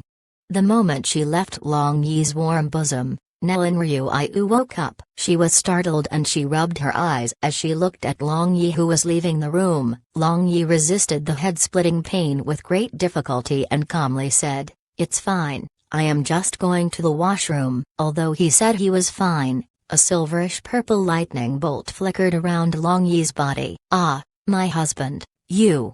Nelan Ryu was startled and immediately jumped off the bed. She stretched her hands out in order to check on Long Yi. However, the moment she came into contact with Long Yi, she was knocked back a few steps. A numb feeling enveloped her and she couldn't feel her fingers at all. As she stumbled backwards, Nelan Ryu was startled awake as well. She opened her drowsy eyes, saw that there was someone covered in lighting in front of her. She was so scared that she started screaming and it took her quite some time to realize that it was Long Yi who was standing in front of her. Long Yi turned around and comforted the two of them. "I am fine. Just stay here, don't go anywhere. I'll be back soon." As soon as he was done talking, Long Yi rushed out of the room. He quickly disappeared into the curtain of rain. Long Yi crazily flew forward. He didn't know how fast he flew, but in the blink of an eye, he arrived at a desolate beach somewhere in Blue Moon City. "Ah!" Long Yi spread open his arms and roared loudly in the midst of the heavy rainstorm and strong gale. Now, his handsome face was twisted out of shape due to the pain he was feeling. The lightning which coiled around him seemed to be multiplying, which made Long Yi adopt an extremely terrifying appearance. Crackle, boom, a lightning strike entered Long Yi's body from his head. The instant it entered his body, Long Yi stopped screaming altogether. The clothes he wore was burnt beyond recognition and turned into ash. The lightning vortex in his sea of consciousness unexpectedly began to rotate in reverse. Since the lightning vortex was the largest among the 4 vortexes within his sea of consciousness, the equilibrium was broken the moment it spun backwards. However, due to the attractive power from the other 3 vortexes, the 4 vortexes quickly returned to equilibrium. It was the moment when the equilibrium was established again. Long Yi ran into the heavenly lightning. That kind of pure energy it possessed was powerful enough to flatten a small mountain. How could Long Yi endure the pain from the lightning strike? Boom, boom, boom. Several strands of heavenly lightning entered his body again. The lightning vortex within his sea of consciousness began to rotate even faster in reverse. Long Yi's knees were bent, but he didn't allow himself to kneel down. He forcibly stood up straight as he tried to endure the pain. When Long Yi was resisting the power of the lightning, huge sea waves crashed against him. Long Yi was swallowed by the waves, before the waves threw him out. Long Yi stood there for a long time, and before long, he started shouting again. A silverish purple radiance shot out from the space between his eyebrows and crazily rotated above Long Yi's head. It was precisely the lightning spirit tablet. While all these happened, the violent lightning beast emerged from the dark dimensional space. Although Long Yi didn't summon it, it appeared before Long Yi. Immediately after it appeared, it stood up straight and the hair on its body stood erect. Roar! The violent lightning beast looked up to the heavens and roared. The silver horn on its forehead flashed with pale golden light which covered its entire body. When all of these happened, Long Yi's consciousness had already become hazy. He felt as if his body no longer belonged to him, and his soul seemed to be floating in the air. He didn't notice that when the purple radiance shot out from the space between his eyebrows, his body was covered with a silverish purple suit of armor. Although the armor appeared, it only stayed for a few seconds before disappearing without a trace. The typhoon which was ripping through the city disappeared all of a sudden and everything became calm again. Similarly, that torrential rain which was like a layer of water curtain ceased abruptly. The change in weather shocked everyone. The dark clouds dispersed, stars in the sky appeared once again. Everyone felt refreshed when they saw that the bad weather had ended. Now, the sky appeared as if it was just washed clean. Under the countless stars, on a beach full of rocks, a man fell unconscious to the ground. His 5 limbs were stretched wide open and the waves from the sea would wash over him from time to time. Next to him, a small silverish purple puppy-like animal could be seen. It would often use its tongue to lick the face of the unconscious man. Who else could they be but Long Yi and the violent lightning beast? All of a sudden, the silverish purple hair of the violent lightning beast stood erect and its eyes stared at the sparkling and shining pearl on Long Yi's chest. It was extremely alert as it stared at the milky white pearl. It could feel an incomprehensible mysterious aura coming from it. Jia Yi, Jia Yi. Long Yi knitted his eyebrows, muttered in his sleep. In his dream, a delicate and pretty young girl descended from the sky. She was wearing plain and simple clothes and she appeared as though she was a female celestial. Her silvery hair was fluttering in the wind and her transparent eyes flashed with great wisdom. Jia Yi, is that you? You finally came out. Didn't you predict that you will stay inside the pearl for just 2 years? You nearly made me miss you to death. Long Yi quickly rushed over and stretched out his hands in order to pull Zhao Yi into his embrace. Zhao Yi's figure disappeared and appeared behind Long Yi again. Long Yi turned around, stared at Zhao Yi in confusion. He asked, Zhao Yi, don't you recognize me? I am Long Yi. Zhao Yi's transparent pupils turned gentle and soft when she looked at Long Yi. She gently smiled. Far off the sea country, vanish from the continent. Curse of the evil god. My sweetheart, your end will come. Light and dark would be the final destination. Zhao Yi muttered in a fleeting voice and her figure began to slowly fade away. She became transparent like her pupils, and disappeared under this beautiful starry sky. She left behind countless stars and a night breeze when she left with a powerless sigh. Chapter 444, Petty Advantages Still an Advantage. Zhao Yi, don't go. Zhao Yi.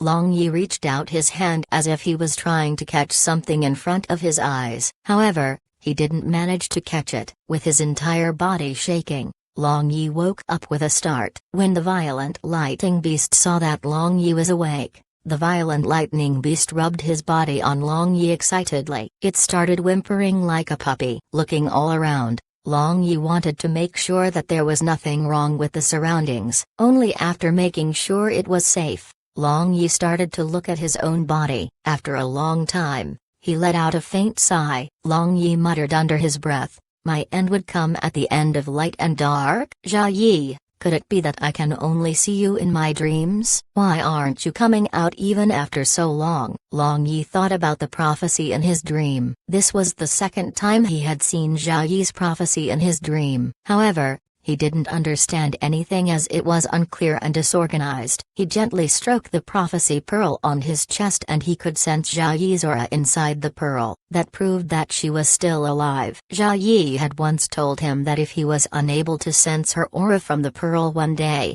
it would mean that she had completely vanished from this world. After a good while, Long Yi washed his body and took out a new set of clothing. He slowly wore his new set of clothing as he thought about what had happened the night before. At that time, when Long Yi was sleeping, he felt as though the lightning spirit tablet in his sea of consciousness got out of control. It caused the collision between several other magic elements. The feeling he felt when the various magic elements collided in his body was truly terrifying. Long Yi sunk his spirit into his sea of consciousness and saw that the silverish purple magic vortex was still rotating in the center. The lightning spirit tablet was hovering above it. There was no changes at all. However, Long Yi could feel that there was something wrong. Strange. How are the other magic elements existing together within the lightning magic vortex?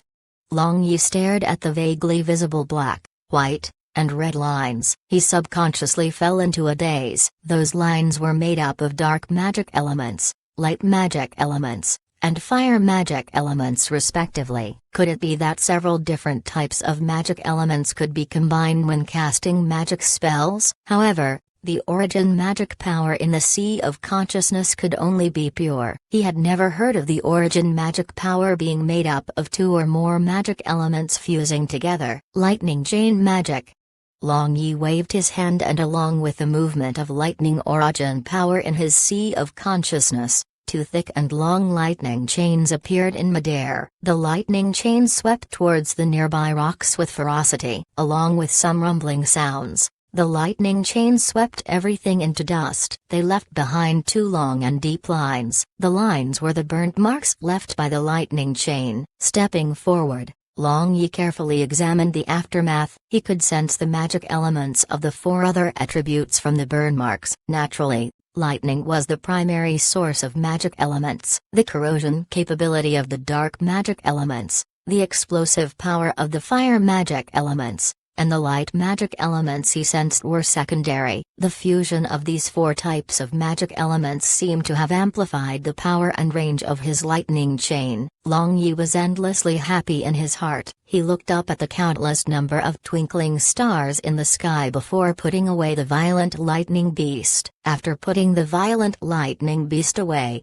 he flew towards Blue Moon City. Even though the typhoon died down, Blue Moon City was damp. The streets were very messy and there were bits and pieces of things everywhere. Once in a while, he was able to see lingerie of women fluttering on top of trees. They should be the clothing which wasn't kept in time when the typhoon struck. Long Yi was floating in the sky above Blue Moon City along with the night breeze. When he flew above the Emerald Mist Pavilion owned by Mu Hanyan, he stopped all of a sudden. After thinking for a little bit, he descended in her backyard. He wanted to ask her about Laffer. Mu Hanyan's chamber was pitch black, and it seemed as though she was already asleep. The corner of Long Yi's mouth slightly curled upwards. He didn't bother to conceal his aura because he knew that the white crane-like magic pet Mu Hanyan had sensitive senses. He believed that Mu Hanyan already knew of his arrival long ago. However, she wasn't doing anything about it. Could it be that she was waiting for him to pick the flowers? Like in the past? When he thought about it, Long Yi's heart started to pound furiously. He pushed open the door and went in. The room was filled with fragrance and even the scent of cosmetic was unable to conceal Mu Hanyan's delicate body fragrance. The exquisite curtain on her bed was already lowered. When Long Yi thought about how Mu Hanyan was sleeping on her bed in her sexy bra and panties, he felt even more excited. This woman emitted a charming aura from her bones and she was extremely attractive to Long Yi. Proprietress, your lord husband is here. Why are you still sleeping? Long Yi lightly smiled and walked over to her bedside. Even though he announced his arrival, there was no movement even after a long time. Long Yi frowned as he lifted the curtains abruptly. To his surprise, he discovered that there was no one on the bed. He used his hand to feel the insides of the quilt and he found that it was icy cold. Obviously, Mu Hanyan left quite a long time ago. However, Long Yi was surprised as he could sense the spirit fluctuation of someone inside the quilt. Moreover, the spirit fluctuation was consistent with Mu Hanyan's. Strange, the sky is about to brighten. Where in the world could that little be?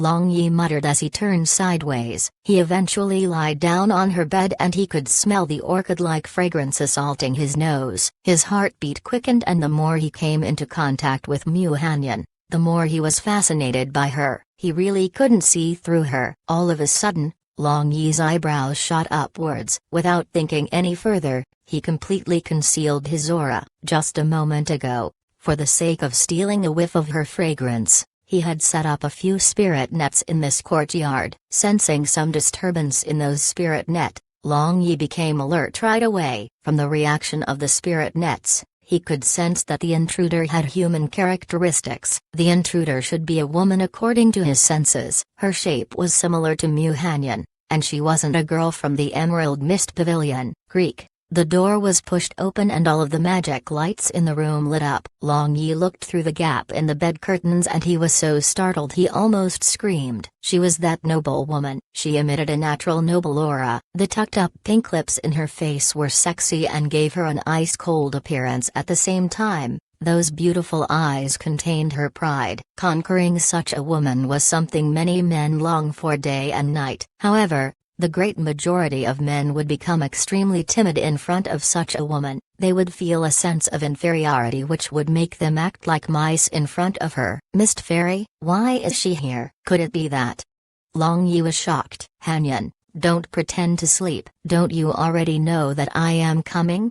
Mist Fairy sat down in front of the dressing table, started to sort her hair out. Long Yi was stunned. What was the relation between Mist Fairy and Mu Hanyan? He was in a state of confusion right now. He had seen laughter coming out from this room last time, and now Mist Fairy was here. Moreover, Mist Fairy and Mu Hanyan seemed to behave like sisters. Long Yi was instantly confused and disoriented. Strange. Is she meditating?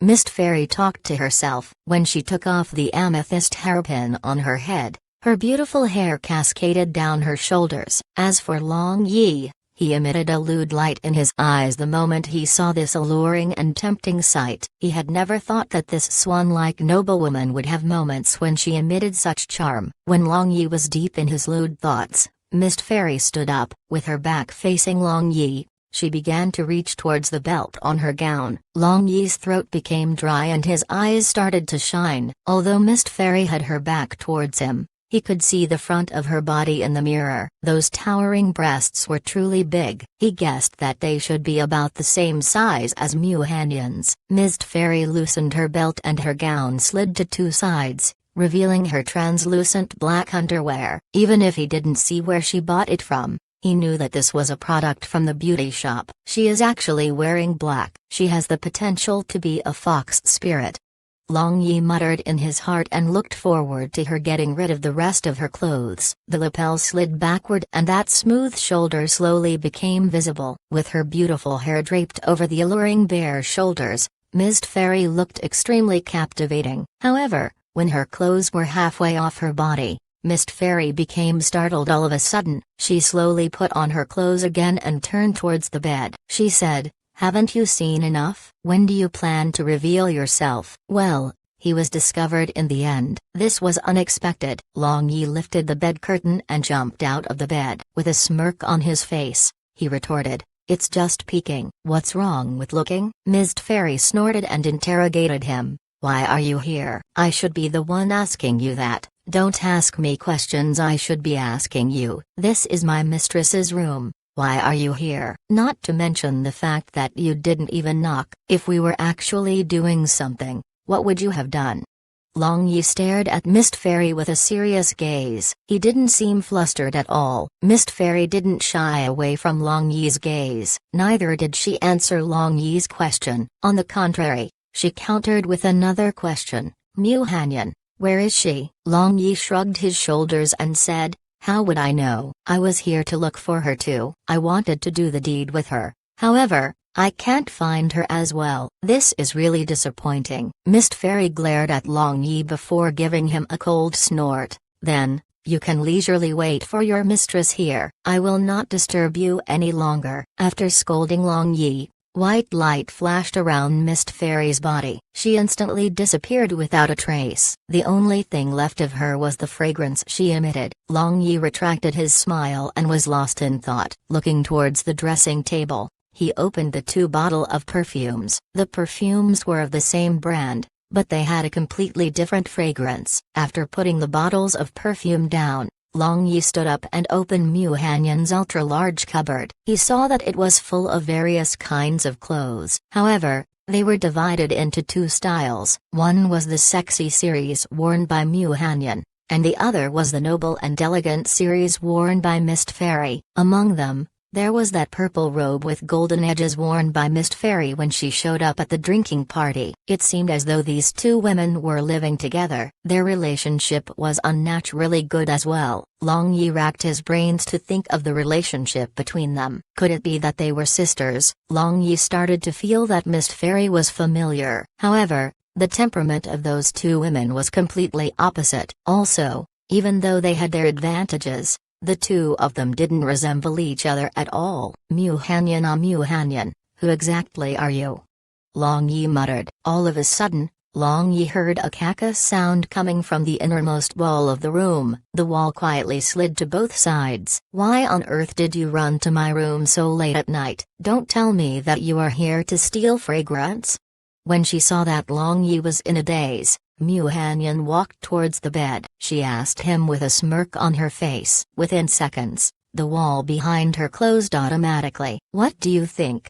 The black pupils of Long Yi wanted to see through her heart. Mu Hanyan smiled but didn't answer. However, she shot him a strange look as she asked, didn't you succeed in stealing fragrance? Seizing petty advantage is still an advantage. 1. Pick flowers. To enter houses at night in order to ARP women. Chapter 445. Dare to bet? What are you saying? I don't understand you.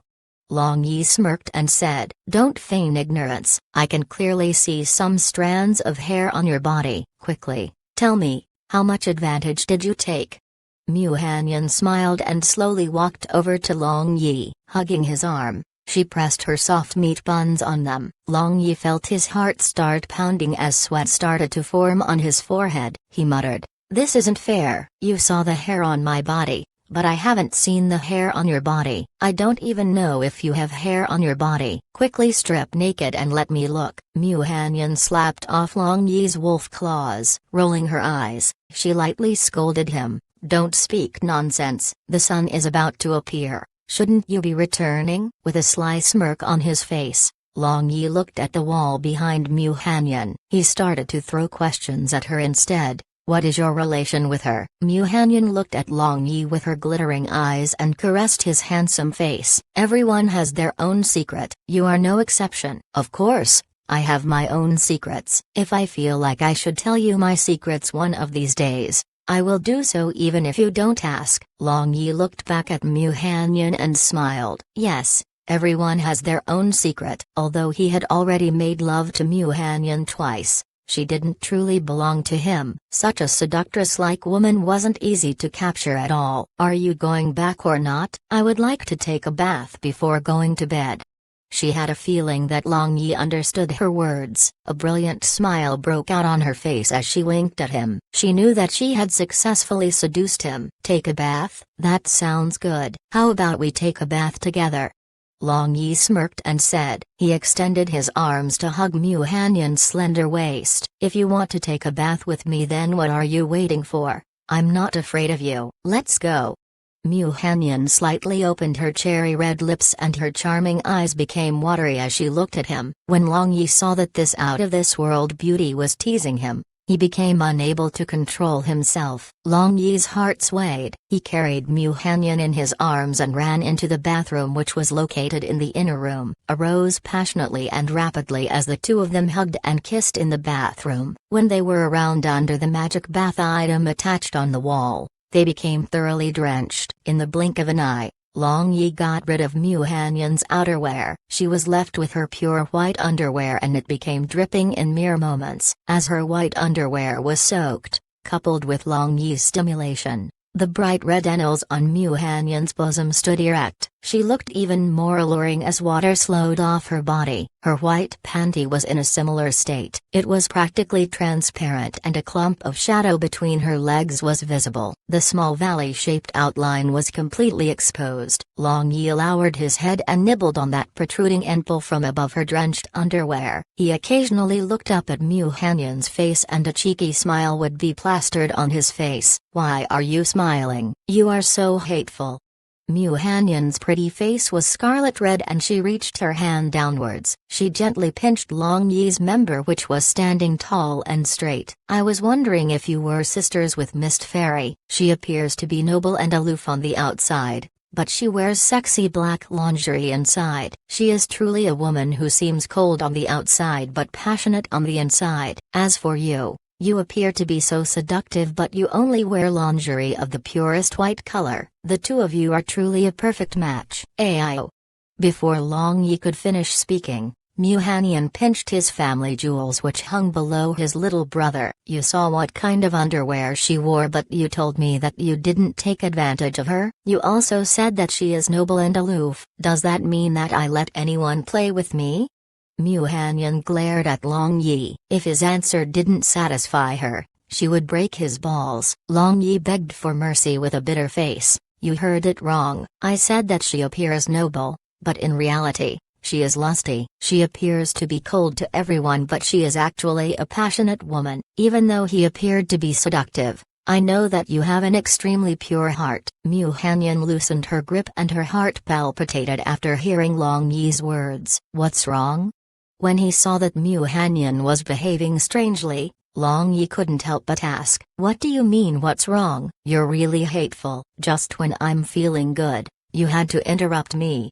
Mu Hanyan came back to her senses and hugged Long Yi's neck. She extended her own neck as she planted her lips on his. Long Yi didn't disappoint this beautiful woman. He returned her kiss with passion before turning her entire body. He pushed her towards the magic mirror in the bathroom. "What do you want to do?" Mu Hanyan turned her head back to face Long Yi and rolled her eyes. "Of course, I want to you. Hurry up and stick your butt up." Long Yi slapped the plump buttocks of Mu Hanyan. He was addicted to that mellow, full and beautifully curve. A trace of shyness flashed in Mu Hanyan's seductive eyes. There was even a look of bashfulness in them. However, she obediently stuck up her buttocks. Biting onto her lower lip, she moaned in an alluring voice, "If you want to then do it. Who's afraid of you? Me? Come on." Long Yi's breathing stagnated and his black pupils became deep and serene. Panting roughly, he pounced on Mu Hanyan. Currently, the sky was already bright. After, Long Yi and Mu Hanyan affectionately hugged each other as they sat in the bathtub filled with water and flower petals. The aftertaste of that lovemaking session didn't disperse even after a long time had passed. Long Yi subconsciously needed Mu Hanyan's creamy and towering with his eyes half closed. He had a lot of things which he didn't understand. However, he knew that the answer to those questions lied in the hands of this person he was hugging. The problem was what she told him earlier. Everyone has their own secret. Those were her words. These were the words which caused him to be unable to voice out his questions. "You? Do you want to help Nellen Ryuiu ascend the throne?" Mu Hanyan asked Long Yi all of a sudden. Long Yi's eyes snapped open and stared straight at this beauty sitting in front of him. How was she able to guess his thoughts so accurately? "You don't need to hide it from me. I don't believe that you are not tempted by such a big piece of meat. The proud Moon Empire would be destroyed and the Nellen Empire would fall into your hands. The world would belong to your Zaman clan. Isn't that right?" Mu Hanyan said. "I used to have such thoughts. However, the waters in the Nellen Empire is very deep. There is you, Mist Fairy, and also the Light and Dark Church. There are so many people causing the water in the Nellen Empire to become muddy. Even if I had thoughts of obtaining the Nellen Empire, I could never achieve it." Long Yi pinched Mu Hanyan's erect as he complained. Mu Hanyan moaned and her breath quickened. "Don't tease me. I can help you achieve your goals." Long Yi was startled and he had a doubtful expression on his face. "You would help me? Why on earth are you using this kind of tone when talking to me? Didn't I tell you before in Soaring Dragon City that I might lend you a helping hand?" Mu Hanyan said in dissatisfaction. "But why?" Long Yi frowned and asked. Mist Fairy supported Nell and Wen. Laughter supported Nell and Wu. So what was Mu Hanyan's role here? Are you afraid that I will harm you? How about this? Do you dare to have a bet with me? Inside the bathtub, Mu Hanyan turned over faced Long Yi. She used her jade finger to raise Long Yi's chin towards her face. Long Yi curled his lips and grabbed onto Mu Hanyan's hand. His playful tongue escaped his mouth and he licked her hand as he said with a grin, "Of course I dare to bet. However, are you sure you have the ability to persuade Mist Fairy and Laughter? Since I am willing to help you, I naturally have my ways. Just you wait and see. However, if you lose, you are not allowed to blame me." Mu Hanyan smiled and she appeared to be just like a fox spirit. "I will not blame you. However, I'm afraid that you will be the one blaming me." Long Yi smiled and said, "Why, are you afraid?" Maybe I want to blame you throughout my life." Mu Hanyan chuckled and said. Long Yi looked outside and saw that the sky was already bright. When the thought about how Nellen Rumeng and Nellen Ryuayu, these two sisters, were waiting for him, he gently pushed Mu Hanyan away from his body. Getting out of the bathtub, he started to wear his clothes. As for Mu Hanyan, she was still lazily enjoying herself inside the bathtub. She was enjoying the view of Long Yi wearing his clothes, who said that only men enjoyed watching beauties wear their clothing. For beautiful women, watching their beloved man wearing his clothes was also a kind of pleasure. "I am leaving now." Long Yi blew a kiss to Mu Hanyan. Mu Hanyan puckered up her cherry red lips. When she looked at Long Yi's disappearing figure, she had a complacent and delighted expression on her face. All of a sudden, a chuckle escaped her lips and she held up the flower petals in the bathtub with both her hands, slowly letting the water slide off her smooth hands. Her expression became extremely strange as she looked at the flower petals and sparkling water slide into the bathtub. From the balcony, Long Yi entered Nellen Ryuayu's sleeping quarters. Before he could plant his legs firmly onto the ground, two fragrant and delicate figures ran into his bosom. "My husband, are you okay?" Nellen Ryuayu looked into Long Yi's eyes. Her eyes were filled with tears and she used her hands to feel Long Yi's face. She was extremely afraid that something happened to Long Yi. "Brother-in-law, yesterday, Big Sister and I were frightened to death. However, I was sure that you would be fine." Nellen Rumeng happily cried out. Long Yi could see that she had dark circles under her eye. Long Yi felt guilty in his heart. After waking up, he should have returned immediately as he was fully aware that these two would be worried sick about him. "I am fine, no need to worry." Long Yi patted the head of the two sisters and he reassured them. Nellen Rumeng yawned and hugged onto Long Yi's waist. With a tired expression she complained, "Brother-in-law, I haven't been sleeping well. Hold on to me and let me sleep for a little while." Long Yi held Nellen Rumeng in his hands and sat on the sofa. As for Nellen Ryuayu, she placed her head on his shoulder. "My husband, don't frighten yous again. Now, both Rumeng and I only have you left. If something were to happen to you, I will really kill myself." Nellen Ryuayu muttered. Now, Long Yi was her only emotional support. "Of course I will not die. Haven't you heard? Bad people have a lifespan of thousands of years. Since I am worse than a normal bad person, there is no way I will die that easily." Long Yi said with a smile. He wanted to make Nellen Ryuayu feel better, even if it was just slightly. A slight smile appeared on Nellen Ryuayu's face. She giggled. Who in the world would say that they are a bad person? Not to mention that they would say it with such confidence, other than some people who are wicked beyond redemption. There is no clear distinction between good and bad people. Many people just want to survive. You should know how difficult it is to survive in these troubled times. Long Yi said. Nellen Ryuayu nodded her head and shot an unexpected question at Long Yi. "My husband, what should we do next?" Long Yi pondered for a while. He eventually explained his thoughts to Nellen Ryuayu. He clearly stated his intention of allowing Nellen Ryuayu to ascend to the throne. He also told her that if she ascended the throne, the empire would eventually fall into the hands of the Zemin clan. Nellen Ryuayu became silent for a long time before saying, "As long as my husband desires it, Ryuayu will do anything." Long Yi found his actions somewhat unbearable. When all was said and done, The Nelan Empire was the empire which belonged to her father. She was also a princess of the empire, not to mention the fact that she had a strong sense of belonging towards the empire. He was telling her to ascend the throne of the empire before giving him control of the empire. Wasn't it too cruel? As though she saw through Long Yi's thoughts, Nelan Ryuayu smiled and gently pounded Long Yi's chest. My husband,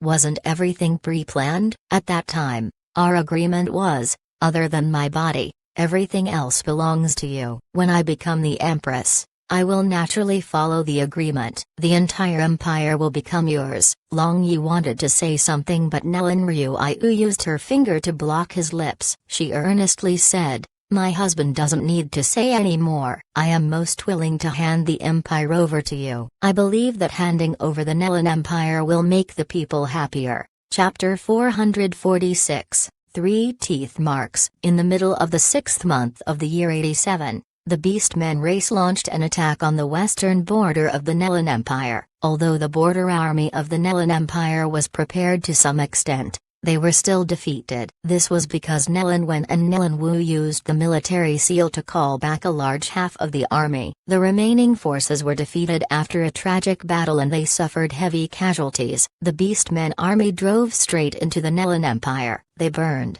looted, and plundered. There was no evil which they did not commit. At the same time, several kingdoms and principalities also dispatched their troops. They started to annex the territory of the Nelan Empire. Now, the entire empire sank into deep waters and scorching fire. The empire which stood strong for thousands of years started to crumble. In Blue Moon City, people were in a state of anxiety. Many ministers urged the two princes to temporarily dispatch troops to resolve the disaster the empire was facing. However, those two trash princes only lusted for power. They disregarded the ministers and hoarded all of their troops in the cities around Blue Moon City. They didn't trust each other at all. They were afraid that the other party would launch a sudden attack when they were dispatching their troops. It would be terrible if that actually happened. In the Emerald Mist Pavilion, Long Yi was sitting inside a luxurious compartment. He had been feeling ill at ease since he received the news of the Beastmen invasion. It was such a huge matter and Long Yi was afraid that the blockade by the violent Dragon Legion would become useless. The moment the Nelan Empire's legions learned the truth, they would definitely lose all will to fight. The advantage they had over the Proud Moon Empire would disappear in a day. All of a sudden, there was a sound of ringing. Mu Hanyan pushed the door open before entering the compartment. Sitting beside Long Yi, she had a smile on her face as she asked him, why on earth do you have such a sour look on your face? Did I offend you somewhere? You already know the problem, yet you are still asking about it. The situation has already reached this stage. If you're not going to act, I'll start to make my move. Long Yi was in a bad mood and he snapped at her. Nelan Wen and Nelan Wu, those two pieces of trash must disappear right now. If they were to cause any more trouble, the Nelan Empire would be in danger. What's the hurry? The best time to strike isn't here yet. Making a move now will only provide others with a chance to gossip about us. If Nelan Ryuayu is ascended to the throne now, let's not talk about whether the common people will accept her rule. Some people will even direct their spearhead at you. You don't want that to happen, right?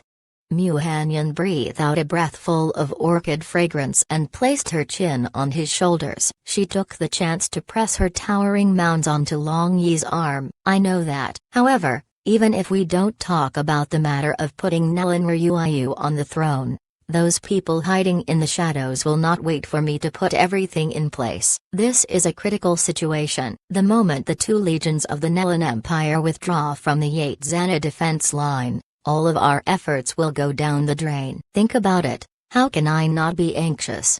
Long Yi hugged Mu Hanyan's slender waist and sighed. With a grin on her face, Mu Hanyan slowly replied, Long Yi, okay, don't worry. Since I said that I will help you, I will not go back on my words. I haven't made my move as the opportune moment has yet to come. However, looking at the conflict between those two right now, don't you think that it will be interesting if we make things more intense? Long Yi's eyes shone and he immediately understood what Mu Hanyan meant. He smirked and said, when those two trash clash against each other, There will definitely be fights. If the two of them die in the midst of the chaos, that will be perfect. However, I have some things to prepare before that can happen."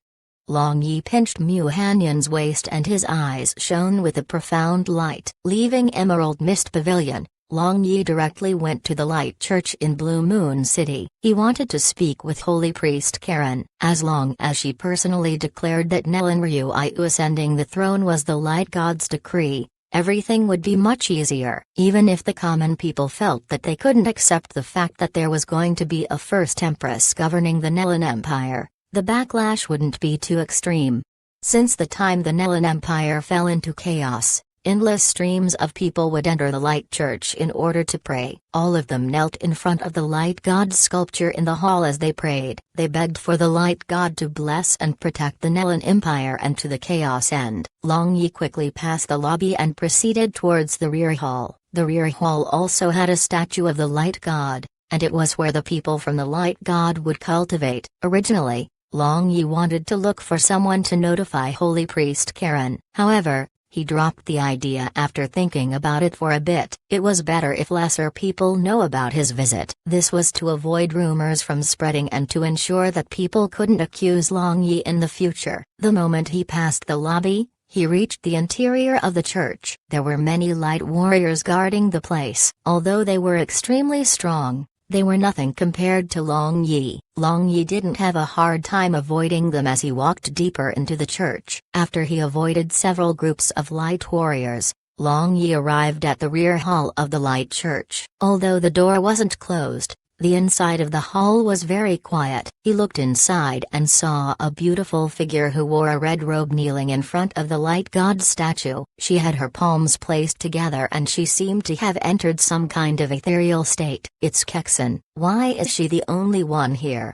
Long Yi thought as he stood at the entrance. He hesitated and didn't want to walk into the hall as Dongfeng Kexen's attitude towards him was extremely strange. A few days ago, when the Holy Law Enforcement team were investigating the rumor involving Nelan Wu, they came into contact many times. However, she looked at him with disgust and disdain in her eyes. She also appeared as though Long Yi was not qualified enough to talk to her. She didn't say a single word to him. When Long Yi was thinking whether to walk into the hall, a group of light warriors appeared from around the corner. If Long Yi continued to stand there, he was bound to be discovered. Without hesitating any longer, Long Yi raised his leg and entered the hall. He walked step by step towards Dongfeng Kexen. Dongfeng Kexen's closed eyes snapped open and saw that there was a long shadow covering her. She turned her face to look at the person causing the shadow, but she was unable to see the face clearly. The lighting in the hall was really too poor. However,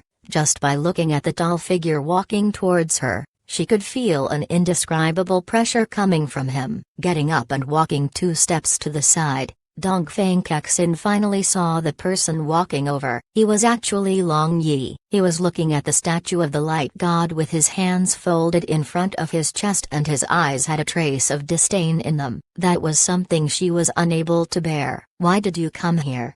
Dongfeng Kexen glared at Long Yi and snapped at him. "You don't seem to want to see me." Long Yi gave an irrelevant answer. Dongfeng Kexen's behavior was really abnormal. "Looking at you for even a second more will make my eyes dirty. The Light Church will not welcome a person like you. You have a mind full of evil. Leave immediately." Dongfeng Kexen coldly snorted. That disgusted look wasn't an act. Long Yi raised his eyebrows and casually said, "I am evil, but someone will naturally welcome me even if you don't. Moreover, I don't quite understand your words. As a saintess of the Light Church, cousin, you are naturally holy and pure beyond doubt. However, I am really confused. Who was the one who snatched my holy light jade in the Lightning God Forbidden area?" Dongfeng Kexen looked towards the statue of the Light God and indifferently said, "The Light Spirit Tablet belongs to the Light Church. You don't have the qualifications to possess it." Long Yi smirked and replied, "So, I'm an evil person who has no qualifications to possess the Light Spirit Tablet. However, I wonder who was the one who chased after this evil person in the past. I remember that she even wanted to marry this evil person." Dongfeng Kexen bit her lower lip and flew into a rage. "Of course, She was angry because of the embarrassment she felt. That is already a thing of the past. In the past, my obsessiveness nearly bedeviled me. Fortunately, His Majesty the Pope saved me. This moment, Long Yi already had some idea of what was going on. Pope Charles should have done something to her. She was definitely brainwashed. When he brainwashed her, that old man must have thought that he would never need Long Yi for anything. However, none of this mattered anymore. Perhaps this wasn't such a bad thing after all. At least Long Yi didn't need to worry about her doing anything extreme anymore. If you don't leave now, I will call the Light Warriors over. Dongfang Kexin coldly said, even if you hate me, I am still your cousin. Is this how you treat your cousin? Long Yi frowned and said, cousin, I'm ashamed to have a cousin like you. You are simply a beast in human skin. I treat beasts. What do you want to do? Dongfang Kexin's words ceased abruptly. She saw that Long Yi had half squinted his eyes and had a brilliant smile on his face. However, she felt an indescribable chill when she saw the smile on his face. What do I want to do? Didn't you just say I am a beast? Naturally, I want to do something only a beast will do. Long Yi smiled and waved his hand. With a single wave of his hand, a powerful barrier was set up in the hall. Dongfang Kexin's beautiful face instantly became pale. She pulled out her magic staff and her body became surrounded by a layer of dazzling white radiance. She knew that Long Yi was powerful and she was far from being his opponent. Think about it, doing the deed right before the eyes of the Light God. Wouldn't that be really stimulating? Long Yi looked at the solemn statue of the Light God and chuckled. Dongfang Kexin's heart trembled as she thought of her doing it with Long Yi in front of the Light God statue. She didn't dare to think any further. If you dare to act recklessly, His Highness the Pope will not let you off. Dongfang Kexin pretended to be brave as she shouted at Long Yi. Although she appeared to be fearless, she was trembling inside. Pope Charles, if I were to say a single word to him, he will definitely deliver you to my doorstep. Long Yi laughed. That Charles was not just any lunatic. He was a lunatic who dreamed of becoming a god. However, when Long Yi thought about it, the Dark Pope was the same. Did they truly believe that they could become a god with just spirit tablets? They were really underestimating the difficulty of becoming a god. You are talking nonsense, you. Dongfang Kexin was so angry that her entire body trembled. She pointed at Long Yi but nothing else came out of her mouth. Long Yi took 2 steps forward and reached his hand out towards Dongfang Kexin. His hand was as fast as lightning as it shot towards her. He only wanted to frighten her as she had truly angered him. Dongfang Kexin was startled. She used her sealed flame/magic along with the earth defense ring. They were released simultaneously and the flame/magic shot towards Long Yi. Long Yi didn't move. When the flame/magic was about to come into contact with his body, it dissipated. It left behind some white smoke which curled upwards and dissipated into the atmosphere. Before she could react, the earth defense ring around her body shook and disappeared without a trace. Domain, you actually reached the Master Archmage realm. Dongfang Kexin didn't dare to believe what she was seeing. Since you know that you can't beat me, obediently give up. Long Yi took another 2 steps with an evil smile hanging on his face. He slowly extended his devil's talon. Dongfang Kexin screamed and waved her hands at Long Yi. It was as though she'd gone mad. Magicians who lost their magic power were like vipers without poison. Their attack power was negligible. Long Yi had never thought that Dongfang Kexin's reaction would be so big. He just wanted to frighten her and he wouldn't really have touched her. However, Dongfang Kexin was behaving like a wild cat right now. She was grabbing and scratching him but Long Yi didn't dare to use his strength to counter her. He was afraid that he might hurt her. All of a sudden, Dongfang Kexin tore off a piece of cloth from his left arm. Letting the matter drop, Long Yi retreated 2 steps. He no longer wanted to tease her. It was a pity that this set of clothes were ruined. Several hundred sets of clothing purchased by Dongfang Wen and Soaring Dragon City were almost all used up by now. Instead of continuing her assault, Dongfang Kexin stared blankly at Long Yi's exposed arm. She stared at the 3 deep marks on his arm. It was 3 deep teeth marks. Chapter 447. Bloody night. Long Yi followed the gaze of Dongfang Kexin and looked at his arm. He explained with a smile on his face. These 3 teeth marks were left behind by 2 little wildcats. One of them bit me once and the other one bit me twice. They were truly ruthless when biting me. The marks haven't even disappeared yet. Dongfang Kexin was startled and her beautiful face slightly reddened. However, her face became pale the next moment. She recalled that she had left 2 of the teeth marks herself. At that time in Soaring Dragon City, after the imperial banquet held in the imperial palace, she was filled with rage. She was angry due to Long Yi's infidelity and she was also angry at the fact she wasn't his only woman. Cold sweat appeared on Dongfang Kexin's forehead. With her hands cupping her temples, her face was distorted due to the pain she felt. She desperately tried to shake off the feeling which appeared in her mind. The moment she saw those teeth marks, she instantly recalled what happened in the past. Moreover, she started to become jealous when she realized that one of the teeth marks didn't belong to her. Kexin, what's wrong? When he saw Dongfang Kexin's pitiful appearance, Long Yi couldn't help but step forward in order to support her. Don't touch me, you are a demon. Dongfang Kexin roared as if she had gone insane. Rushing in front of the light god statue, she knelt down, muttering a heart-cleansing incantation. She became calmer all of a sudden. Her heart demon was also suppressed. Yes, she believed that it was a heart demon. That was what Pope Charles said. Long Yi shook his head and retracted his domain, giving a profound look to Dongfang Kexin who was kneeling on the ground. Many thoughts flashed through his head. She appeared to be confessing her sins to the light god and Long Yi didn't want to cause her to go berserk again. Turning his gaze away from her, he looked towards the entrance of the inner room. He saw that the holy priest, Karen, was staring at him. On the 3rd floor of the light church, Karen stood in front of a magic glass as she watched people streaming in and out of the square inches front of the church. Long Yi stood beside her with no expression on his face. Priest Karen, Charles did something to my cousin, didn't he? Long Yi indifferently said. Karen sighed softly and confessed, you are right. However, the Pope did that for her own good. Her obsession went too deep and it's a big taboo when cultivating light magic. Is that so? Isn't he just covering up the matter of how he controlled Dongfang Kexin to snatch the light spirit tablet? Long Yi raised his eyebrows and sneered.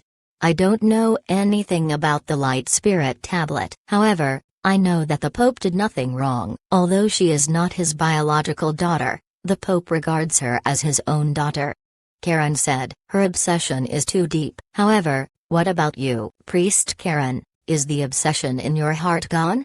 Long Yi broke into a smile as he stared at Karen. The expression on Karen's beautiful face changed slightly. She thought about it for a moment before replying softly. It has already been so long. I have already forgotten about everything in the past. There is nothing for me to obsess over now. I would have never expected that old man, Murongbo, would have such luck with women. 2 great holy priests from the Light Church actually remembered him in their mind. Thinking about it, I remember the time I used the sword skill he taught me. Judith, that woman, stood still at the side just like a fool when she saw my sword skill. Long Yi carelessly muttered to himself. You are talking nonsense. Stop imagining things. Karen reprimanded. If it's not like what I imagined, then what actually happened? Long Yi quickly asked a question in reply. It's... Karen opened her mouth and was about to answer. However, she hesitated and thought about what she was doing. Why on earth was she telling him her private affairs? It seemed like her heart was still not strong enough. He was actually able to lead her around by the nose. It's something you don't need to know. Why did you come here today? Karen indifferently asked. Although Long Yi thought that it was a pity that he wasn't able to swindle the truth out of her, he didn't think too much about it. When all was said and done, he didn't need to probe into the private affairs of Murongbo. I thought over Charles' proposal. I agree with whatever he wrote in the letter. However, my first request is for the Light Church to fully support Nelin Ryu's ascension to the throne. Long Yi directly said. These 2 days, several people in Blue Moon City started to discuss some matters. In my view, if Princess Ryuyu became the Empress, It would definitely be much better than those two good-for-nothing princes. Not to mention the fact that she is a saintess from the Light Church. She has the protection of the Light God on her. In a tea house, several people were sitting together in a circle as they discussed in a low voice. Yes, our Nilin Empire fell into chaos due to those good-for-nothing princes. If we don't get a proper emperor soon, the Nilin Empire would be destroyed. With a proper emperor, we would be able to fight back and there would be a chance to win the war. Another one of them thought deeply and said.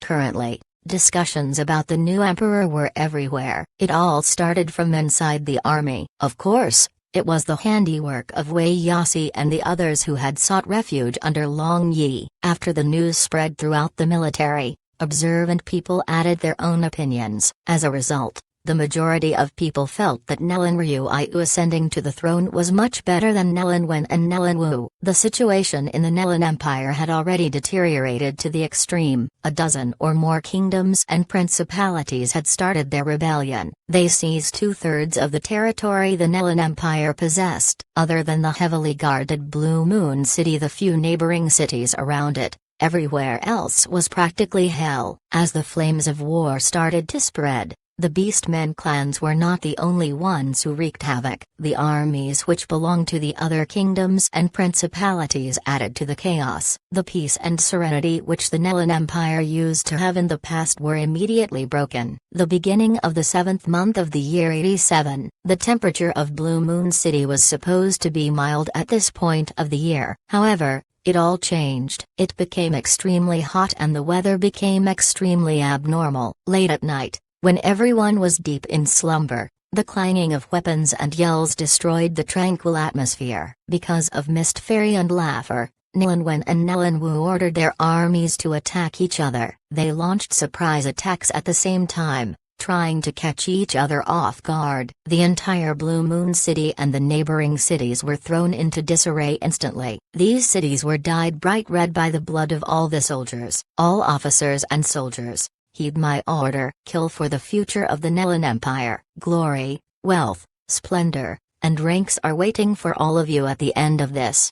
At one end of the city wall, Nilin Wu donned a suit of armor as he addressed his army. His voice was amplified with magic which made it travel a great distance. Now that the target was so obvious, magic spells and arrows shot towards Nilin Wu in an instant. Nilin Wu's complexion changed and his legs started to tremble. When the magic spells and arrows were about to hit him, they started to fall. A strong barrier stopped them from hitting Nilin Wu. When Nilin Wu saw that he wasn't in any danger, his arrogance reappeared. Rushing towards the edge of the city wall, he rained curses on Nilin Wen. This immediately increased the morale of the soldiers. This time, they were fighting for the control of Blue Moon City's wall. Everyone understood that the victor would be the one who captured the city wall. However, everyone else in the city was in chaos. First Prince, go up and shout at Nilin Wu. I'll guarantee your safety. Mist Fairy lightly said to Nilin Wen. When he saw that many people were dying around him, Nilin Wen's body went soft. Everyone said that a lion would never give birth to a dog. However, if they looked at Nilin Wuji, who had been heroic throughout his life, they would know that the saying was wrong. Just look at Nilin Wen and Nilin Wu. It could be said that Nilin Wuji gave birth to two good-for-nothing sons. However, Nilin Wen saw that the morale of the soldiers on the other side increased by a lot when Nilin Wu shouted at him. Greed took over, and coupled with Mist Fairy's assurance, Nilin Wen slowly walked towards the top of the wall. Although he was trembling, he managed to shout, "All officers and soldiers!" Ah! Nilin Wen's blood-curdling scream spread throughout the entire Blue Moon City as it was amplified by magic. Every single soldier was stupefied. They only saw an arrow stuck between Nilin Wen's eyebrows. The arrow was still shaking, which meant that it was shot not too long ago. Blood started to flow out of the wound and it dyed his face red. A gust of wind appeared and Nilin Wen fell to the ground. Ha ha ha! Nilin Wen is dead. Whoever shot that arrow will be heavily rewarded. Nilin Wu was stunned for quite some time before he started to roar with laughter. Now, the Nilin Empire was finally his. On Nilin Wen's side, The army leaders were howling for their life. The morale of their soldiers was completely destroyed and they had no choice but to retreat. "Why are all of you still not surrendering? Lay down your weapons and this prince might let you all keep your life," Nilan Wu shouted in excitement. All of a sudden, fireballs and ice arrows flew towards Nilan Wu, who was laughing on the city walls. Nilan Wu disdainfully ignored those low-level magic spells. Even those level magic spells were unable to touch him. Why would he care about these low-level magic spells? As he watched the spells travel towards him, Nilan Wu neither dodged nor hid. He simply watched the collision of the fireballs against the magic barrier. He laughed complacently as he knew that he was going to be the emperor next. Just as he thought that nothing would be able to kill him, the barrier broke. An ice arrow accelerated and stabbed into his throat before he could react. How could this happen? Nilan Wu didn't dare to believe what was happening. This was the last question that flashed in his mind before everything went dark. Even in death, these two brothers didn't understand that they were just chess pieces on the board. The funniest matter was that they thought that they were the players instead of the pieces. Silence. Everything became deathly still and everyone fell into a daze. Everything that happened was so strange and everyone was frightened. They looked at each other at blank dismay. Now that both of the princes died, what were they going to do? It's good they died. Let Princess Ryuyu become the empress. A loud voice filled the sky at the crucial moment. Everyone was startled awake. It was as though they woke up from a frightening dream. There were already some people who were listening to the voice. As the discussion in the city had been going on for quite some time, they already had an inkling of what to do. The moment the two princes died, it was as though everything became clear for them. "We are all brothers. We are one big family. Everyone, put down your weapons. There is no need to fight anymore." Wei Yasi, who was among the high-ranking magician legion, shouted loudly. The sun slowly rose as it illuminated the city. Although the city was dyed red with blood, it appeared dazzling. Soldiers began to quietly transport the corpses of their dead brothers. These soldiers didn't die an honorable death in the battlefield. They died in the hands of their own brothers. It was truly pitiful and regrettable. My God. The people we killed were our brothers. This is really messed up. A soldier couldn't help but curse in his heart. There was a stuffy feeling in his heart when he stared at the corpses. Long Yi was floating high in the air as he watched everything. Looking at this city dyed with blood, he sighed softly. The problem was finally solved, but the price he paid was too big. A large number of soldiers were killed in a single night. Now, he could only hope that after this blood baptism, Blue Moon City would rise to greater heights. Chapter 448, Bet. Now, the setting sun painted the sky blood red. The smell of blood filled Blue Moon City. The common people inside the city started to move as they started to clean the entire city. Before long, the beautiful coastal city was reverted to its previous state. However, the smell of blood lingered in the air. Long Yi was sitting on a tall cliff deep in his thoughts. Sea waves crashed against the cliff which sprayed water droplets everywhere. "What are you thinking about?" A soft voice came from behind Long Yi. A familiar fragrance found its way into Long Yi's nose and he was instantly able to recognize the owner of the voice. "I'm thinking about the war. I wonder, how long will it take before everything comes to an end?" Long Yi didn't look back. He already knew that it was Mu Hanyan standing behind him the moment he smelled the fragrance in the air. "When did you become such a compassionate person? It's not like you at all." Mu Hanyan sat beside Long Yi and said with a gentle smile on her face. Long Yi laughed at himself and sighed. It doesn't matter how strong a person is, they will have some weakness in them. Even if a person is accustomed to seeing blood, there will come a day where the person starts to hate seeing blood being spilled. Mu Hanyan looked at Long Yi in surprise. Her coquettish, beautiful face slowly became gentle and soft as she stared at Long Yi's face. She leaned on Long Yi and extended her hands to hold onto his waist. She slowly extended her neck and placed her head into his sturdy bosom. Long Yi caressed Mu Hanyan's smooth and soft hair. He knew that she was using warmth, which belonged exclusively to women, to comfort him. "Hanyan, what do you think? Who won the bet between us?" Long Yi suddenly asked with a smile. You won the bet. However, you lost as well." Mu Hanyan moved in his bosom and started to restlessly nibble on his sturdy chest muscles from above his extremely thin clothes. Why is that? Long Yi raised his eyebrows and asked. Of course, his hands didn't remain idle as it pinched Mu Hanyan's breasts. Mu Hanyan slightly moaned and she rolled her eyes at him. With a chuckle, she explained. You won because I helped you to kill those two pieces of trash. I was the one who cleared up the obstacles for you. Of course, you lost the bet because I'm going to rely on you from now on. You're definitely going to cry. Are you serious? Why is it my loss when you are going to rely on me? I clearly won over a beauty to my side. Moreover, not just an ordinary beauty, I won an exceptionally beautiful one. Long Yi smiled and replied, Mu Hanyan, that's why I said you lost the bet. It's not a good thing for me to rely on you. Perhaps, I might stab you in the back next time. Mu Hanyan made a stabbing action and a weird expression appeared in her eyes. That's too much. Can I reject your offer? Long Yi said with a smile, although he maintained his composure on the surface. His heart started to beat like a drum. Mu Hanyan. This woman was too shrewd. When she mixed the truth with her lies, he was really unable to see through her. If she truly wanted to stab him in the back, it would be extremely difficult to guard against her. Of course you can't. You can only continue to bet with me. Mu Hanyan's lips curled upwards as she stared into Long Yi's eyes. Fine, let's bet. However, what do we have at stake this time? Long Yi shrugged his shoulders and asked. We'll bet on our life.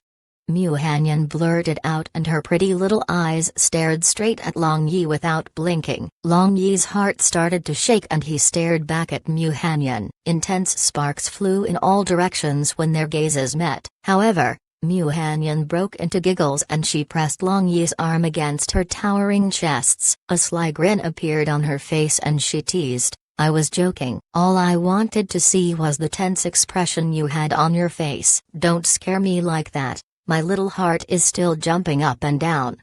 Long Yi gasped. Well, you look fine now. I still have many things to do. Mu Hanyan stood up and suddenly added, oh, that's right. The second layer of Yatsana has already been broken. The problem now is that the morale of the troops from the Nelan Empire is extremely unstable. You should make your preparations. If the final defense line is not broken through within the next month, even if Nelan Ryu ascends the throne, she won't be able to suppress the chaos with her imperial power. After speaking her last sentence, Mu Hanyan disappeared right in front of Long Yi. Long Yi retraced his smile and a trace of pallid light flashed through his eyes. This seductress, since she was the one who started it, Long Yi was willing to play with her until the end. He was curious to see who would win and who would lose. When he recalled Mu Hanyan's reminder before she left, Long Yi started to calm down. He came to the conclusion that the intelligence network Mu Hanyan possessed was not inferior to Skynet in the slightest. The news of the breach in the second line of Yatsana was received by him not too long ago. However, Mu Hanyan had also received the news. However, the analysis of Mu Hanyan was correct. The final line of defense must be destroyed within 1 month. After a month, the two legions of the Nelan Empire would be scattered and divided. After all, something happened in the capital of the Nelan Empire. It was something which shook the entire empire and threatened the safety of everyone. How could the soldiers risk their lives and continue to assault the Yatsana defense line when the safety of their relatives and friends were at risk? 1 month. How is that even possible? Long Yi muttered. Yatsana had 3 defense lines altogether and the last line was the strongest. It was filled with mechanisms and traps. It was impossible to breach this defense line within a month. All of a sudden, Long Yi's body started shaking as though he was struck by lightning. Hitting himself on his head, he laughed loudly. Kobold Clan. How could I forget those guys who are experts in digging and setting up mechanisms? If I asked for their help earlier, Yatsana should have already fallen. In the past, during the adventure convention the Mi Holy Light Magic Academy held, Long Yi went to the illusory forest. When he was there, he obtained the Fire Kylan and also became the emissary of the Fire God in the eyes of the Kobold Clan. If he didn't use this status now, when should he use it? Long Yi thought of a solution and his mood naturally improved. Currently, He only had one thought on his mind. The only thing he wanted was to help Nellen Ryuayu ascend the throne as quickly as possible. He wanted her to become the first empress in the history of the Blue Waves continent. When Long Yi returned to the Nellen Imperial Palace, he only managed to see Nellen Rumen. She was sitting on the balcony as she supported her cheeks with her little hands. She stared into the distance as she watched the sea in a daze. As for Nellen Ryuayu, she was fulfilling the responsibility of the princess. She was currently discussing official business with numerous ministers. Brother-in-law, where have you been? I was bored to death. There is nothing to do here. Seeing Long Yi, Nellen Rumen happily threw herself into his embrace. Long Yi could feel that Nellen Rumen had indeed grown up. A pair of little rabbits on her chests had already begun to take shape. Long Yi sat on the wooden chair in the balcony as he basked under the sun. Nellen Rumen sat on his lap as she restlessly twisted her little butt sideways. Of course, her movements made Long Yi suffer. This little lily was extremely attractive, and her movements naturally made Long Yi react. Has my pure heart already died? Long Yi secretly sighed. He could feel that little Long Yi was standing erect as it shamelessly entered that soft place. This crime was truly worthy of beheading. The charming body of Nellen Rumen stiffened. Immediately after that, her body became limp and boiling hot. She felt short of breath and her maiden heart was jumping like a fawn. Although she was still young and had extremely limited knowledge of the matters between men and women, it doesn't mean that she had completely no idea what was going on. She obviously knew about the thing that was pressing against her private place. Brother-in-law, you are very bad. Nellen Rumen trembled as she whispered. Long Yi swallowed a mouthful of saliva. This sentence was not inferior to any potent aphrodisiac. When this little girl said such things, it actually sounded extremely alluring. Long Yi could feel that he was really too wicked. Taking a deep breath and suppressing the restlessness within his body, Long Yi lifted Nellen Rumen from his lap and placed her to the side. It seemed as though this little girl had truly grown up. He made a mental note to pay more attention to this point in the future. Nellen Rumen's eyes flashed with a hint of disappointment. Although she seemed disappointed, her eyes looked at the tent on Long Yi's hips. She was curious about what was in there. Shameless. This is really shameful. Where are you looking at, little girl? Long Yi awkwardly glared at Nellen Rumen as he used the lower hem of his robe to cover the disobedient little Long Yi. What's so special about it? Isn't it just a bit bigger than others? It's not like I have never seen it before. Nellen Rumen curled her lips and stammered. Long Yi was stunned. He immediately started to question her. Have you seen it before? Of course I've seen it before. Last time, after running away from the Imperial Palace, I went to steal things. On my trip, I saw a couple rolling together on the bed. The thing under the man's belly was really ugly. Moreover, it's much smaller than brother-in-law's. Nellen Rumen said while looking at Long Yi's crotch. When he heard what Nellen Rumen said, Long Yi didn't know whether to laugh or cry. He also didn't know whether or not he should be pleased with his size. Oh, that's right, brother-in-law. I just saw a big sister swimming in the sea. She was amazing. She was swimming faster than the fish. Nellen Rumen was a child after all. Her train of thoughts shifted easily. She didn't get entangled with the awkward issue. Is that so? How did the big sister look like? Long Yi asked. I was too far so I was unable to see clearly. However, I saw that the big sister had golden hair. It was really pretty. Nellen Rumen said. Golden hair. It was Lili for sure. Why was this mermaid princess running about? Shouldn't she be staying at home, in the stomach of that strange sea monster? It wouldn't be funny if she was discovered by other people. When they were talking about the big sister with pretty hair, Nellen Ryuayu and her maid, Zhao Kui, entered the room. Now, her clothing was very different from the past. Wearing a luxurious imperial outfit, Nellen Ryuayu looked incomparably lithe and graceful. On the chest and shoulders of the outfit, there were exquisite patterns embroidered using the blue silk from the sea silkworm. Only the Emperor of the Nellen Empire had the qualifications to use this kind of blue silk. When she wore the imperial outfit, coupled with her hair tied up into a bun, Nellen Ryuayu emitted a majestic aura. After going through the chaotic times of the Nellen Empire, Nellen Ryuiu's mental state greatly matured. "How are things going? Did they make things difficult for you?" Long Yi hugged Nellen Ryuiu's slender waist and brought her to the sofa. "There were a few of them. However, I used the method you taught me to deal with them. I was kind to them at first, but I used a little bit of force to coerce them after that. I think they already know what they should do." Nellen Ryuiu leaned on Long Yi's shoulders as she explained everything to him. She was feeling somewhat tired. Although it was easy for her to explain it to Long Yi, fighting a battle of wits against those old foxes was not something which was easy. They had already mixed in the official circle for many years and they had deep schemes. If everything is fine, then all is well. Now, you might feel that it is extremely tiring. However, it'll get better with time. You must be strong when facing them. If necessary, you must execute one of them to serve as a warning to the rest.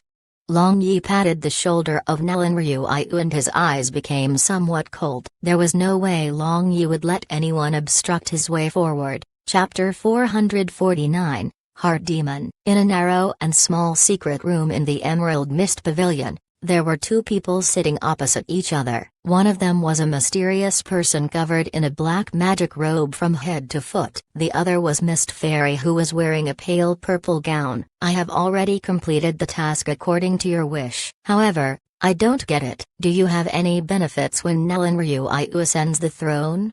The voice of the mysterious person was somewhat harsh to the ear. He was clearly dissatisfied. "You don't need to know so much. I have my own plans for this matter. You can go and report back to your Pope with everything you know so far." Mist Fairy indifferently said. "Humphrey, this is the last time. From now on, our Dark Church will not owe you anything." The mysterious person suppressed his anger and said in a cold voice. Standing up, he prepared to leave. "Wait a minute, Laugher. I will give your Pope a word of advice in passing. Tell him to look after his wife properly and don't let her do anything which will cause him to regret in the future." Mist Fairy faintly said.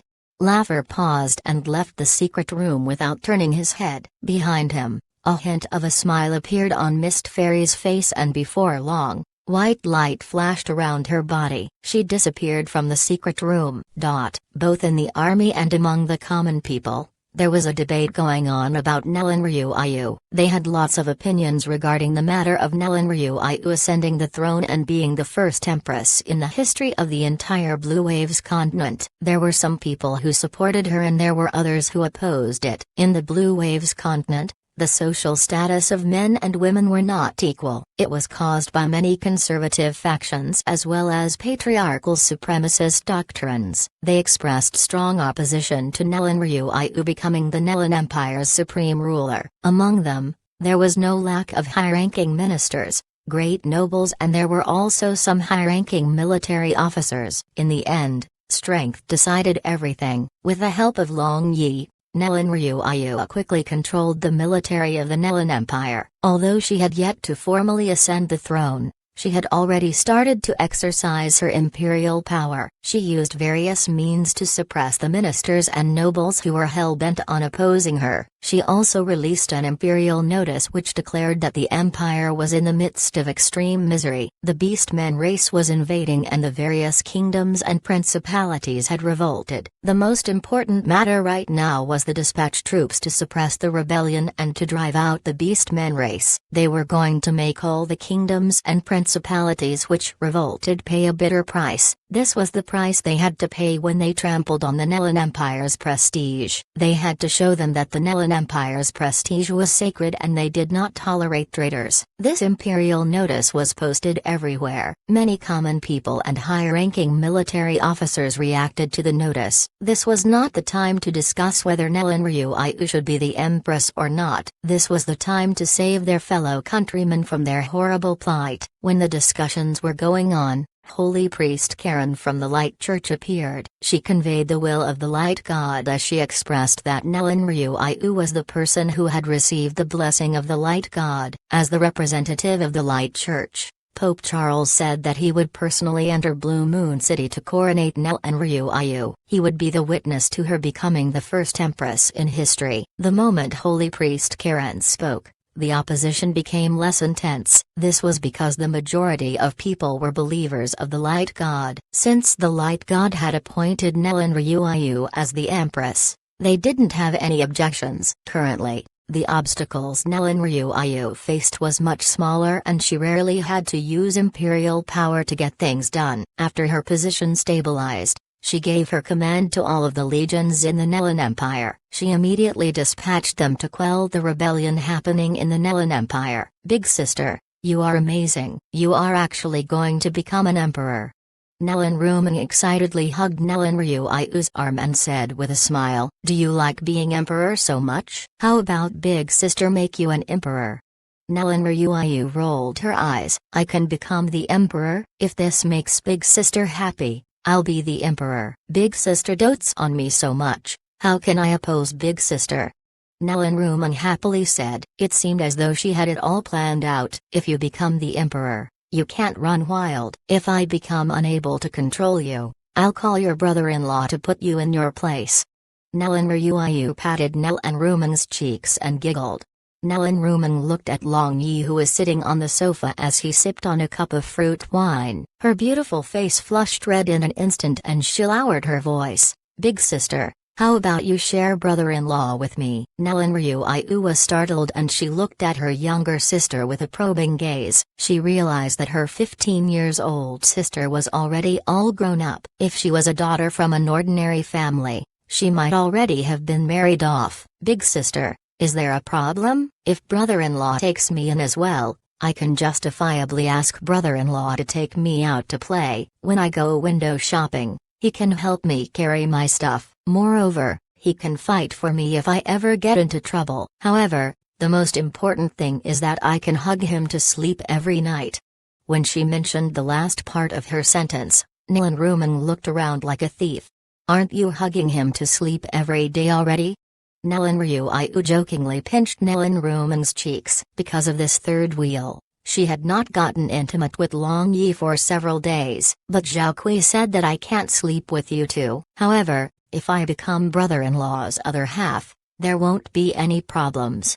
Nellen Rumeng pouted. After going around in circles, this was her main objective. Nellen Ryuayu smiled and said, "If your brother-in-law is okay it, I have no objections." Nellen Rumeng bounced over to Long Yi and seized his wine cup. She blinked her doll-like big eyes and pleaded, "Brother-in-law, do you like Mengmeng?" "Nope." Long Yi kept a straight face as he replied her. He had clearly heard the conversation between these two sisters without missing a single word. "Brother-in-law, brother-in-law." Nellen Rumeng acted coquettishly and swayed around as she jumped onto Long Yi's lap. Once again, Long Yi moaned in his heart. He really wanted to shout out, "Little Lulai, don't try to seduce me, I'm very easily seduced." All of a sudden, Zhao Kui ran over and said, "Princess, Holy Priest Karen and Violet Dragon Empire's Saintess Dongfang Kexen is here. They are waiting below." "I will go down immediately." "My husband, accompany me," Nellen Ryuayu said. Long Yi nodded his head after hesitating a little, mainly because Dongfang Kexen was also here. However, after thinking about how Nellen Rumeng was pestering him restlessly, Long Yi was afraid that the beast in him would be roused if he were to stay alone with her. If that were to happen, Long Yi would feel extremely guilty. Thus, it was comparatively better to accompany Nellen Ryuayu. Nellen Rumeng puffed her cheeks as she stared at Long Yi angrily. She rolled her eyes at Nellen Ryuayu and Long Yi as they walked out of the room. "Ryuayu greets Holy Priest Karen."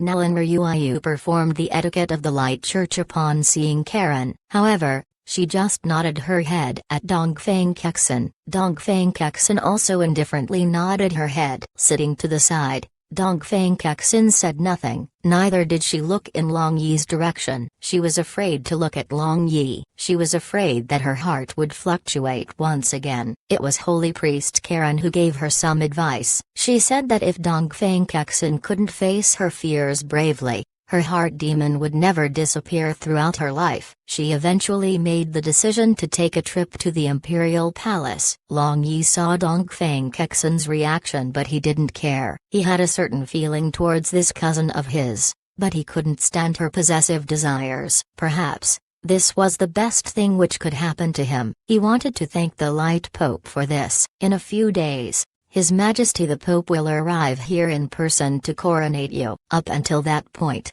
I request for Saintus to accept the great radiance baptism of the light god," Karen said. Nelinrayu nodded her head. The coronation ceremony was a very cumbersome matter. There were honestly too many rituals. As such, the two of them started to discuss about the matter of the coronation. When they were talking, Dongfang Kexin shot a quick glance at Long Yi. She only saw that he completely focused on Nelinrayu. He didn't take note of her at all. Unconsciously, an irritated feeling appeared in Dongfang Kexin's heart. As for Nelinrayu, she would raise her head from time to time. She would turn her head to look at Long Yi, who was sitting beside her. When the gazes of the two met, they would smile in tacit agreement. They understood everything without speaking. When she saw that they were looking at each other like this, the irritated feeling in Dongfang Kexin's heart became even stronger. Currently, it was accompanied by indistinct pain. The familiar feeling appeared in her heart again. However, she had no idea what she was feeling. That familiar feeling felt extremely foreign to her. Heart demon. This is just a heart demon. Dongfang Kexin closed her eyes and tried to convince herself in secret. A hint of dimly visible white light flashed in the space between her eyebrows as it suppressed her feelings. In an instant, all her feelings disappeared and her heart became as calm as still water. When Dongfang Kexin opened her eyes again, although she saw the intimacy of Long Yi and Nelinrayu, she no longer felt irritated in her heart. Although there was still some discomfort coming from the depths of her heart, she found it to be negligible. Did I succeed? Dongfang Kexin muttered in her heart. She knew that she should feel happy because she got rid of the heart demon. However, she felt sadness instead. On the way back, Dongfang Kexin explained her mental state and asked Karen, "Holy Priest Karen, did I truly expel my heart demon?" "Maybe you did. Congratulations, my child."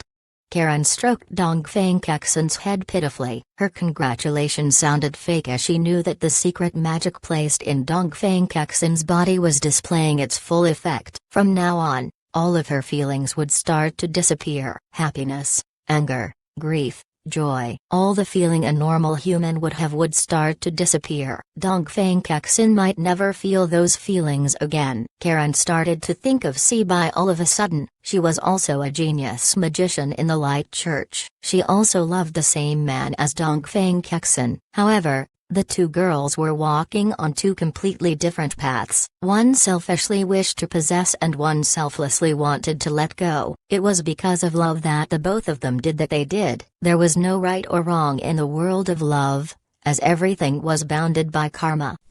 In the Yatzana defense line, Sibai, Lin Na, Long Linger and Ziman Wuan were staying in the military barracks. It had already been more than 20 days since they arrived. As they didn't know where Long Yi was, and they didn't want to be caught in the chaos, they accepted Batang Yu's proposal. They stayed in the camp and supplemented the magician troops in the unparalleled battalion. It was here where they truly experienced the cruelty of warfare. This was a place which was hell on earth. Other than massacres, there were only massacres. Human life was inferior to a blade of grass here. On the first day, they vomited out everything in their stomach. However, they became numb before long. They became accustomed to vomiting. Chapter 450, Ambushing the Beastmen Army. Big Sister Sibai, do you think we should go to Blue Moon City to look for our husband?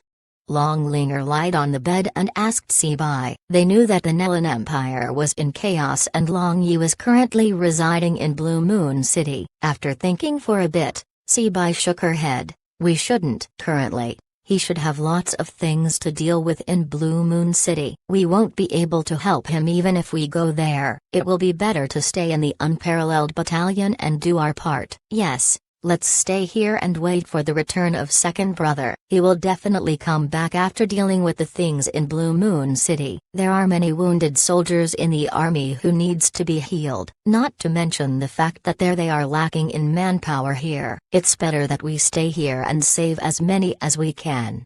Ziman Wuan chimed in. Her main mission was to use light magic to treat the wounded soldiers. These days, She had won the respect of all the soldiers. That made her feel like her existence was valued for the first time. Since Si-bai and Zimin Wuan agreed to stay, Long Linger and Lin Na had no objections. Although they knew that it was impossible for them to remain calm and composed, they knew that they could still do their part. They were not able to command the powerful army in Long Yi's place. Neither could they go on an expedition to dominate the world like Batang Yu. However, they could help the army by healing whoever they could. Long Linger was a fire and earth dual magician. She was also at the peak of the mage realm. Lin Na and she only needed a chance to break through to the archmage realm. The addition of two such powerful magicians undoubtedly strengthened the unparalleled battalion. The attack power of fire magic was not a joke. At this very moment, Batang Yu was frowning as she paced back and forth inside her huge tent. The current situation was not optimistic. Although they had already breached the second defense line of Yatzana, the two legions from the Nelan Empire were starting to show signs of instability. If the final defense line was not breached in a short period of time, the consequence would be too ghastly to think about. Assassin, protect the general.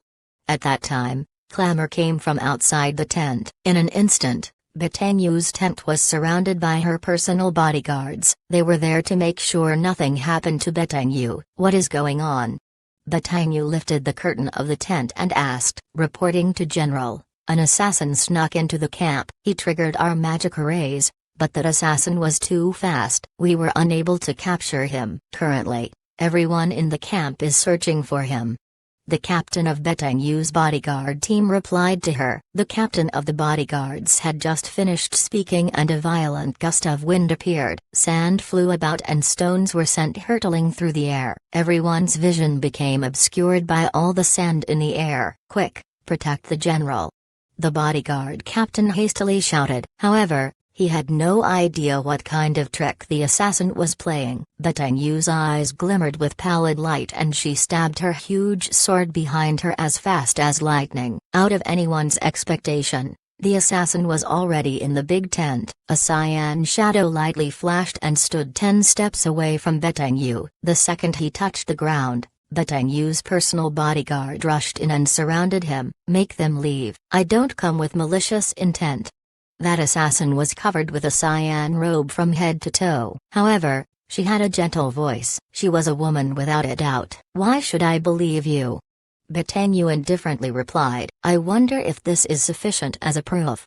The assassin stretched out her fair and clear little hand. On her little hand, there was a diamond-shaped command tablet. Batang Yu's expression eased the moment she saw the tablet. She signaled for her personal bodyguards to withdraw. The tablet in the hand of this person was the secret command tablet of Skynet. Only the people with higher authority in the Skynet intelligence organization possessed the tablet. I wonder what intelligence brought Your Excellency here?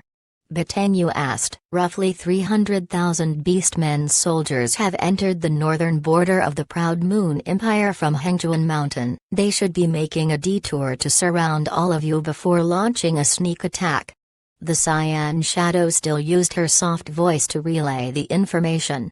Batang Yu's heart shook. She immediately rushed over to the military map hanging on the wall in this tent. Carefully scanning the military map, a cold sweat covered her forehead. If the Beastmen army truly made a detour and surrounded the Allied army from the back, their route would be completely cut off. There was no way Batang Yu could bear the consequences if that were to happen. You should make your preparations. The Beastmen army should have already arrived at the border of the Proud Moon Empire. In order to avoid being discovered, they should be traveling throughout the night. I have already given you this piece of information. You should settle this yourself. After she was done talking, the cyan shadow disappeared from inside the tent along with a burst of air. As for Batang Yu, she continued to stare at the military map for a long time without moving. The cyan shadow soared to the sky and instantly disappeared into the boundless clouds. The next moment, the cyan shadow removed her cyan robe. A pair of spotlessly white wings appeared behind her and they started flapping. That jade green colored short hair that would leave a deep impression, coupled with her shiny eyes which were emerald in color, clearly stated her identity. Winged Clan's shaman, Uyala. Of course, She was also the current patriarch of the winged clan. Uyala breathed a sigh of relief as she stretched her sexy body. Soon after that, she waved her hand. A glittering and translucent ice rose appeared in her palm. The flower had an indistinct cyan mist revolving around it. It appeared to be extremely beautiful. It truly is very beautiful. However, it's going to melt someday.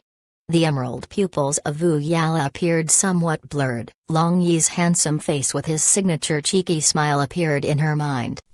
On the 13th day of the 7th month, in the year 87, it was a moonless night. There wasn't a hint of breeze in the air. The weather was so hot that it could make people go crazy. If one could, they would soak themselves in a bath and never emerge. Currently, beneath a small hill in the outskirts of a vast forest 100 meters away from the Yatsana defense line, Batanyu and a group of people were moving around under the dim starlight. Batanyu was wearing a black helmet and a suit or armor and long linger, and the 3 other girls were beside her. General Batang, will the army of beastmen truly take such a long detour and come from this forest?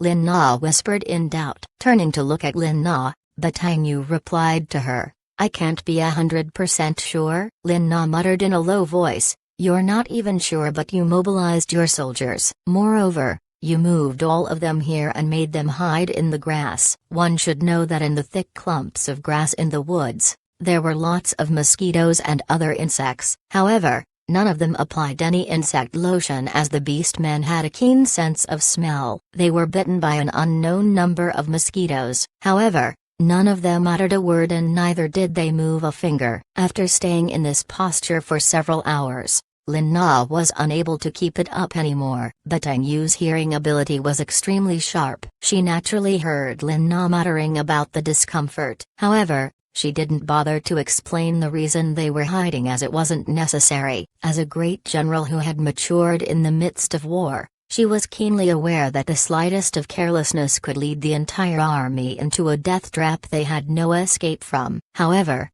being prudent didn't mean that they were cowards. When counterattacking the Beastmen army, as long as Batanyu felt that there was more than 50% certainty that she could win, she would take action. Otherwise, it would be too late. The Beastmen army was marching at night in order to avoid the ears and eyes of the scouts. If they followed the ordinary route, they had to pass through the open plain which stretched as far as the eye could see. That was the only path they could take to the Yatsana defense line. It was impossible for 300,000 beastmen soldiers to hide. She should have already noticed them long ago. As a result, she determined the 2 other paths the beastmen army might have taken. One was a narrow gorge in the east and the other was this forest in the west. The narrow gorge of the east was rugged and it was hard to pass. Moreover, there were high cliffs on either side of the gorge. If they were ambushed, the entire army would be annihilated. This forest was much safer. With dense forestation as the cover,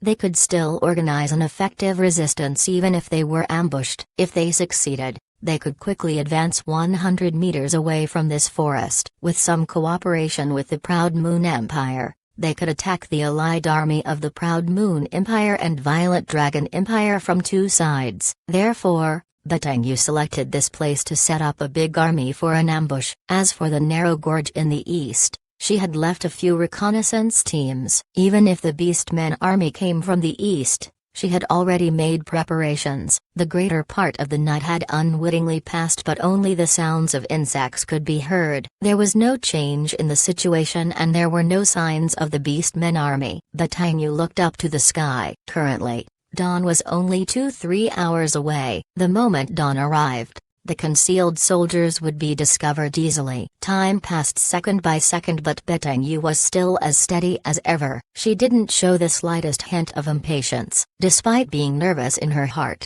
she knew that as the general, her performance would directly influence the soldiers under her. Even if the heavens were about to collapse, she knew that she can't bat a single eyelid. Just 1 hour before dawn, the sounds of the insects changed. They started to emit sounds with a particular rhythm. Batanyu immediately straightened up, Her eyes radiated pallid light. Her selection wasn't wrong. Rustling sounds came from the depths of the forest. That was the sound of the Beastmen army stepping on the thick clump of grass or branches on the ground. Batanyu listened attentively and she suddenly made a downward cutting action with her hand. Nangong knew. Send a signal. Order the attack now. Several magic signal flares whistled towards the sky and the hidden soldiers simultaneously activated the installed traps they laid in the forest. Batanyu clearly knew that it was unwise to meet the Beastmen soldiers head-on. The physique of humans was basically much inferior to the physique the Beastmen had. Long-distance attacks were the best plan to fight against the Beastmen. The first trap was activated. The arrows prepared in the branches shot out and the pitfalls on the ground began to display their effects. The Beastmen army started to scream in pain and chaos broke out instantly. Magicians,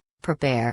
Batanyu saw how the Beastmen army was stabilizing their position. They began to use shields and other things to build up a defense line on the periphery of the forest. As a result, the arrows started to lose their effects. The magician battalion from the Violet Dragon Legion immediately took up positions. Earth magicians started to build a layer of thick and tall stone walls on the periphery of the forest. Water magicians used cold ice to reinforce those walls and fire magicians began to throw fire magic into the forest. The fire magic affected a wide area and it ignited explosives and combustibles which were buried underground in advance. It's such a pity that there is no wind tonight, otherwise. Batanyu stood out from behind a mound and stared into the forest which had already turned into a sea of flames. She sighed. If there was wind in the air, the casualties of the Beastmen army would increase by more than half.